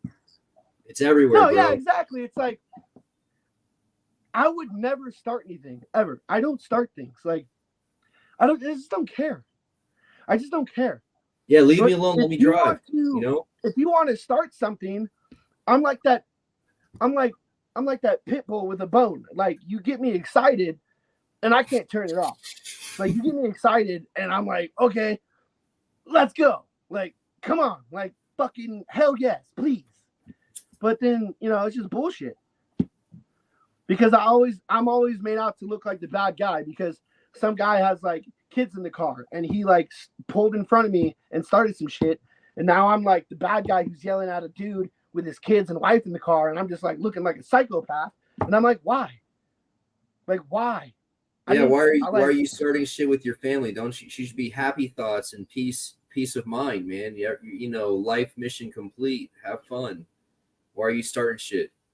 It's weird. I never start shit, dude. Like, I'm a happy-go-lucky. Here, Ryan Grondin and Paul Italia met me at the arm wrestling thing and asked either of them, and they'd be like, dude, that guy was super chill. And he was like, really happy guy. And I am. I'm chill and I'm super happy. I'll give you the shirt off my back if you need it. But if you're gonna start some shit, just know I'm willing to fucking bang. Like, let's go. I don't care. Like, I have had my ass kicked plenty of times, and I'm not afraid to admit it. Like, I have gotten myself into a situation where I've been beat the fuck up, and I don't care. Especially the amount of times I've had my ass kicked. I know I know who can kick it and who can't, and it's like, dude, it just doesn't matter. Like, I remember one time some guy honked at me at the casino. Sorry, I honked at him. He was with his family or whatever. But he was just being a fucking cocksucker and just, I don't know. I honked at him. I was mad. I got out of the car. And before I could even say anything or before I even realized what was going on, that guy had fucking decked me right in the chin and had me on the ground. And he was just beating the shit out of me. And then security broke us up. And you know what? I don't give a fuck. I will do it again. I don't care. Like, you want to start some shit, I will be involved in it even if I can't finish it. Because I just don't give a fuck. Like, I've had my ass kicked, and I'm not afraid to get it kicked again. So help me God, you'd better be a bad motherfucker. Because it's just, don't start shit and it won't be shit. Like, be a nice person, and mind your own business. You know, otherwise you might run into someone that is willing. Just don't fuck around. If you fuck around enough where you make your business someone else's business, man, well, then shit's going to happen. And you better figure out how to have that conversation without fucking punching them. Yeah, exactly. It's like, you know, I've had my ass kicked a couple times, but there has been hundreds of times where people confront me about something I didn't even like do wrong. And I'm just like, what do you want to do about it? And they're like crying and apologizing, saying there's like kids in the car and please don't hurt me in front of my kids. And I'm just like, dude, what are you talking about, man? Like, you're the one that came up to my car in a huff, like this big Samoan guy. He was wearing a skirt and sandals, and he came up to me because I cut off in front of him. He honked at me, and I flipped him off. And then he came up to me. I pulled into this parking lot to get some weed at the weed store. He came up to me, and it was like this big 300-pound man. And I just told him straight up, I was like, dude, I'm wearing my boots, and they're laced up tight. You're in a skirt and flip-flops. Yeah, I'm thinking that before, Ryan basically is probably letting the dog out again. But before, I can't do anything with this tonight except get myself off. I just, what I have to do before next week, I'll have the computer back. We have to figure out what we have set wrong that I can't. We think we know that I can't, add people, take people out, or whatever.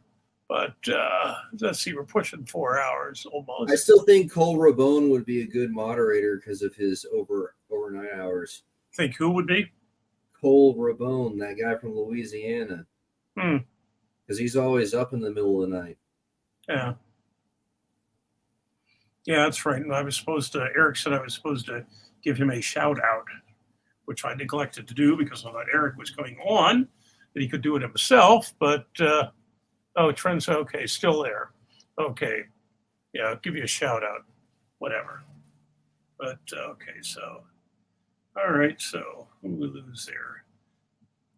MG, Wood, me, and Ryan, supposedly. But, whatever. Yeah, I don't know, man. Like selling the machine to Paul Italia for $1,000 and then potentially having to drive it all the way to fucking California. I mean, talk about just basically doing it for the sake of doing it, Yeah, unfortunately, I'm not coming down there for some time, or I could throw it in the back of my vehicle and I could get it to him in New York next time he's in New York. But that ain't gonna work. It would be fantastic if, I could sell it for $3,000 and that there was a market of people who are willing to pay that, because people aren't even willing to pay $1,000. Mm-hmm. Yeah, I don't know. But they buy steroids. They still have money for those things. Yeah. Well, Paul Italia, or not Italia, Eric Harlan says hello or something, or whatever I'm supposed to shout out to you. Trendsetters Arm Wrestling, Cole Rabone. Maybe do a banner. I don't know. Mm-hmm. But anyway, I suspect we are rapidly running out of things to talk about besides road rage. But whatever. Or So I got to figure out where this Mac table is going when I finish it. I'm here, I promise. Sorry. Someone in Texas has to take this Mac table when I'm done with it. I'm trying to figure out who's taking it. Hollywood Matt Connolly. Sorry, Hollywood. I can't let you in because I can't control things tonight. So if Ryan, unless Ryan comes back, we're just going to have to say hello through the chat. But anyway, good day to you too. Let's see what would be as I look at my world clock. Is it world clock? What is it? Hollywood. It's 2:00 in the afternoon, Saturday. Bro, I wish Todd 3 would stop freezing out. It's really annoying just looking at his fucking face. It's like looking at a goddamn portrait, man. I was looking for a picture on my phone, and I can't find it, but I'll look another time. Yeah, something popped up this couple days ago about I can't remember if it was Lubbock or Amarillo. It was a crossroads of the northern part of Texas, and they had all these 16 different highways that met there and ended up in Myrtle Beach and Lake Superior and wherever the hell else. I can't remember which one it was, but well, that's certainly interesting. It popped up.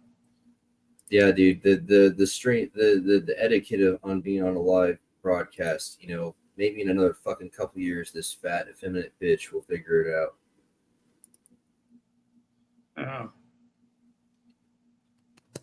It must have been Amarillo because I'm just pulling this up and somebody put about the Cadillac Ranch and it was right. It was just up the.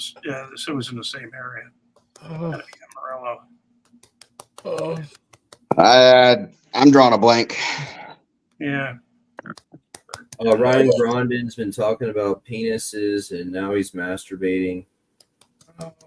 That's pretty much been the theme tonight with Grondin. Mhm. Yeah, I don't know. Like I say, it just popped up. He can't help it. I'm too hot. Matt Connolly in the house. There it is. Yeah. Okay. We're going Hello, how is everybody? You all look like very tired at the moment. So I burned gasoline for like 8 hours, so staring at the gasoline burning kind of fucking wore me out. It's tiring being on this shitty podcast. You're going 4 hours. Jeez, man, that's crazy. Yeah, we got to get these views up, huh? Matt, how you doing, buddy? Good, man. Yeah, it's going well. It's my daughter's birthday tomorrow, so we had the party today. It's Saturday here. Ooh, happy birthday. How old? 8 years old. 8. Holy Christ. Oh my gosh, that means she can get baptized by the Mormon church. So That's double mine's age. Yeah, in the Mormon church, she can get married at 8. Shut the fuck You up. have to. Shut You the have to fuck get married. up. Weird, You get your free set of pajamas that you get. weird, to fucking weird Mormons. 8 years old. I can't imagine, dude. Is it better or worse than 4 years old? No, it's great. It's much better. I've got my other 4 daughters is are terrible. 11 as well, so I've got 11-year-old. You just fill the fire truck up full of pig's blood. We'll take care of it. 4 is a tough age, man. Holy Jesus. Yeah, it does get better when they can feed themselves and go to the toilet and all that sort of stuff. She makes it quite clear, like, Dad, I'm the boss. And I'm like, oh, really?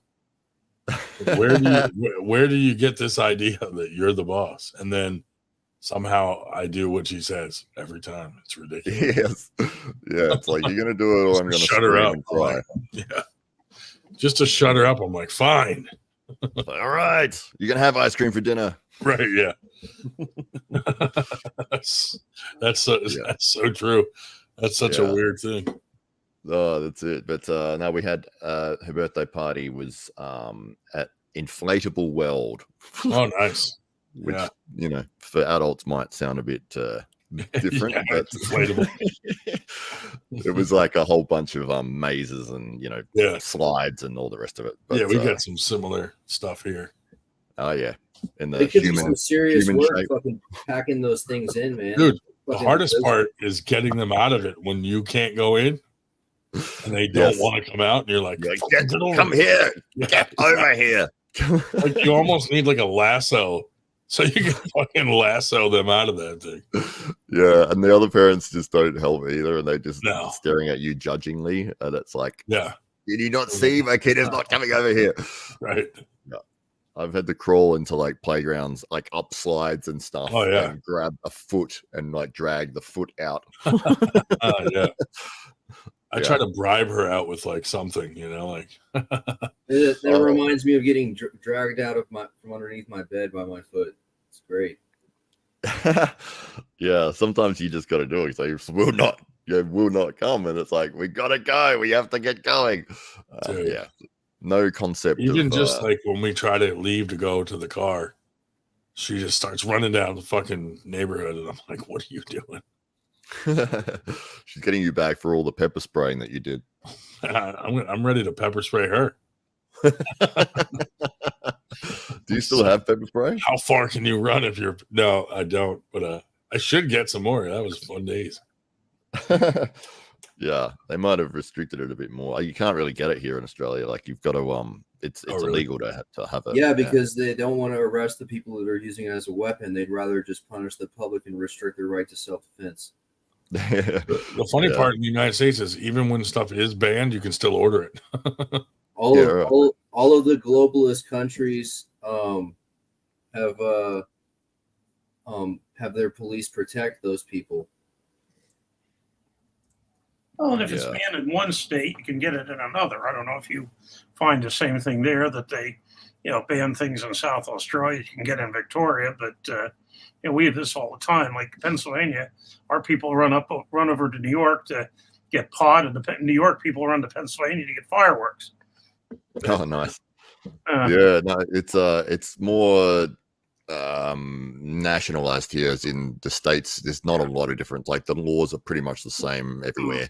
There's some very small differences, but they're very minor, like some traffic differences. But yeah, if you ever want to move your family to America, I would highly suggest South Carolina. Oh yeah. Well, let me ask you if I could ask a dumb question. Birmingham, Alabama. I know one time South Carolina, bro, number one. Best state. At one time, Australia had problem with the different states having different railroad gauges. Have they straightened that mess out, or? Yeah, I would say so. I hadn't heard about that one, but historically, must have been some years back. But at one time, they were, different gauges in some of the states with the railroads. Oh, okay. Yeah, well, you would hope they would have sorted that out by now. Yeah. Yeah, like where did all that gold go on the railroad during the Civil War? I mean, we have standard gauge and we have some narrow gauge tracks, but that's basically it. But yeah, one time, the United States, it was the same thing. Different railroads would have different. It wasn't by state, but it was different railroads would have different gauges. Oh, okay, yeah. Well, they brought out a law maybe 15 years ago, 20 years ago, I think now, but it was a whole list of different weapons that you can't own, you can't carry, and if you are found with it on your person, it's like a $5,000 fine. And they're like nunchucks, ninja stars, pepper spray, knuckle dusters, like all that sort of stuff. Hey Matt, would you like a fitness all the fun hammer? stuff, dude? I can mail you a fitness hammer if you want. Wow, that looks crazy. What is that? It's regulation length sledgehammer, and you can put a pin in there and put 5-pound plates on it. Oh, cool. How do you use it to exercise? I mean, just fucking. I can't even lift that without any plates. But do you hold the end, and it's like, how does it work? I think it's like fucking 17.5 pounds. Jeez. Okay. How does it help you with arm wrestling? It doesn't. It's just cool to look at. a lot of the arm wrestling training has got repetitive pathing, and you can do rotational loading where the pathing is quote unquote randomized by using a leverage implement, and get your pronation and supination engaged while also having light load on your shoulder and bicep. It's real good for blood flow and just gets everything kind of locked in. Oh, nice one. Here's a challenge that next time you're at a pub or a place that has a pool table, you get the pool cue, and on the thin end, the challenge is to be able to grab hold of the pool cue by 2 fingers, and you've got to lift it straight. Ooh. Yeah. It sounds easy. Could anybody do it? Both my thumbs are busted. Can you see do the knuckle, how it protrudes and there's no muscle mass around the knuckle? Both my thumbs are busted. Oh, yeah. I can't do any pinch lifts. I used to be a huge fan of that shit. I can't do any of it anymore. Yeah, I've never seen anyone do that pull cue one. I've tried so many times. I get it like a quarter of the way, and you can't lift it anymore. It's insane. Yeah, I think I've gotten like 60 That's a degrees fun one, at best, and it usually like with a little bit of a swing, Yeah, I normally bring that challenge out when I'm losing at pool, which is nearly every time. Yeah. Well, you should play me, dude, because me and the 8-ball don't get along. So yeah, I like people will put their hand like that, and then they'll put the cue like on top, and I'm still doing this like from when you're a kid. You wrap the index finger hard enough to cause skin tension, and then you have you work that arch right there, and then you have your other fingers that you can stance on the table. That looks ridiculously complicated. I don't even know what No, you're doing. like you literally just your index finger down and then your thumb over your first digit, and it makes a little fucking valley. I get a running start like I'm on a horseback trying to joust. You don't ride horses. That is true. But if I did, Are you good at Paul? Anyone here is good at billiards or whatever? I mean, I've ran the table a couple times, but me and the 8-ball don't get along, man, and I always fuck it up. What's wrong with 8-balls? Oh, wait. different I'm a pro different 8-ball on the snooker table. If I'm in I'm really happy and in a positive mood and like it's a good situation and everyone's having fun, I can like do like 5 or 6 balls in a row before I start to, have like some kind of like maybe like my legs like starts to quiver or something. They call me the Efren Reyes of Texas. So basically, never. Is it the pressure? The pressure gets to you. No, I think it's just the lack of care for physical aptitude of my crippled legs. And you sound like you've got a lot of injuries going on. Yeah, dude, I should have totally been a stunt double for someone and got paid to fall down. I would have been good at it. I am good at it. What is your biggest injury you had? Circumcision. I don't know.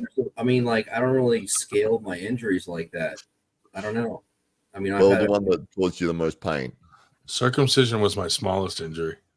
I think the hip injury, because I didn't get it repaired until like 13 years later. So I was like walking around on a bad hip for 13 years. So that was a lot of pain.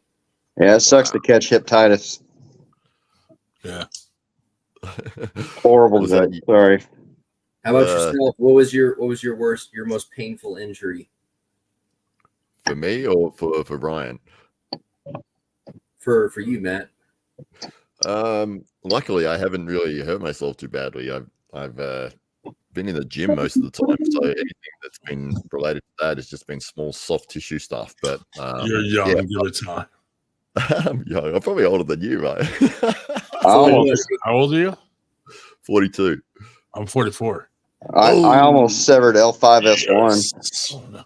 Well, I'll tell you, I had to do a search on this. It was during your lifetime. The Melbourne-Adelaide Railway line was converted to standard gauge in 1995. Oh, I was wondering. And some of them were even more recent. No, I just remembered. I didn't think it was that far back. Yeah, they used to have different gauges all over the damn place. That's crazy. I was wondering what more gauges. rows, man. That's all you can do with a spinal injury in your mid back. Yeah, just do more rows. I woke up this morning. I was like, I wonder what the gauges are of the steel they used in.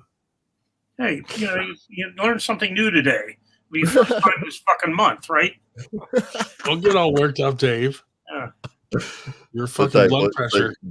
The gauge that you're talking about, 1955, is that right? Adelaide, Melbourne trains, they were using different gauges, and then they had to convert it. Yeah, they basically had to stop and load the wagons and load them. Yeah, I think America uses like 44-inch gauge or some shit. Yeah. Well, when do you think America will change to the metric system? Well, no, there's like in Russia, in Germany, Never. Plans for making like look what Cole's gonna eat. It was like a 10-foot gauge rail. Cole, don't eat it. Don't eat it.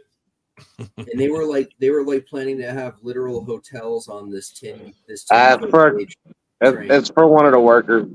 IHOP sounds really good right now. Yeah, right. Sorry. Can you deliver? Oh yeah. Teleport. Yeah, and if you join the rewards program, you could every $5 you spend, you get a reward, and you could eat free pancakes. Wow. Yeah, Do you do a thing where if they beat you in an arm wrestle, they get a free meal? Ryan, check your Facebook. Anybody that comes in here that could beat me gets a free meal. Well, I can't beat you, but I should stop by on my table. And when I drive to Texas in November, because I've never pulled in Louisiana, I'm trying to run up the number of states I've been in. I pulled it. Well, yeah, if you come to Louisiana and you're here on the weekend, I would go to Craig Tullier's practice. All right. If you come to Louisiana, oh, my bad. Have you arm wrestled anyone at your job, Cole? Yeah, all the time. Yeah. If I get a big group of guys coming, and we live by a little college over here in Thibodaux, Louisiana. But we get a lot of college kids come here. If they look kind of big, and I'll challenge them. Say anybody beats me at the table, everybody eats for free. And then I'll be like, oh, you do it. Get up. You do it, because they're young. They'll get all crazy and lit, and it's fun. Do you just stonewall I need them, or do you like give them hope?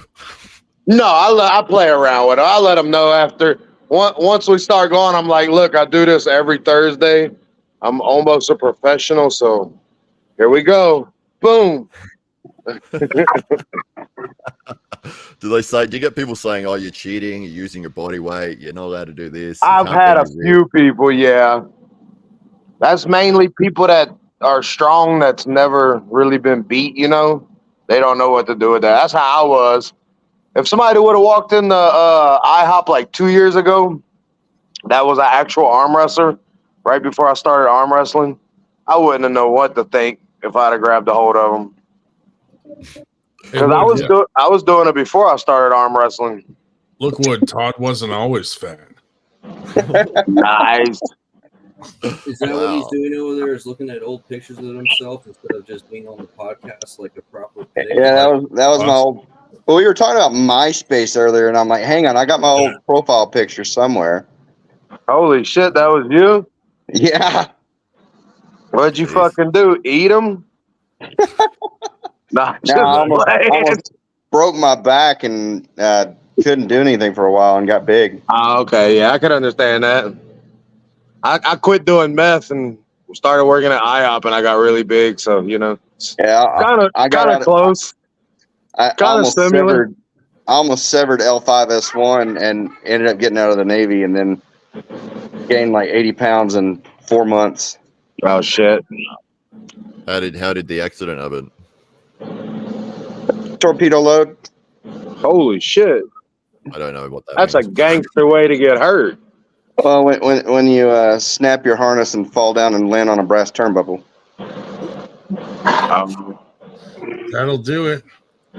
Yeah, I was probably 6 feet in the air, and I was horizontal, and I slipped off of this thing I was doing a pull-up on, and I landed on the torpedo. 1-inch loading pin, and I pushed one of the vertebrae in between my shoulder blades to the side. Let me see. And I let it go for like a month, and after a month, and it like never went back into place. I had my mom, I convinced her to perform CPR on my spine, and she did like the hardest CPR compression she could muster and pushed it back into place. And I started regaining feeling in my arms and shit. Wow. But it still tries to move around and shit. So I try to do 1,000 to 3,000 rows during an exercise at least once a week, just so that I have all that stiffness and density right along the hamstrings. The one thing that sucks for me is the damn sciatica. That shit sucks.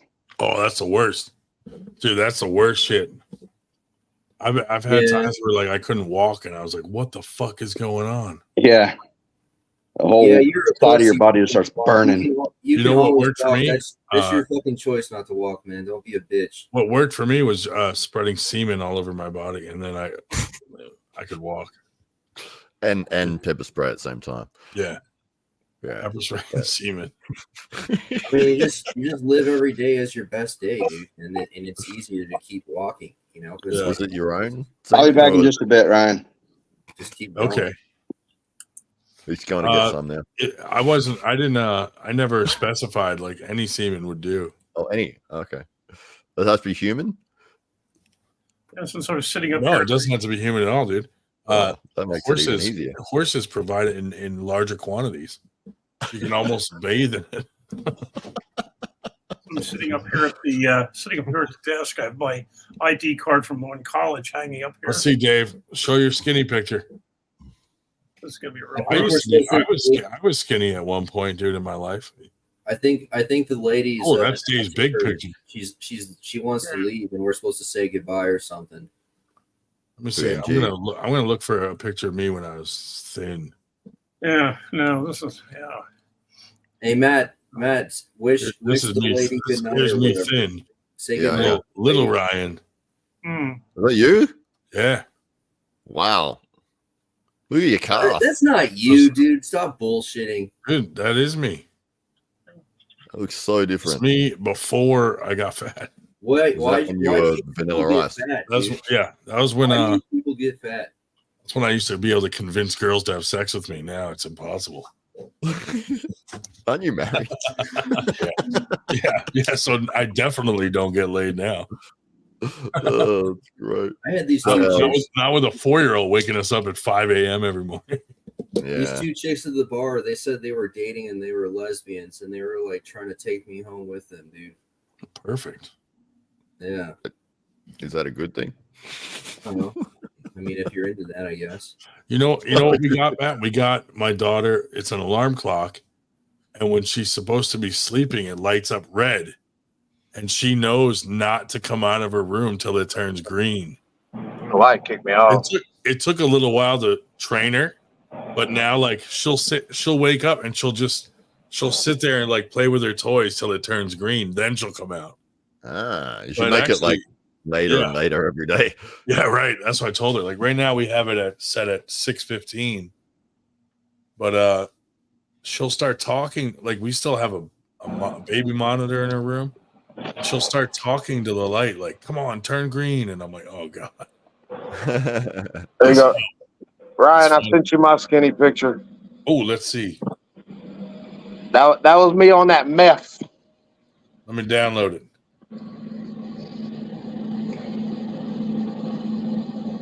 MG, are you looking to head off? Is that what you were saying? All right. Gee. Well, have a good night, MG, if you do end up signing off. It's time for a night for her. Damn, dude. You look like a different person. Yeah. Yeah, I was a big meth head though. I was like 215 right there, probably. Yeah. Wow. I thought you were going to be like super duper skinny. I mean, that's the best I could do, dude. I did meth for 6 years. Fuck you. I tried. Oh, you know what I mean, like, So wait, are you saying I could lose weight if I do meth?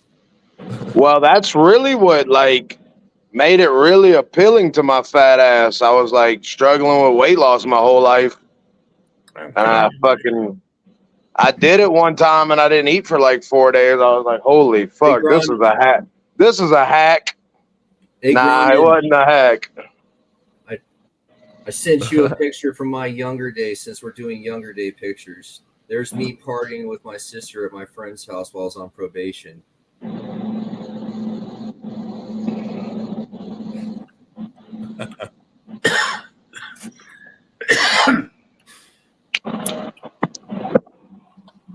you know when you say like, oh, meth addict or whatever, you picture like somebody who's like bone thin and like teeth are all missing and everything. And it's like I was almost. Yeah.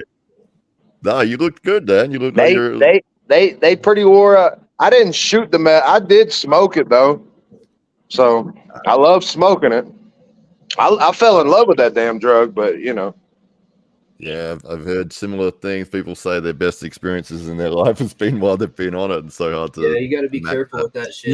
Do you have a lot of drug problems in Australia? It's probably similar to the US, but fentanyl is very restricted. So and prescription drugs are really regulated. So You guys have a lot of heroin there? no, not really. I'd say the biggest problem would be ice or meth, but so fucking easy to make. Todd, Yeah. you started a theme. Everybody posted their skinny pictures. Yeah. Like, here's here's Cole's. Oh shit, yeah, man. Gangster. Here's Skinny Ryan. Hell yeah. I mean, What's funny is I have that. Yeah, dude, you're already fat, bro. Right, dude. He's a stud. That was you. Yeah. Yeah, I had that split hair. That my hair was split down the middle or parted down the middle. Yeah, the last one looked like somebody would hit a little old lady with a pillow. How come you didn't show my skinny picture? Dude? Yeah, buddy. That was back when Corn first came out and NSYNC and all that shit, huh? You had your hair parted like that. Showing my age, man. Yep, I grew up listening to all that stuff. The 90s era. Yeah. Yeah. Dude, 80s, 90s, best music. Fucking AOL chat room missing a king lot of over fun. here. AOL chat. I was in the AOL kids, the teen chat room. You've got mail. Dude, Yeah, AOL I is used the to do best, that dude. too. I used to go on the teen chat rooms. Damn Yeah, Napster and all that Yeah, shit from had a the- dial-up modem. Dial up. Yep, I had to get on the dial up, man. I got so excited when I hear that thing dialing up. I know I was about to talk to a bunch of people from around the world. My Eric parents got pissed because then, no one could call them. And I'm like, you expecting a phone call? It doesn't matter. The phone needs to be clear. Get a second line then. The internet's where it's at. They're like, Yeah, but we don't need this internet. it'll kick you off the internet too if they call enough. I know, right? Yeah, I used to get pissed. Yeah. You could do settings so that it wouldn't, and then your parents would get pissed off about it. I didn't know that. Yeah, I would be downloading Eric something and Arlen it'd be goes like, in the teen chats now. Bro, I can remember getting cable internet for my computer. That was Oh, fucking. yeah. You're like, oh my god, it's so much The faster. movie That was a new Hackers age, was like my dude. favorite You movie. click on it and it pops up, bro. Hackers It's like, is a good wow. movie, dude. Well, one of watching my that the first other day. email addresses was a version of Crash Override. I was like, wow, that's funny. from the Hackers Mine was movie. gay as hell. Everclear 420. I can remember it. Everclear. Nice. I didn't realize there was a band named Everclear when I made it. I was like 13. I was trying to be cool and name it after the alcohol. I think my first email was Ryan's Fan Club. Yeah, but in fact, I was just telling somebody about my grain alcohol punch recipe tonight.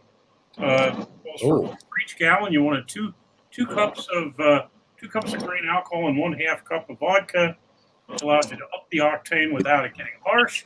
And it worked out to about 30 proof, like 14-point-something% alcohol. Dave, that's illegal. What are you doing?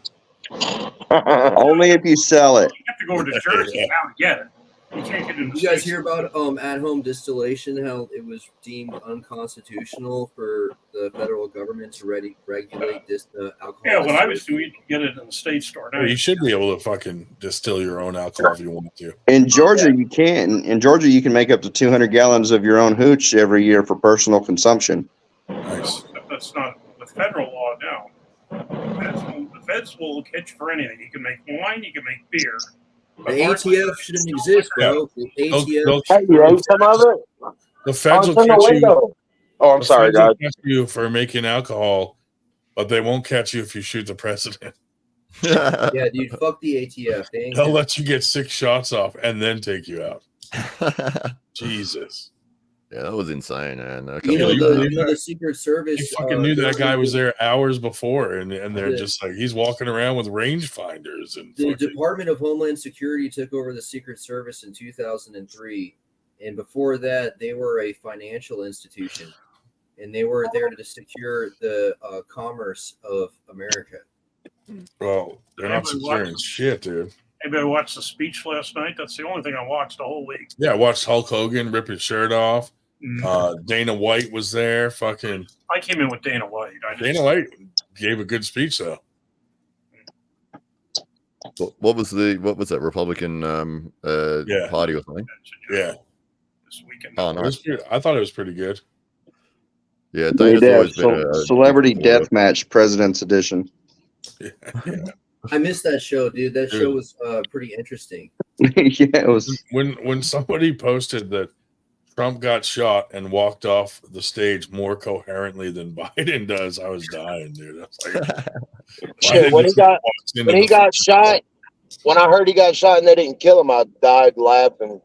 I don't know, I was crying laughing that they didn't kill him. Jody Williams in the house. What is up, y'all? What is up? Oh, dude. So what's up? We were just discussing. Well, we were showing our skinny pictures, and then just us fatties were showing our skinny pictures. Nah, bro, show them my skinny picture, you prick. It's the same one as on your page right now. Still skinny doesn't mean I wasn't skinny when I was younger too. All right. Did you send me one? Yeah, I did. I sent you. Oh, hold on. I was Let like me look. 20 years old. You being skinny, wouldn't that be considered anorexic?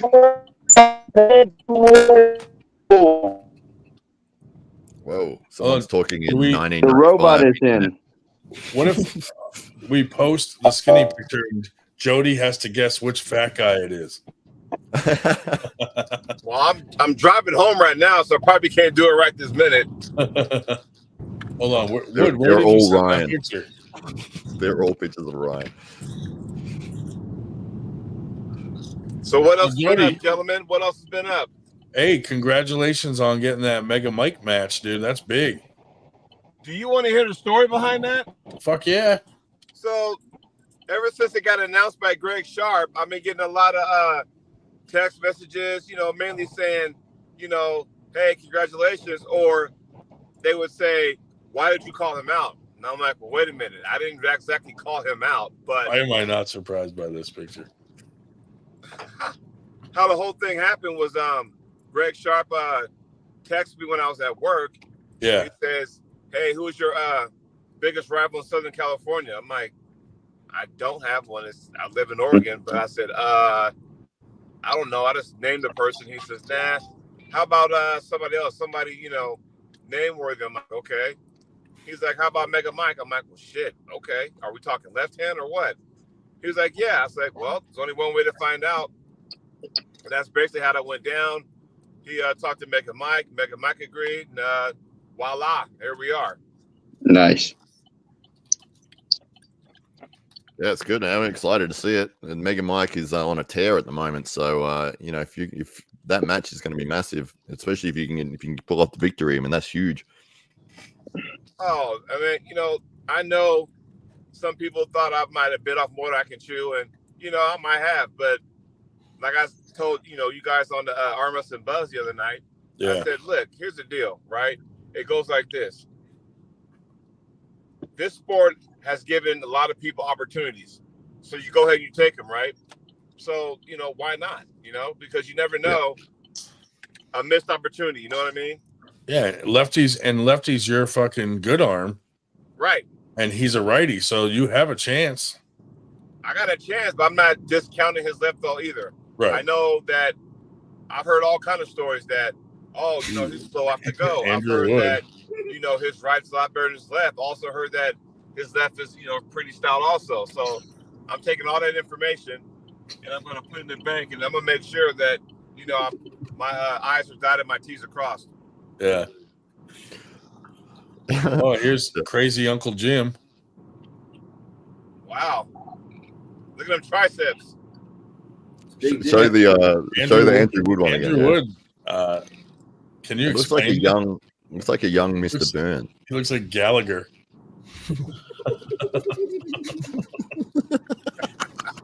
Here's Cole. Cole when he was thin. Yeah. Yeah, here. Todd when he was thin. That's when he was the 6th member of NSYNC. Yeah. Oh, to be thin again.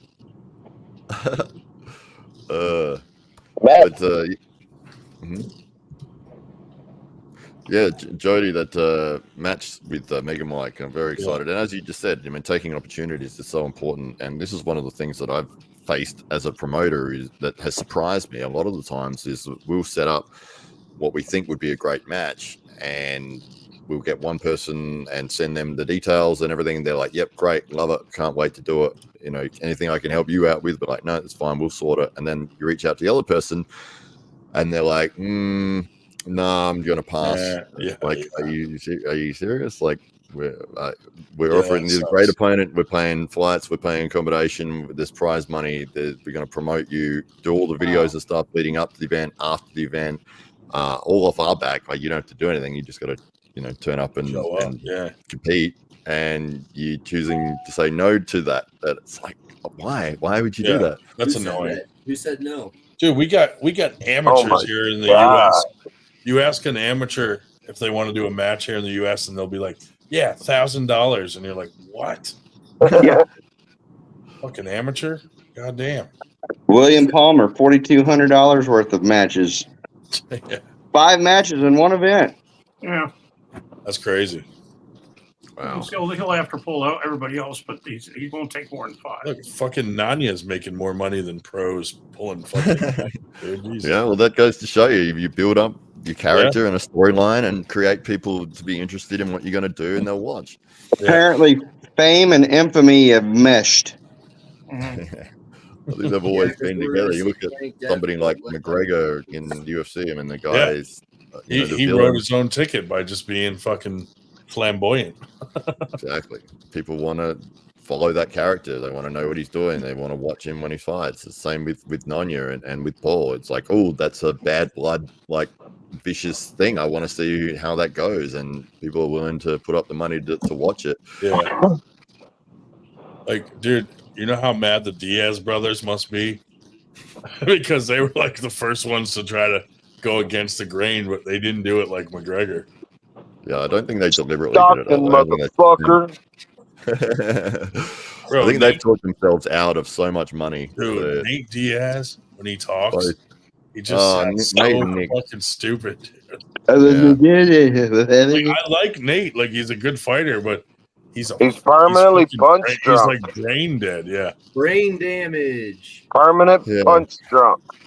Yeah, I think both guys are nice people. That they work hard with the community. They do a lot of jiu-jitsu seminars and that sort of stuff. But when it comes down to their business sense and taking matches that would give them opportunities, they both of them have really made big mistakes with that.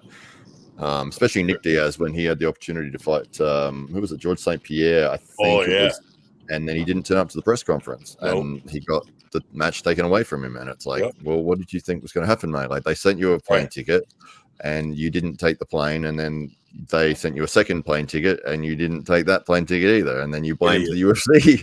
It's like, this is all on you, man. That was a really hell. I used to be a 3rd-degree black belt. Damn.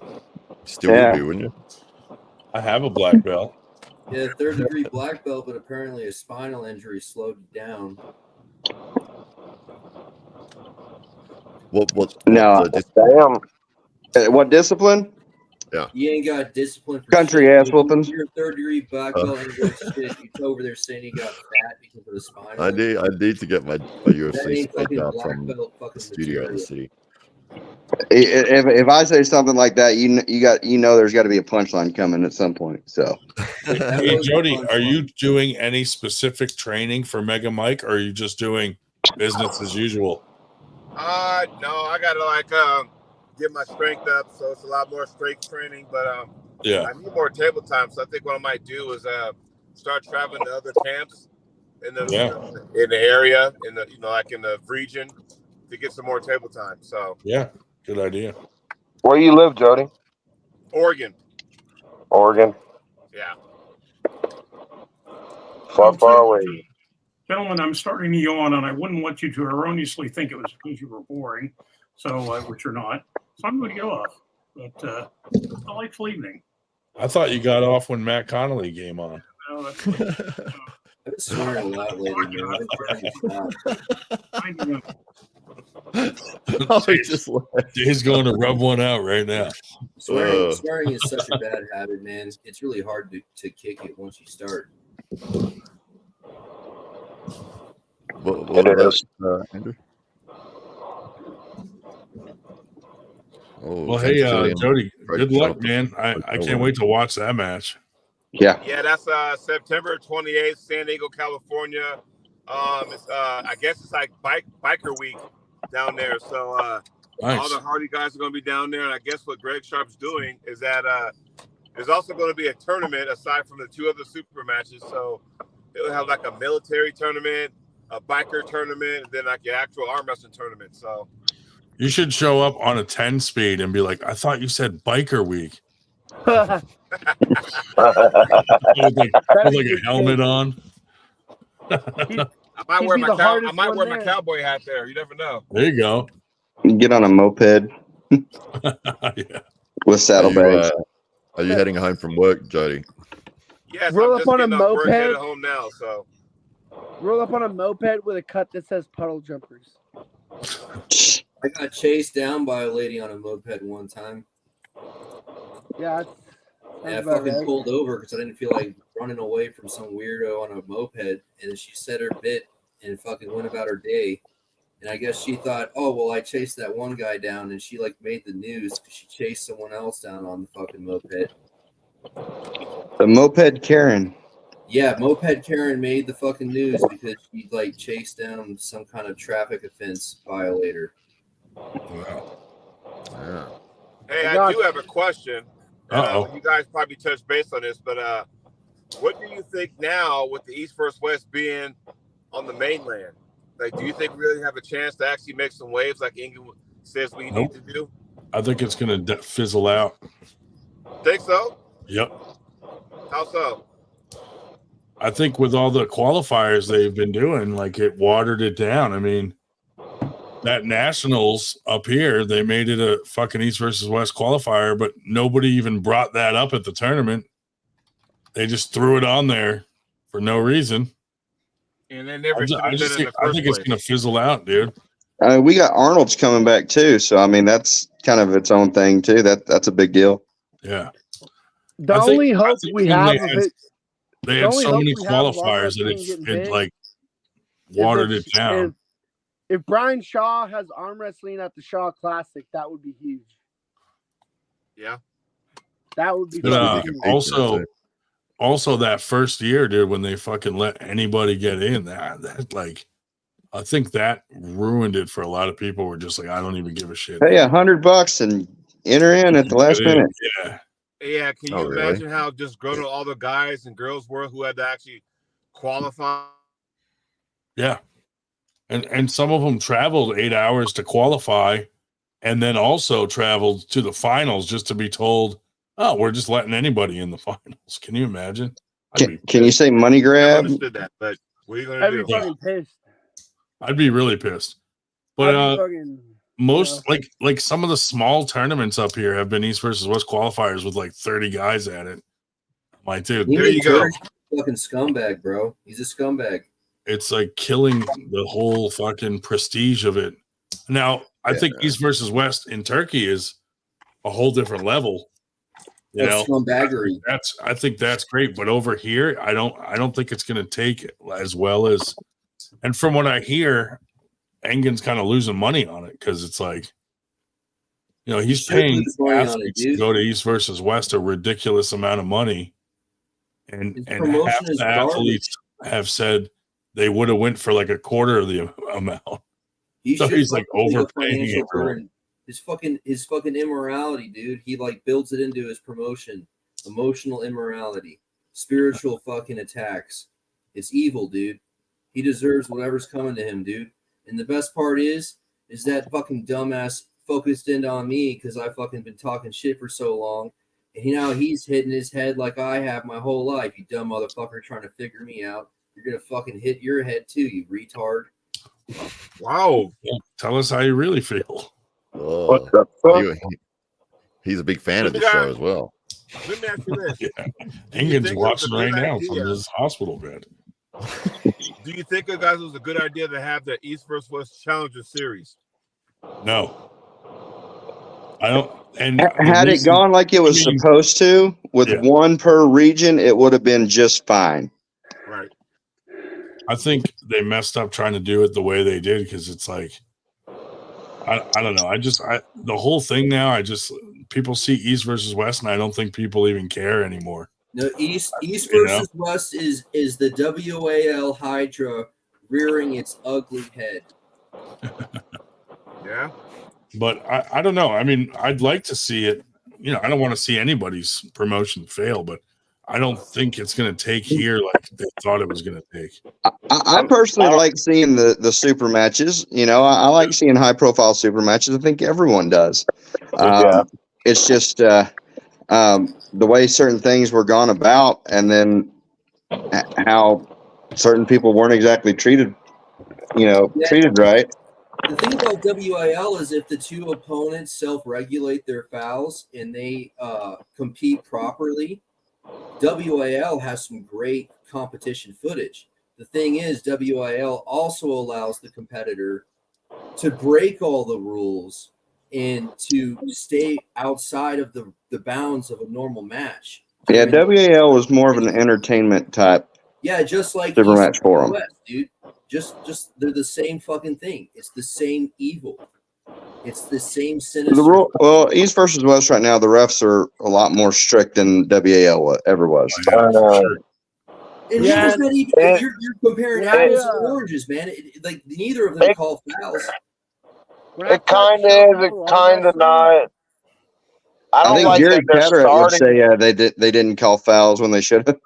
Yeah, I don't like that they're starting before they say start. Hey, let's all talk over each other. one thing about WAL was the whole running fouls. That's good for entertainment because I would show non-arm wrestlers WAL, and then I'd show them like East versus West stuff, and they're like, "Why are they stopping the match? Why is it taking so long to like do things?" And I think WAL was more entertaining for non-arm wrestlers because it would go straight to the strap, and then the running fouls. The running fouls, I think, were huge because if you're not an arm wrestler, you're like, why are they stopping? Why are they redoing? Like, why? Because they doing committed a things? foul, and you're supposed to clearly indicate who committed the foul. And if you had a proper engineer, they would replay the footage where you can see the foul. Well, then you have a 7-minute match where the strap comes out. 30-second match because someone fouls out, or you have a match with the running You have a fouls. I'm gonna 7-minute start match muting because you have people. running fouls, and then you have foul restarts where no one loses the match. And then they have the same round for fucking 5 minutes, and they have fucking 3 iterations of the same round. So now you have a fucking 15-minute match just because you wanted the show, so the retards could figure out the process. All right, there's a lot of people on here. Yeah, I was going to say, I think some of the issues with WAL, one main one is that they allow certain people to manipulate the rules, but would not allow everybody to manipulate the rules. That caused chaos. Yeah. I do understand as far as the stop, the running fouls, but here all you got to just an easy fix, because when you get two guys going to top row, they're going to slip, fine, whatever, elbow foul, whatever. As long as you got the perfect person calling the match, they will explain to anybody what's going on and why. So, you get a Neil pickup, or Coach Ray, they will explain it to you, why what's going on. So I think a lot of it has to depend on that. But if WL I like when came Bill back, Collins I think they refs. need to come back with tournament pulling. Yeah. What's the rules for your match, Jody, with Mike? Which rule set are you running? Just play it, bro. Well, because it's a Greg Sharp event, it's always going to be ref script. Okay. Is it running fouls or not? All ref script. So I don't think I don't practice the ref script as much. Probably something I should do. So Is it running fouls in that? Some of the guys up here are still saying, you get WAL's coming back. I don't think it's ever going to come Hey back. Jody, when you go to practice, they've been saying it a while. Fouls? Three fouls for your match, Yes. Jody? Yes, Okay. 3 fouls. Even if you false start, it's a foul. So you get 3 of them. So, and it takes a while to get used to So that. a false start is a foul instead of a warning? Yeah, no warnings, 3 fouls. Since when is it a warning, dude? Whenever you have 3 fouls.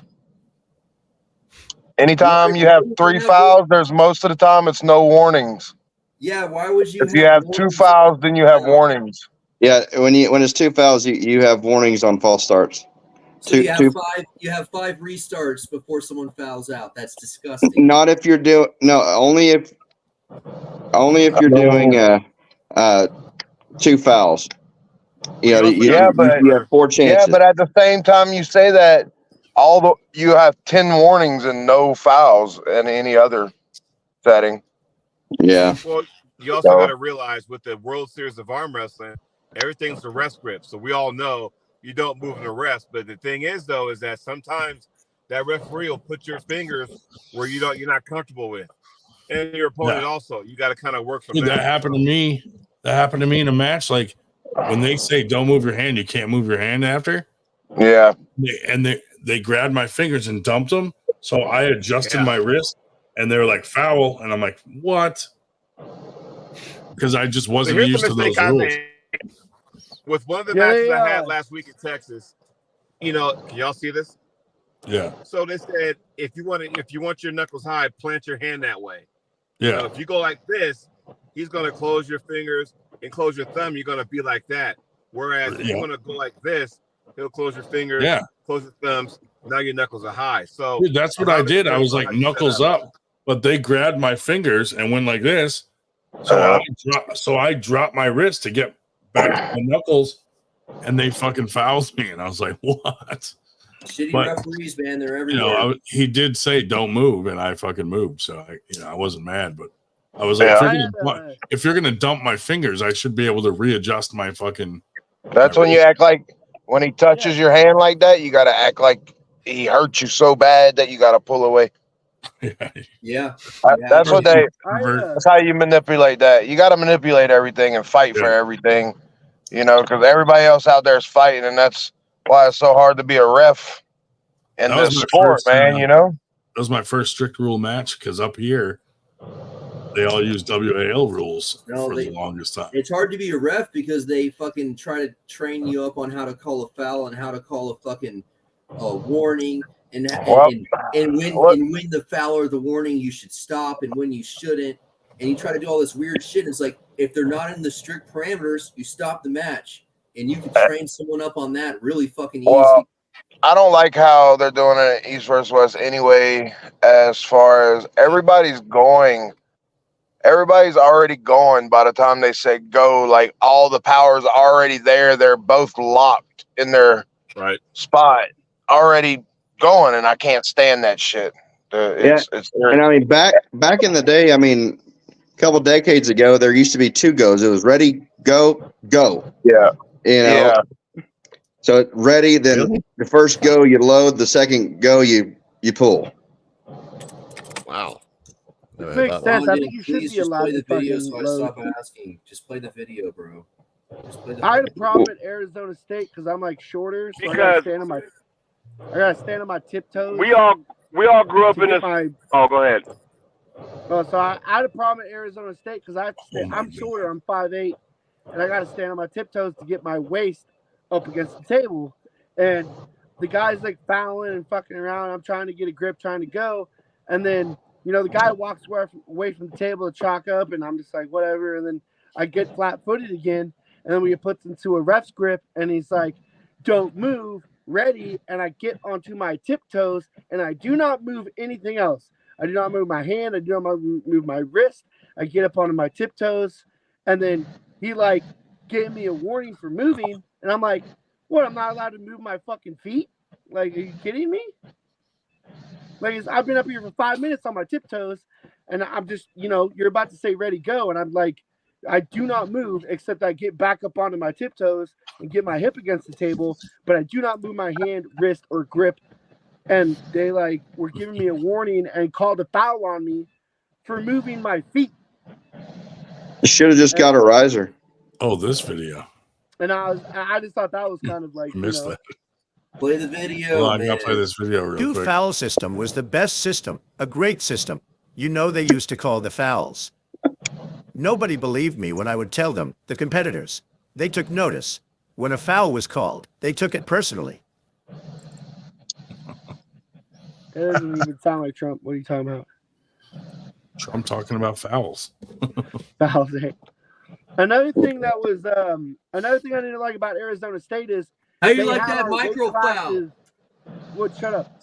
They had our Arizona State June 1st. They had our weight classes up on TV screens, and the super heavyweights were like you couldn't really. It really wasn't on the screen. You had like you had all your weight classes, but you really couldn't see the heavyweight weight class because it was like only halfway on the screen. And I went up to like Corey Miller and be like, "Hey, I'm trying to find out when I pull like, the super heavyweights you really can't see because like only half of it's on the screen." And it's like the response I got for them was fucking rude, and it really pissed me the fuck off because I'm like, dude, I can't see when I'm, and it wasn't just me. There was 3 other super heavyweights behind me, like, hey, you really can't see like when we're supposed to be up, and they're kind of dicks about it. And I was like, dude, what the fuck? Like, do Well, your just think job most correctly. tournaments, if there's not a Don't have screen, you don't screens. know when you're going to be up anyway.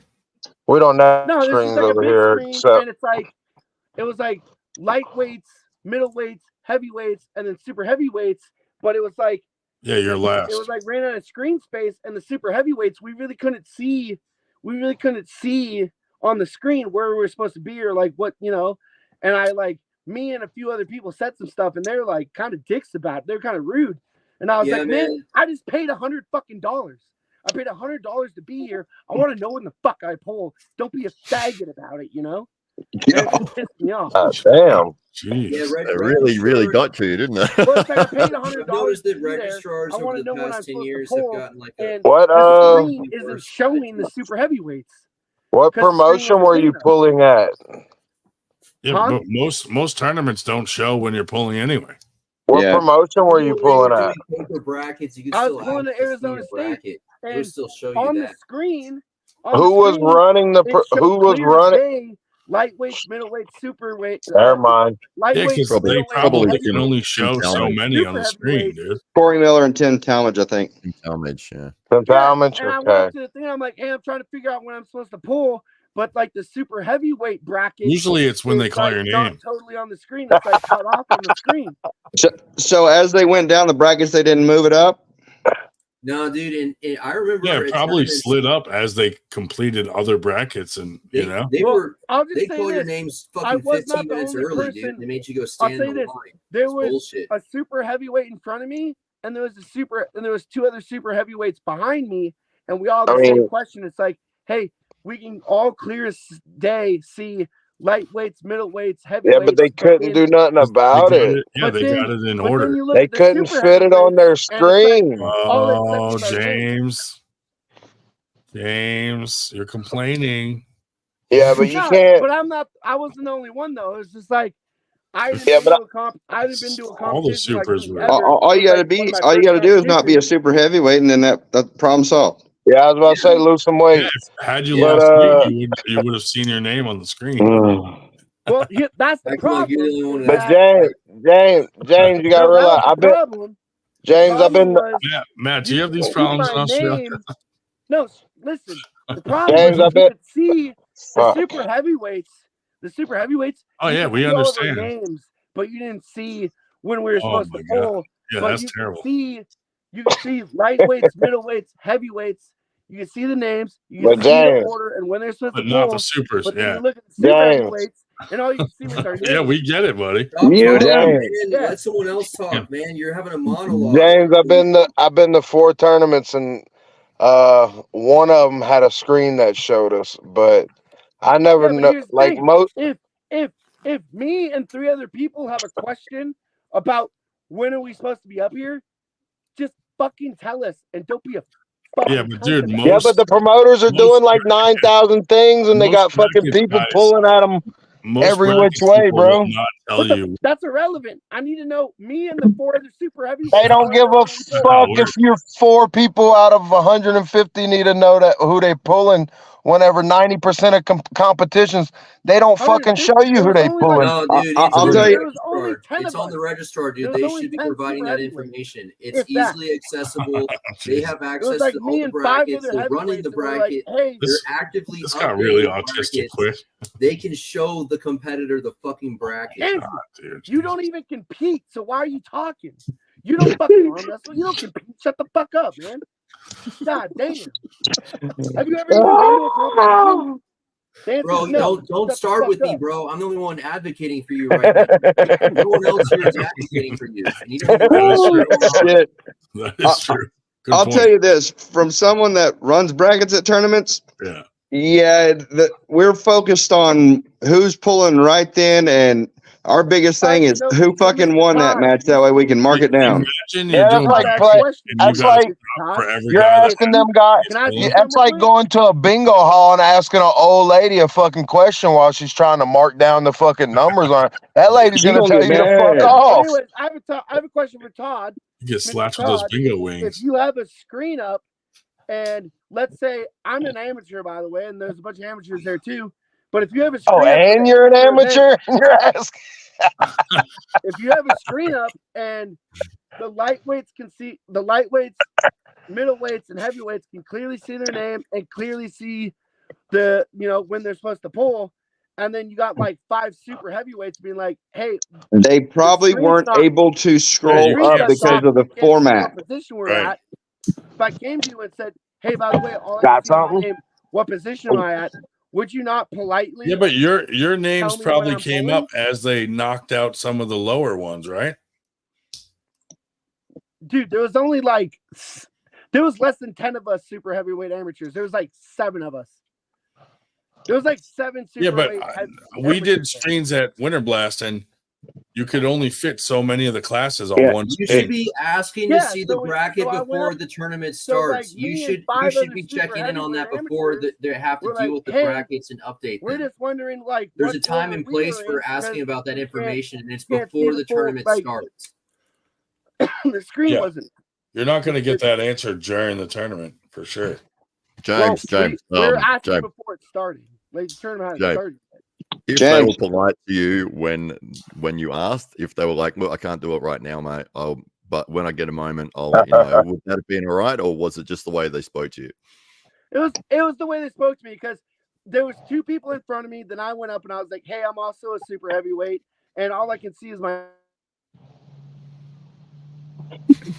Everyone's got a fucking attitude these days, man. The registers have an No, attitude. that's what I was saying, Yeah. man. It's like, what Yeah. you're right, dude. Everybody does have an attitude, but it's like, listen, if you have all the other weight classes, name and position, and when they're supposed to start, and then you have the super heavyweights, and you can't see like the position and when they're supposed to start, and you got like 5, 6 guys, basically all of us heavyweights in line, trying to ask Corey, like, James, "Hey, like, nobody gives a fuck about who are we amateurs. pulling against? Because we can't see, it's not on the screen." And Yeah, it's but like the screen's response going I to just got tell you the was order of when you're pulling, not when you're the pulling. response I got James, was not polite. I didn't think it was polite. James, who's the most who won that tournament? Who was like the most popular person that came to that tournament? There was I a lot of prefer people there, man. There's a lot of I there's like prefer this when first they're West rude to me. guy. Giannis. There was I a like lot it of Mario when people it's not Timbakis. polite. Mario Timbakis won that. Timbakis. Arizona State had a lot of If he, people I bet, there. I bet if Timbakis would have walked up there and asked who he was pulling next, they wouldn't have said "fuck off." Yeah, exactly my point. But it's like, All right, well, listen, fucking, here's the thing that you pisses better me start off. beting some ass and get some respect around that motherfucker. Put some Exactly. respect on Let your me say name. one thing real quick. There you go. Professional quality here. I traveled. Treat everyone the same. So this Say is what my pissed me name. off. The fuck I wrong? traveled 2.5 hours and paid $100, and you're gonna Yeah, and I'd have walked up on that that way? stage when they called my name, and I'd have slammed the person that they fucking put up in front of me and said, "Who the fuck am I pulling next?"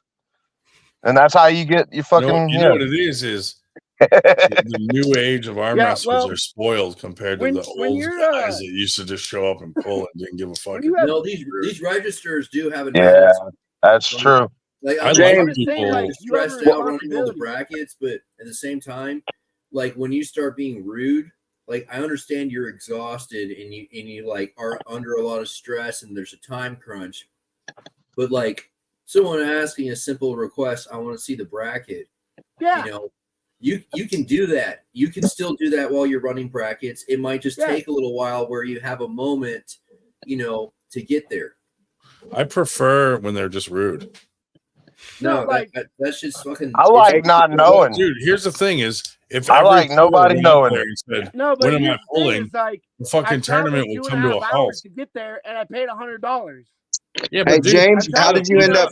How'd you end up doing in that tournament, James? I want to know, and during the like Dealer? hours Bitch, before the dude. tournament, You're such they're a like, bitch. if you're not on stage when you're supposed to be, then we're you taking got your to think money and you can fuck if off. everybody walked up there and asked when they were fucking pulling, the tournament would come to a halt and nobody would pull.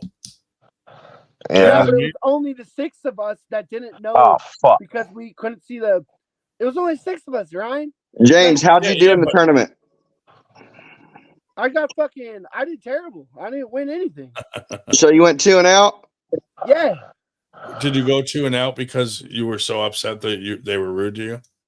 No, I went 2-0 because this is my first tournament like ever. Because I need to know matches with like if so you would I have super known. matches here with my teammates, and as far as as far as strength level goes, I'm up there at the top as far as strength, but I had no concept of timing or speed or technique. My only thought process was or get up patience. there and like stop someone and then get them into your position and go. And I did really good with the first person I pulled. The first person I pulled, I was able to like stop them, and then I was able to bring them across the table. And then I thought I had him Despite pinned. the tragedy. Yeah, and then I thought I had him pinned, and then he started surging on me, and they called a pin on me, which I don't think was fair. I think it was premature. What? But I just What? need more experience. I need more experience. I think you I, would have more won if you knew experience when you were- definitely helps when That you're was my talking first about shit. tournament. If you would have known when you were pulling, I think you would. Yeah, you need a lot more experience than amateur. Had Corey my first just been tournament. nice. That was my first serious tournament. Corey's a ever nice guy. I know. So- If Corey had been nice, dude, I think you would have done better. Like if Probably it would not, have, because if it my would have first showed tournament, when the like, the thing I heavyweights were wasn't pulling on the understanding- screen.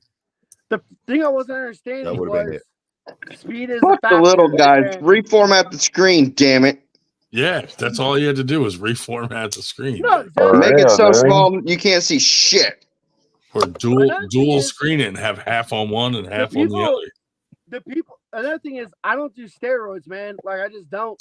Nothing Oh, against dude, people that's that why you do. lost. And Yeah, you nothing suck. against people that do. I Duh. just personally don't because of all the No drugs I've done. steroids? What the fuck are you doing?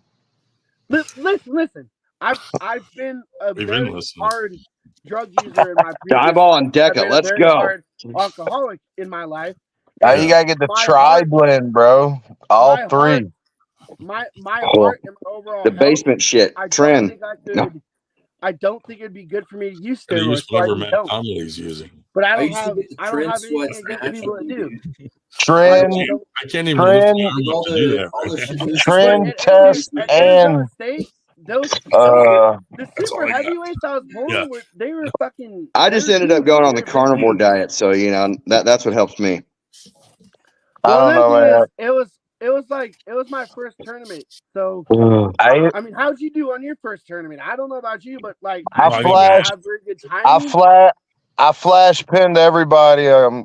Like 14-0 as an amateur. Yeah, but you know Okay, why? but what And they Because paid tournament? you your Because name was $100. on the Arizona screen. State, like there were Yeah, some but you serious entered the guys youth here at division. Arizona State Damn. in the amateur, No, and Those I girls like. didn't stand a chance. no, I Cole, eat my Cole I eat won my because pancakes. Cole won because at that tournament they had the super heavies on the screen.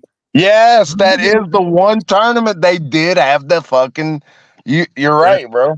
You know, seriously though, like I when they call my name and it's time to go and pull, I fucking dump my adrenaline. And when those fucking pieces of shit call my name over the fucking loudspeaker, you're on deck. Well, you're gonna get up there in another 10 minutes. Oh, that adrenaline dump that you did when we called your name? Whoops daisy, that's your fault. We were just letting you know you I should be didn't have an ready. adrenaline. I want to know which tournament you went to where they were talking like that. The one and I only. want to go that one.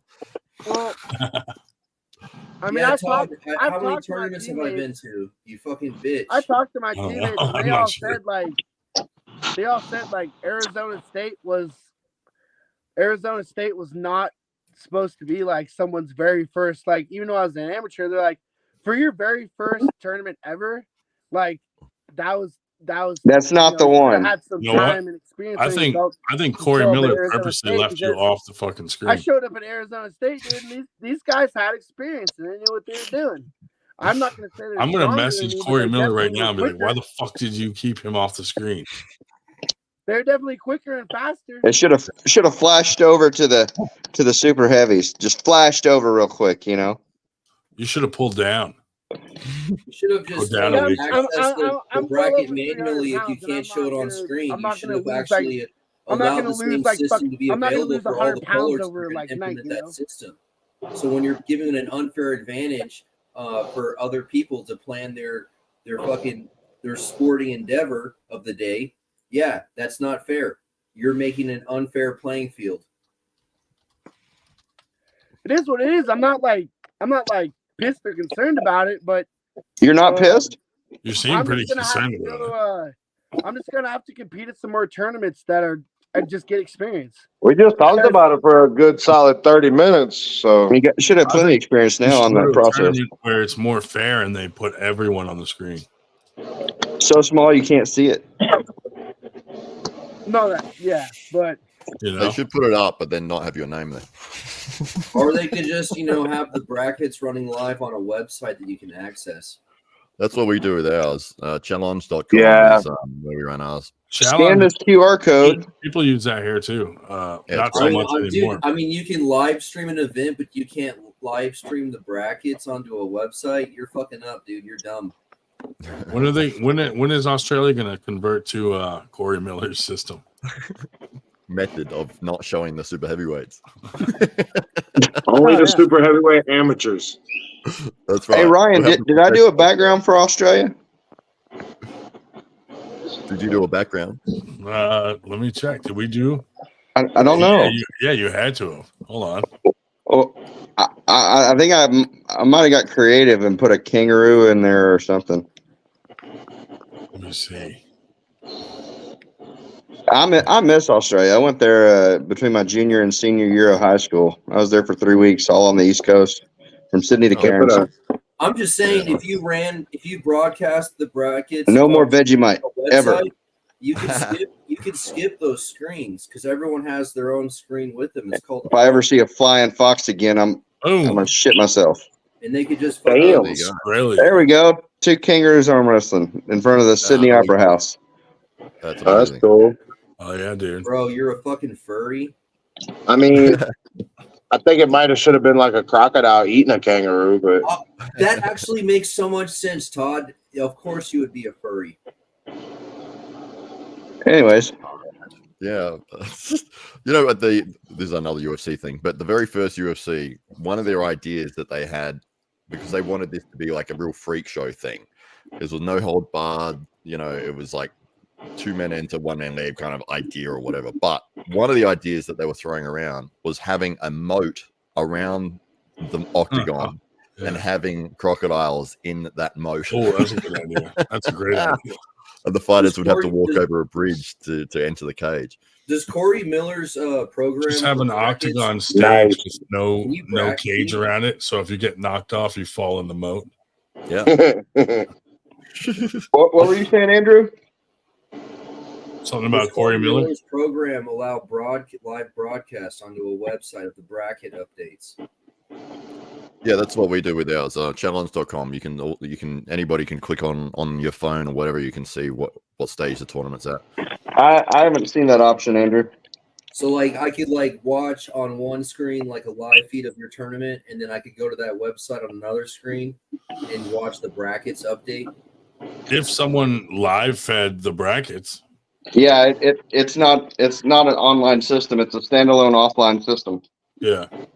It'd be cool if you integrated it into a streaming process so that there was probably could, but I mean, fuck TVs, dude. You really want to fucking load up 5 TVs and plug them all in and wire them into the computer? You can just fucking. He could do it. Just more shit to haul to another event. You could just put a banner and have a banner with the website URL, and they can just fucking go do it themselves. Yeah, even though we have that, not many people seem to load it up. They just seem to follow. I have a big TV screen on. Oh, so you do both? Room. Ryan, who was that? Matt Connolly at night? Yeah, it was. Did anybody feel like glimpse. shooting Fucking themselves? vampire shit. Did anyone else feel like shooting themselves during that conversation about the? Well, I didn't quite understand what he was saying. So. No, that I'm was a just lot joking. of nothing. I knew what he said. He said it like 50 in the times. Corey Miller software, you can broadcast that out to a TV. But because of the way it's laid out, I know, I get it. So you can't have the fucking super heavies on there. It doesn't fit. But once you complete amateurs, it's gonna slide over and you're gonna see it later. So I'm like, dude, why did you you're not gonna be on till the end? That's when you go on.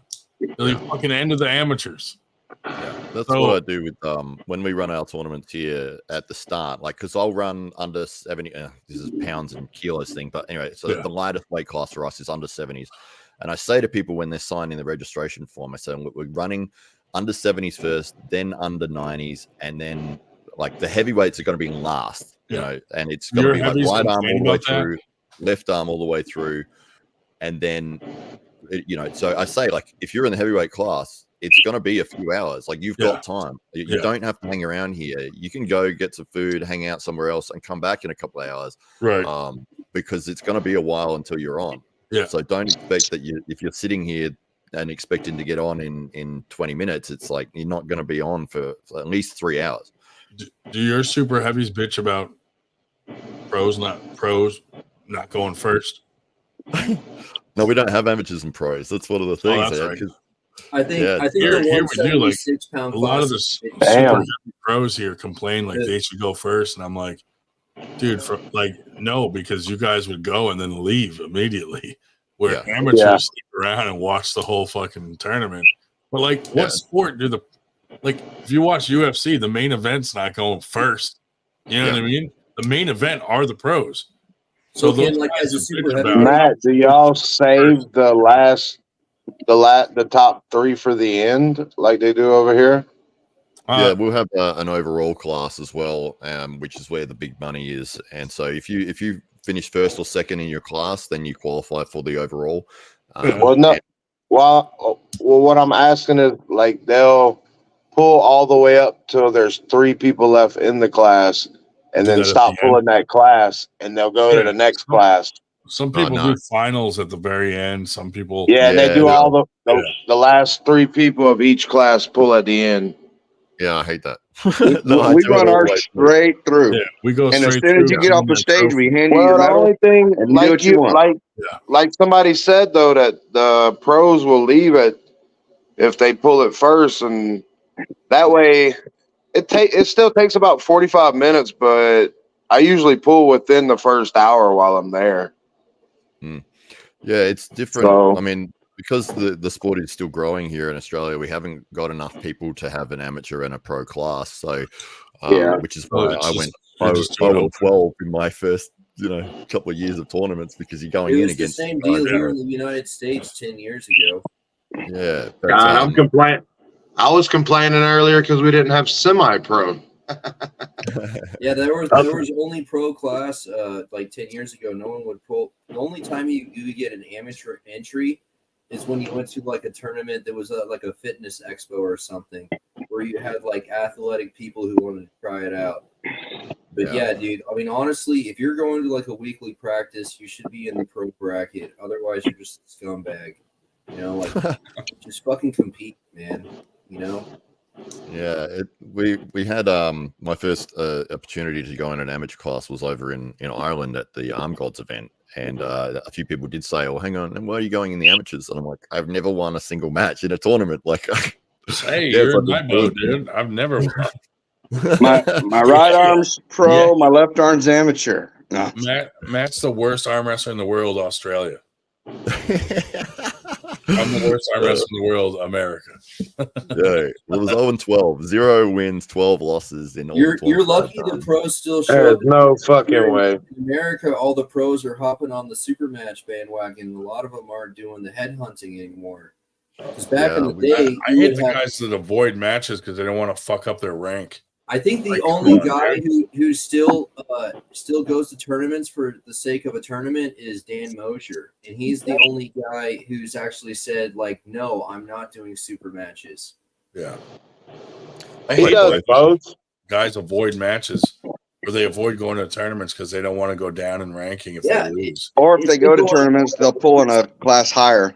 Dude, that whole issue about dodging your rank changing and shit is how the TAL got invented, because they wanted. Oh God, here we go.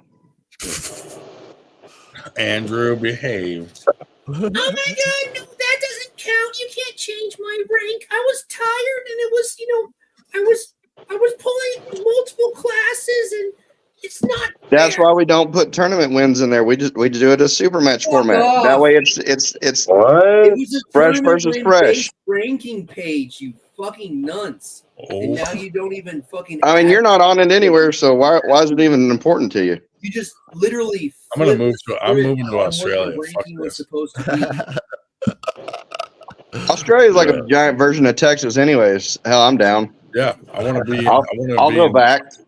I want to be in the bush with the Aborigines. Hang on. How's the? Oh, maybe I shouldn't ask that question. Yeah, fuck it. How's the women in Australia? They're probably the same as everywhere else in the world. What? Oh, what do you bullshit. know? I like that Australian accent on a woman. I know. Yeah. No, that's why I asked. If they're pretty and sound like that, oh man. You guys have people there that fuck kangaroos, like we have people. Oh yeah. Probably. You know. Oh, I'm looking that up when I get off of here. I don't know if you can. I gotta watch me some kangaroos fucking some Australian chicks while I'm fucking cooking some bacon over here. Matt, what the fuck? They try to put their penis in the. Oh, look at that! You got the didgeridoo going. Oh Jesus! What do you got in your mouth, sir? Dude, play that again. Everyone, be quiet for a second. Yeah, so anyways, there I was in the fart simulator. Of course, Andrew has it. Yeah. Very nice. Very I nice. don't have any beeswax on here, so I The can't. only time Ryan says everyone be quiet for a minute and just Andrew just talks right through the whole thing. It's only because it's Todd, dude. That's why he did it. Oh, hey, Todd. That's an awesome dildo, dude. Sweet. Right? There you go. Anything's a dildo if you're brave enough. Like that, or is that like a special note? Do what? That's what he shoves in his girlfriend and makes that noise. Did you get that in Australia? Yeah, I got this in Australia. Nice. Oh fuck. So from the motherland. Matt's like, give me that thing. I'll show you how to use it. Looking for that? No. So what animal is that dildo based off of, Mr. Furry? Yeah. What is that? He's like, my kids are sleeping, but let me wake them up with this thing. That's what happens when you're in. I would love to wake up my daughter with that. You're into Teach sounding. her a lesson. The urethra is blown out, dude. It's just a giant animal penis. Was that made out of tusk, like elephant tusk or something like that? No, I think it's eucalyptus, or no. Some ivory. Termites hollow out these fucking branches and shit. It has koala chlamydia on it. That's cool. You got it. Have you ever? So the guys who play that thing's called a didgeridoo, but when they play that and they're good at it, they do the breathing thing where they're circular breathing. Yeah, and I've always wondered how the hell do you do that, because they're breathing in at the same time as blowing out, and it's like it's very impressive because they can continue the notes and they never stop to take a breath. It's like it's very cool. Yeah. No gag reflex. It's basically like you're just doing that into the damn hole. Breathe in at the same time. It's like, how the hell? Could you imagine living next to like a melted nuclear reactor and drinking irradiated water, and then finding like a piece of coolant pipe and going, "Hey, watch this, guys! Whoa, whoa, whoa, whoa, whoa!" And then you made a whole fucking historical culture about how that one time that guy played the whoa, whoa, whoa note on the fucking. Well, let's go to Chernobyl and find one. Come on. I'm pretty sure that was Skrillex that did that. Chernobyl. You see that? I love watching the drones fly through Chernobyl. Oh, I haven't seen that. It's creepy as hell. Creepy. It's still like a no-go zone, isn't it? Yeah. Wow. Didn't they have? I mean, I wouldn't know anything about radiation. I only slept in between nuclear missile tubes. Oops. I mean, are you It's like people wandering around Chernobyl with like two from heads? Australia? Because they know all about fucking irradiation. They've been irradiated their whole fucking existence. To the hole in the ozone layer right above Australia. Yeah. Oh, is that from the giant nuclear reactor that melted down? Is that why everything's irradiated down there and they don't have an ozone layer? Banana. Sure. Captain Obvious in the comments that said, "How about the platypus? Platypus is my favorite animal." I don't know if you know what that platypus What is. about but the it's like, cassowary? Just People have crack your sex with skull open. platypuses they're are crazy. cool but, as shit, dude. Yeah, platypus is cool. It's like a duck hybrid mixed with like a beaver. What about the tree bears? Do they taste good? The drop bears. Yeah, the drop bears. What beaver Yeah. was like, I'm gonna fuck this duck? Yeah, platypus tastes good. Yeah, that's probably how it happened. But no, it's crazy, man. Like 10 most deadliest snakes, 10 most deadliest spiders. It's just, you think, okay, well, everything here is going to kill you. When I was And in the most school, deadliest stingrays. Oh, that's horrible. Never mind. Whenever I was in school, I always picked like the name of an animal. And they got fucking 20-foot crocodiles. Crikey, these coconuts can kill you. I'm gonna run up here and shake the tree and hope it didn't fall on my fucking head. One wife from this rattler and it's all over. Good day, mate. Bro, what day in Australia do they celebrate what's his name? Steve Irwin? Was that his name? Yeah, man. We don't have a day for him, but y'all are sad, bro. What the fuck? His son's just like him now, dude. It's crazy. Yeah, he's. Y'all don't he's have a day for that man? Jesus. We don't have days for. I got me index finger caught in my asshole. We got Halloween, we got Christmas, Easter, Queen's And birthday. Australian rednecks don't run around saying crikey neither. Damn, y'all are as Western as we are. Fuck. Yeah, absolutely. Man. That's not a knife. Now, what's funny, one thing in Australia is we think semis are big here. Hell, their land trains over there are freaking ridiculous. No, my semi's pretty big. Yeah, but they have like 4 or 5 trailers hooked together. Or more. Oh, that's a different semi. My bad. Road train. There Not you go. the semi you get when you see the fucking pancake when you get to work. All That's the one that you're trying to overtake when you're North driving on the America. freeway and you don't realize that it's like 6 bloody carriages long when you go to overtake and you're like, oh shit, I'm gonna have to drop Are you back. serious? Yeah, they're crazy long. The only big trucks that are in America are the logging trucks up north near the Canadian border. They're like they'll carry like 2 skits though. They only carry 2 skits. no, those things are like 2 or 4 feet wider than like the rest of the trucks. They like don't even fit on normal roads. They're just like logging big rigs. They're monsters. Hey Matt, what part of Australia are you in? I'm in the south. I'm South Australia, so in Adelaide is the city. Have you ever been bitten by a platypus? Southeast or southwest? South Australia. Nobody. He's had sex with one. Are the platypus just walking around? The Sydney side or the other side? Like you ever kick one? So, hang on. So if you got Sydney on one side and then Perth is on completely the other side, I'd be in the middle, but at the bottom. Oh, gotcha. Where's Ryan Bowen in reference to you? He would be, so if you got Sydney on this side, he would be north of Sydney in Brisbane. Oh, fuck that guy. Brisbane? How long Gold does Coast? it take you to get across Australia? If you're flying, it's very similar in size to driving. It's about the same size as the United States, so it'd take 5-6 days or something. Walkabout Creek. So it'd probably take about 30 hours to make it across the whole thing. I want to go for a walk. A bit longer, I reckon. It's maybe 48 desert. 48, 50 hours. I'm gonna go to my secret non-stop. I think I can get to New York in 20 hours from Louisiana, and that's almost all the way south, all the way north.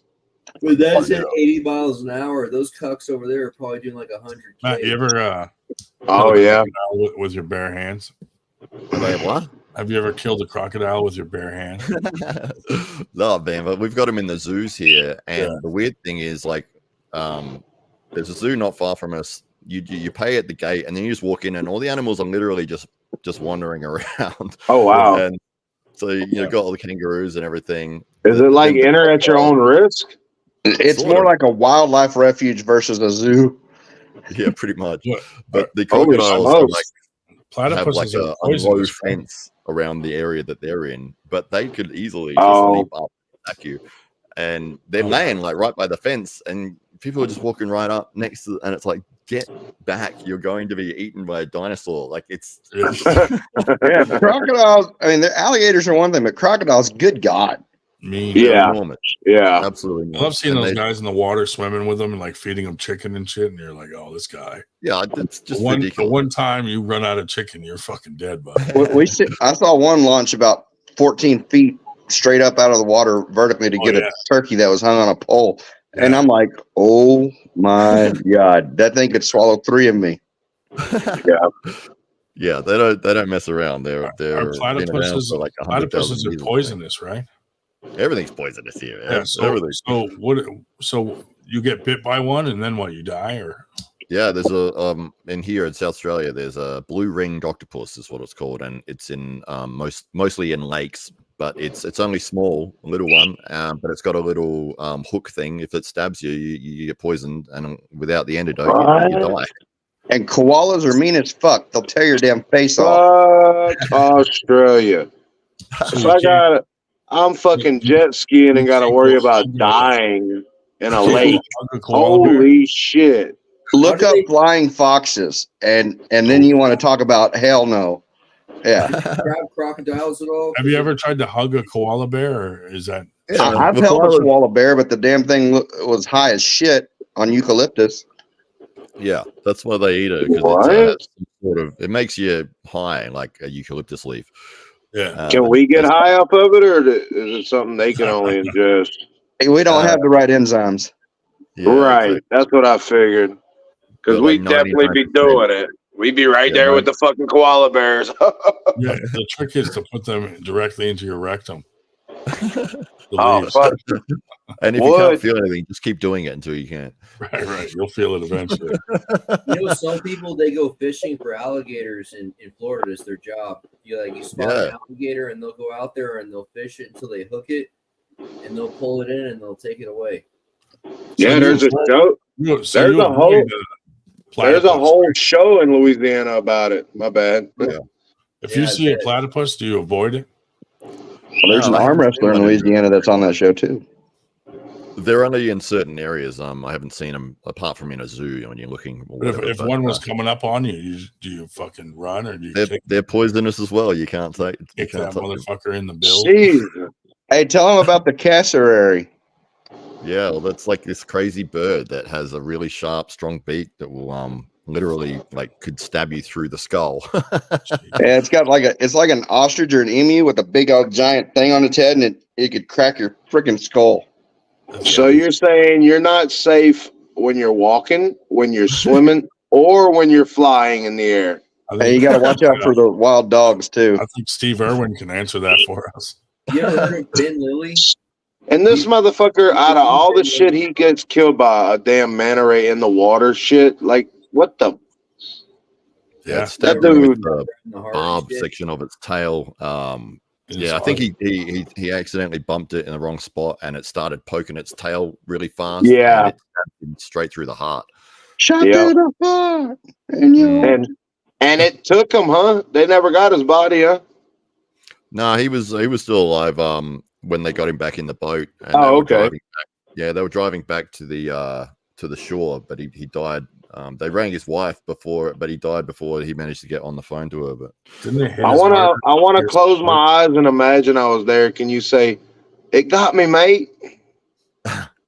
It got me, mate. Yeah, there we go. I got stung by a fucking ray. That bloody stingray's got me. That's fucking right. I miss that dude for real, bro. That dude was cool. Oh my god. Oh my god, the rarest, most deadliest snake. Let me go see if I can touch it. His kids are fucking took over his business, dude. He's fucking They're doing great though. Yeah, absolutely. Yeah, his son and his daughter. I wonder how they'll die. Yes. Right. He had a fucking bit by a platypus, motherfucker. Yeah. I got to say though, that was epic though. Like a big ass manta ray stabbing you through the heart. It's one hell of a way to go, I guess.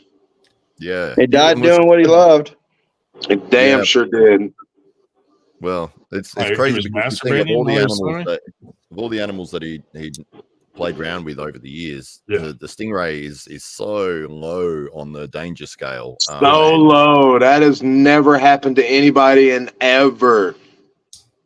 Who's got stabbed through the heart by a fucking manta ray spike? Seriously, them dudes are actually like puppies.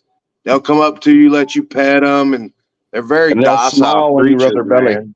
Do you think it was? Yeah, they do. They really do. And they'll like you start rubbing on them. They do their little thing, their swimming thing. I don't know what to call it. Their fins, I guess, but they start making little ruffles with it and shit. How do we know he didn't deserve it? Like, we don't know if he molested Jesus his Christ.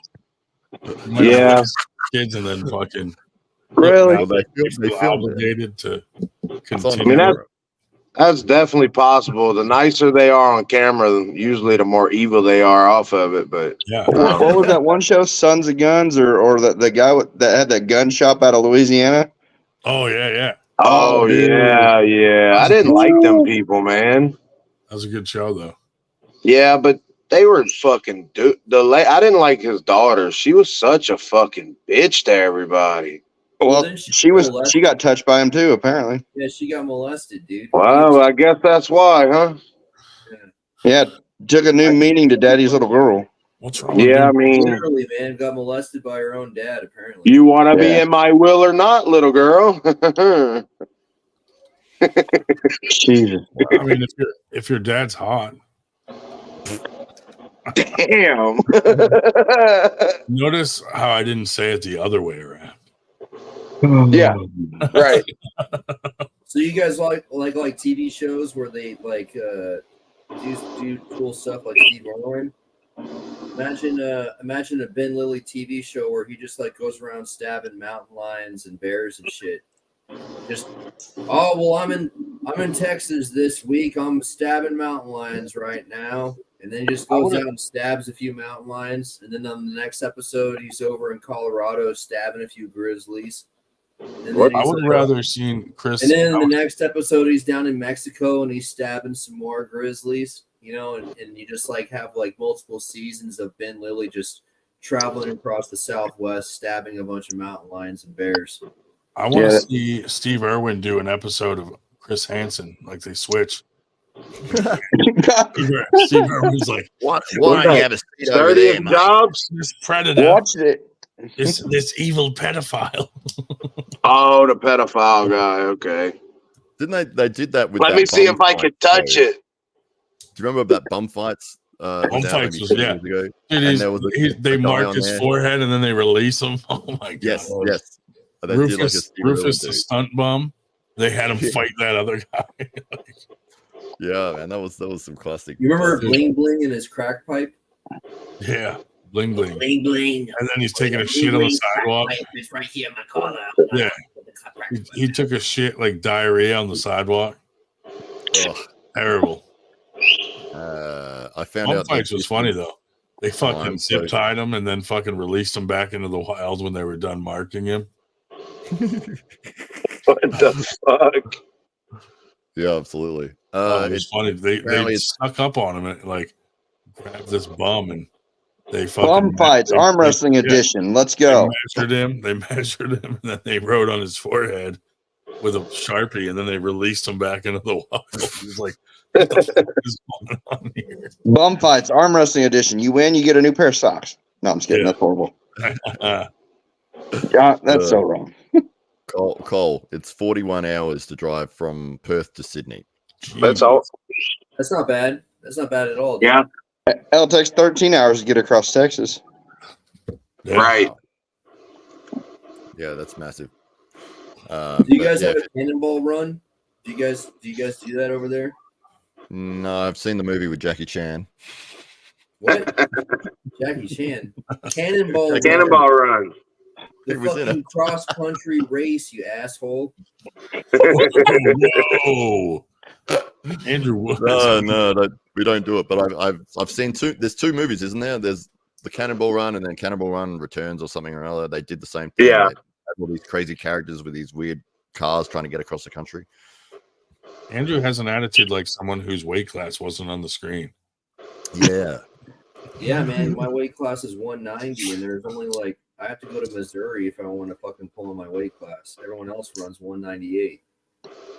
Dude, most tournaments don't even have the brackets on the screen, so No. How could you be that mad? Like, Yeah, he's I so think he was, angry that his yeah, fucking weight class they must wasn't have on there.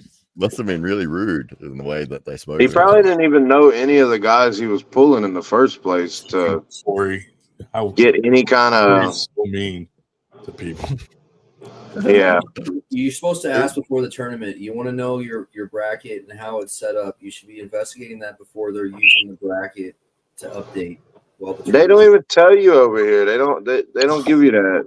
They don't want you to know who you pull. I like not knowing who I'm pulling. It's kind of it keeps that gut feeling in your gut, like you're nervous and don't know who you're pulling. You know, Dude, I wasted my adrenaline because these registrars don't show you the bracket, and then they call your name up not when it's time to get on stage, but when it's time for you to go stand in line to get on stage. Like, okay, that's the first time we call your name. We're gonna call your name one more time, and then on the third time we call your name, then it's time for you to pull. Yeah. Fuck that. I don't know. I know I'm not gonna bitch about nothing I've never did before, and I've never promoted arm wrestling, so I have no idea what them guys are going through. It sucks. Yeah, I know what they're going through, dude. Don't do it. It sucks. It's not that big of a deal, honestly. The bottom line is you really should have you should have more than one person updating the brackets. If you're trying to update all the brackets at the same time and you're running more than 2 tables, like per person that's updating the brackets, you're pretty fucked, bro. Because like even running 2 tables for one person, there's not much downtime, especially if No, there's no downtime if you're running as one person running 2 tables. Yeah, there's no downtime. Yeah. And Yeah, that's why, there's like, an etiquette there as well. you almost where need like a buffer person to keep people off of you. So people what ask we you do questions. is we have three tables. We'll have one person running 2 tables, another person running 1 table, and then we'll have someone doing the MC right in the middle, and then they'll bounce back and forth reading the screens as the people are updating it. That way, if someone has to change something or look up something, someone else can switch over and keep everything going. That way, nothing stalemates or stops. Hey, James, you could have just said we have 3 people running the brackets. You could have just said that. Damn. Yeah, one of the things with It's just time of the when you're fucking promoting month. an event or running an event, there is that etiquette there. Like if you see somebody is really busy and they're trying to figure stuff out and they're doing stuff and they're really concentrating, it's not a good idea to go up and ask a question at that time. It's like, and they do all the time anyway, Yeah, one of those things that we've tried to mitigate is to try to give people as much of the information that they'd be asking about before the event starts. And it's we run through the rules like once everyone's signed up, it's like, okay, these are the rules that we're going to run by. Everyone needs to be in the room to hear this. Okay, once that's done, it's like, this is the brackets. This is how it's going to run. You run through all of that. And then, okay, and away we go. We're going to start the tournament. And you start the tournament. And then people come up and they ask the same. So how does the bracket run? And which rules are you? And it's like, we just went through that. Like, you wasn't listening. You're over there talking to your buddies. Exactly. So there is that frustration. You could be forgiven at that point, I think, to a little bit rude, being like, you're interrupting me. I'm quite busy, and I've already answered your question. Like if you had been paying attention, you would have actually heard that. So, but yeah, whatever. And I try not to be condescending to anyone on that thing doing brackets. But it's like, how many times do you got to repeat yourself? All right, fuckers, tell me who won. Make sure We're watching multiple tables.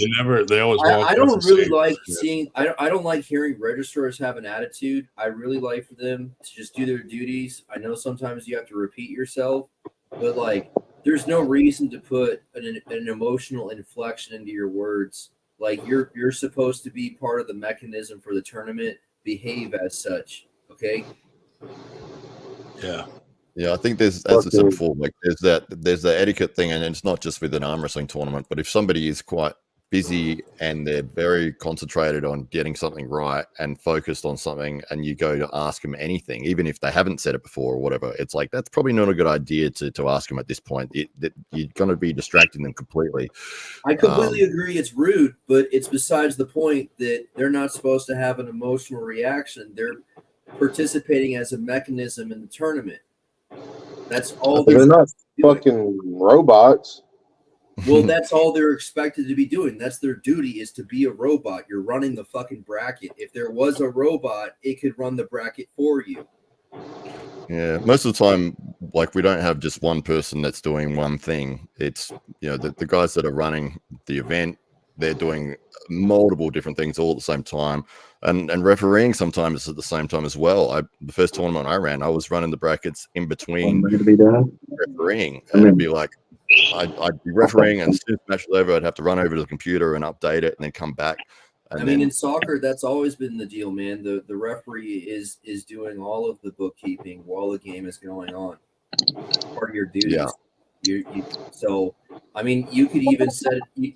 I don't understand, like, how it's amazing how far behind arm wrestling is with creating an efficient way to run a tournament, you know? And it's just like and now we're like falling into these pitfalls where you'd rather like be emotionally invested in someone pestering you with stupid questions than, you know, just staying on topic and fucking making sure the brackets are done correctly and on time. I think a reason arm wrestling ain't real big is because, you know, like NBA and NFL, all of them, they have like a game every week. Them guys perform every week, and an arm wrestler can't perform every week. Not without serious risk for injury. Yeah, but they're doing a bunch of workouts every day, and then they go play in a game, and they can still perform the next week. So there's always something to watch. Have you ever seen? I work nights at IHOP, so I run out of arm wrestling stuff to watch. You know, because there ain't enough content of it. UFC fighters don't fight back to back. I mean, they're months and months in between. That's true. Some of them, them, there's enough to have an event every week, though. You know, right? I think that to have a big event with big names all the time, and that's I don't know enough about the promotion side, so I can't really be talking. But it seems like until there's a NFL or a MLB or an NBA of arm wrestling, it's not going to be too mainstream. You know, You're never going to much more than it already is. Until you call all fouls and you get a pool of competitors that are going to avoid fouling during their matches. Until you have that culture developed, there's no way to present it in a manner beyond a sideshow where a bunch of freaks on steroids are hopping around hooting and hollering, and that's what people want to see. You know, it's like NASCAR fans, man. You know how many NASCAR fans go just because they want to be there when there's a pileup? You know, it's the same shit. I think with the amount of events that they're having with the UFC now really watered it down. I think it used to be such a special thing because it was once every couple of months. That's true too. There would be like everyone would be going, oh, when's the next card? It's not for 2 months. Okay, well, who's on it? And you would know every single fight that was coming up on that card. And then everyone would come around and we'd have a big get together. We'd all watch the card together. You know, I remember printing out like all the fight cards, handing them out to everyone so everyone knew what fights were going to be on that show. And it was like a big event. And then it's like, okay, it's 3 months until the next one. Okay, cool. And then now it's like there's so much of it. There's, you know, the Ultimate Fighter show, Dana White's Contender Series, all of their stuff that's on their own streaming channel. Then you got a pay-per-view event pretty much every week. And it's like there's so many fights. I think they've got 500 or 600 fighters under contract now, and it's like I can't keep up with. I'd have to be watching 40 hours of content to be up to date with what's going on and know all the fighters and you know what I'm watching and why I'm invested in it. So now, like, you know, even as a hardcore fan, I've sort of dropped back big time on the amount that I watch. Because to me, it's like I have too, honestly. Same thing. I think it's because of arm wrestling, but There's so much content though, man. You never run out of fights to watch that you haven't seen before. Yeah. You just go on and on and on, man. Do you remember when Herb Dean got crucified for being a shitty ref? That's happened a few times. Yeah. Yeah, well, that's pretty much the fucking trope of arm wrestling is shitty refs and lots of fouls. That's all you see. Yeah, and then you have a bunch of people talking shit about this version of that guy and this version of this guy.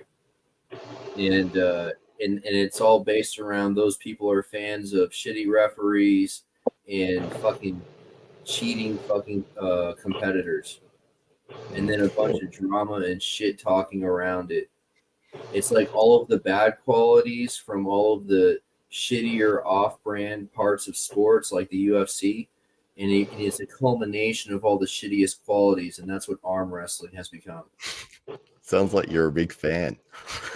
I'm a really big fan of arm wrestling, and I really don't like anyone who doesn't stop the match when there is any kind of infraction, because that's a very simple rule set. There was an infraction, the match stops. So unless you're doing that, and then you also have promotions that are circumventing any semblance of a real match, and they want it just to be strap matches. And then you have people training for straps, you have people training to foul, you have people training on what type of fouls they can commit based on what kind of retard referee is going to be in their match. You know, there are so many fucking dangerous pitfalls, and on top of that, you're attracting a bunch of people who talk shit and piss people off for fun, because that's what they see it as, is some fucking roid raging sideshow, and that's all it's going to be for a long time until shit gets fixed.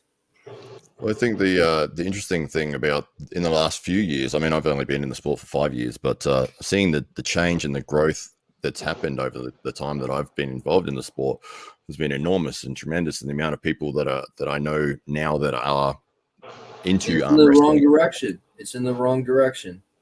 Well, I think the exposure is really getting to a point where people, like, if I'm doing a demo thing at a gym last week and people coming up going, oh, arm wrestling, Devin Larratt, and they're saying this and wow and all the rest of it, and they've heard of it now, whereas before they'd be going, what is this? I didn't even know this was a real thing. So that side of it, it's definitely a lot more people are aware of what it is. And on that side of it, none of those people are first round draft picks that went to Yale for kinesiology, that decided that arm wrestling is a real sport that they're going to invest decades into developing their physical prowess into specializing for. So you don't have any real competitors. What you have are a bunch of fucking B-list athletes who are on the sideshow. And that's all arm wrestling is a bunch of B-list athletes. You don't have any collegiate athletes deciding that they want to be, no, I don't want to do shot put. I want to arm wrestle. It's not going to happen until you have fouls that are called and you have a fucking concerted effort to have a legitimate match instead of a fucking sideshow. Well, I think that people will get attracted to arm wrestling for any reason that they'd be attracted to any other sport. And I love the fact that the people who are doing it, they do, because there's no real big money, there's no big career or anything, apart from right at that 1%. Hang on, let me finish my. It's just the fact that they're like, hey, I love this enough that I want to put my time and effort into this sport, and I'm having such a great time, and I have seem to have a skill for it. And I want to progress and have bigger challenges and have matches. And I would prefer to do that than go and play baseball or play something else that maybe I could have a go at, but I really don't enjoy it as much as what I'm doing here. And it feels to me that everyone that does arm wrestling, they absolutely love it. Like it's their thing. It's part of who they are. They train for it. They talk about it all the time. And it's that passion side of it, I think, at this point. Whereas other sports, it's almost like, oh, if you're tall when you're young, oh, you got to get involved in the NFL or basketball or something. And it's like, maybe they didn't really have an interest in that, but just because of their genetic abilities, it's like, oh, well, I'll go and do that. Whereas arm wrestling, it's like, you're not going to be involved in arm wrestling unless you absolutely love doing it. Well, I'm just letting you know that as someone who's passionate and intelligent enough to put a 10 or 20-year training plan to become a good arm wrestler isn't going to participate in a sport where it's controversial and there's no concrete definition of what a match is going to be like. You know, It's still on that path at the moment where people are trying. It's not worth a 20-year investment for someone to damage my arm because they want to come 3 inches off the elbow pad and the referee doesn't want to call it. I think you're talking about very specific examples there, as No, opposed that's to a common example where people don't engage their lat and they allow their elbow to come off the pad. It's very common. Yeah, I think at this point in where the sport is sitting, that we've got a lot of different promotions that are coming up around the world, and a lot of different people that are trying different things, and you're getting different rule sets, you're getting different measures, and it hasn't been found as to what is the ideal version of arm wrestling yet. The ideal version was the two foul system where they called fouls and people got really upset when they got a foul called on them because it changes the whole match. Because why don't we do it with lasers? And no one liked it because it puts you make a UFC cage, put two people inside, they go to the table. When they set up correctly, a light goes green. Until that fucking light goes green, well, you gotta do everything. I mean, the bottom line is the computer can sense if their shoulders are straight, if their hands are where they need to be, if their elbows are down, and when their wrist is straight and everything's in the middle of the table, there's a light green. As soon as you see that, just like racing with a car, as soon as you see that green light, go, bam. The computer can tell if you elbow hopped, if you fouled. All that could be seen with a fucking computer. You just walk in, make a room where they both got to walk into it, and you start the match.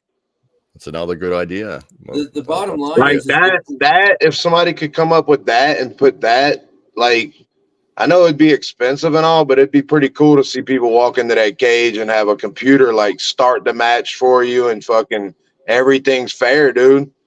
Yeah, it could tell if you're putting pressure on the other person, or I mean, they can do all that easily, probably. I already told you guys previously about how you could use powerlifting lights because you have a 3 light system, and you could run technical cameras, and you could run the whole thing remote. And you would, if you set up the cameras correctly and calibrated them, you could have the entire officiating done through the internet.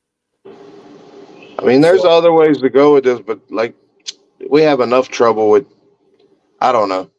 You'd have to have a millionaire. You need a billionaire like the two foul system was soft. If you really want to get down to it, if you're having a 3-round match, super match, you could do a 1 foul system and it would work because you have 3 rounds. And if they truly didn't want to foul out, they truly wouldn't. And now you put a 2 foul system in, and now you have fucking restarts, and it's the same round. Well, we just need a we have micro fouls that don't even stop it. Fuck Twitter, fuck X. Elon Musk needs to come over here and save arm wrestling.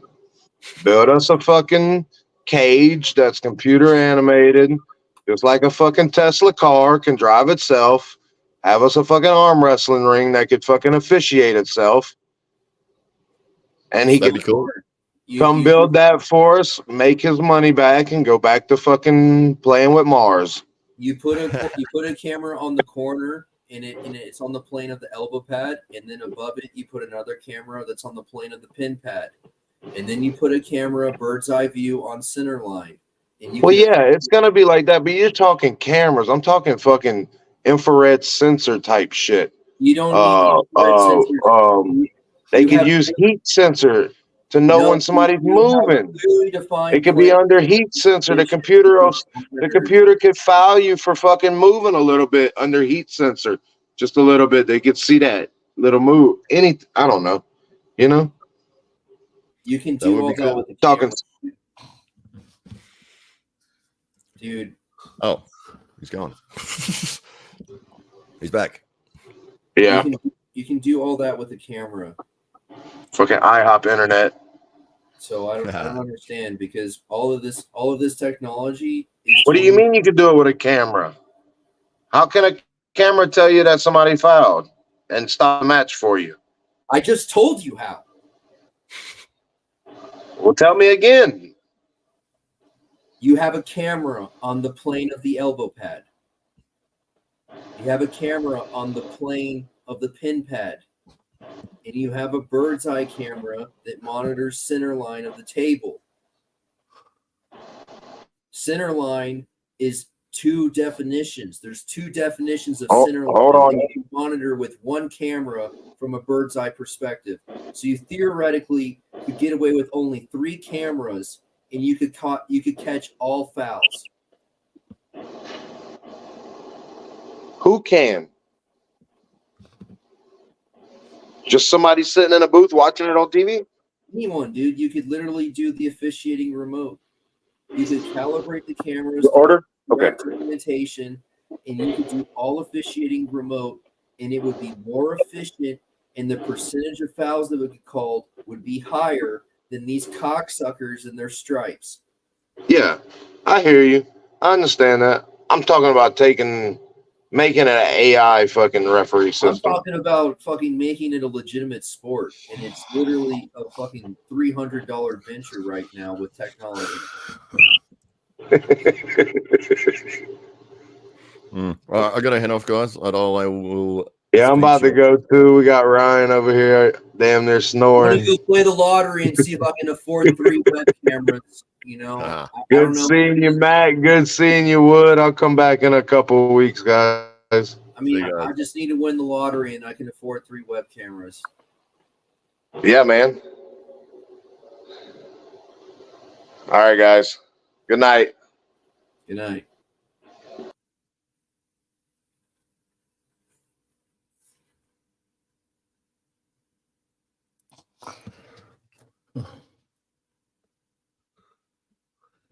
Turn it off. Turn it off.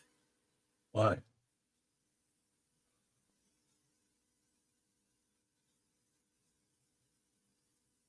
I don't know. I mean, I could sit here and talk to myself, dude. I mean, I did it for 18 months in that one group chat. I'm fucking ready for it. But I think it's over, dude. I think it's time to turn it off. All right. I can do that.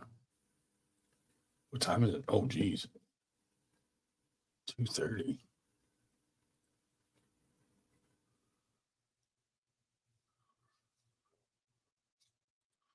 Oh, let's end the live stream.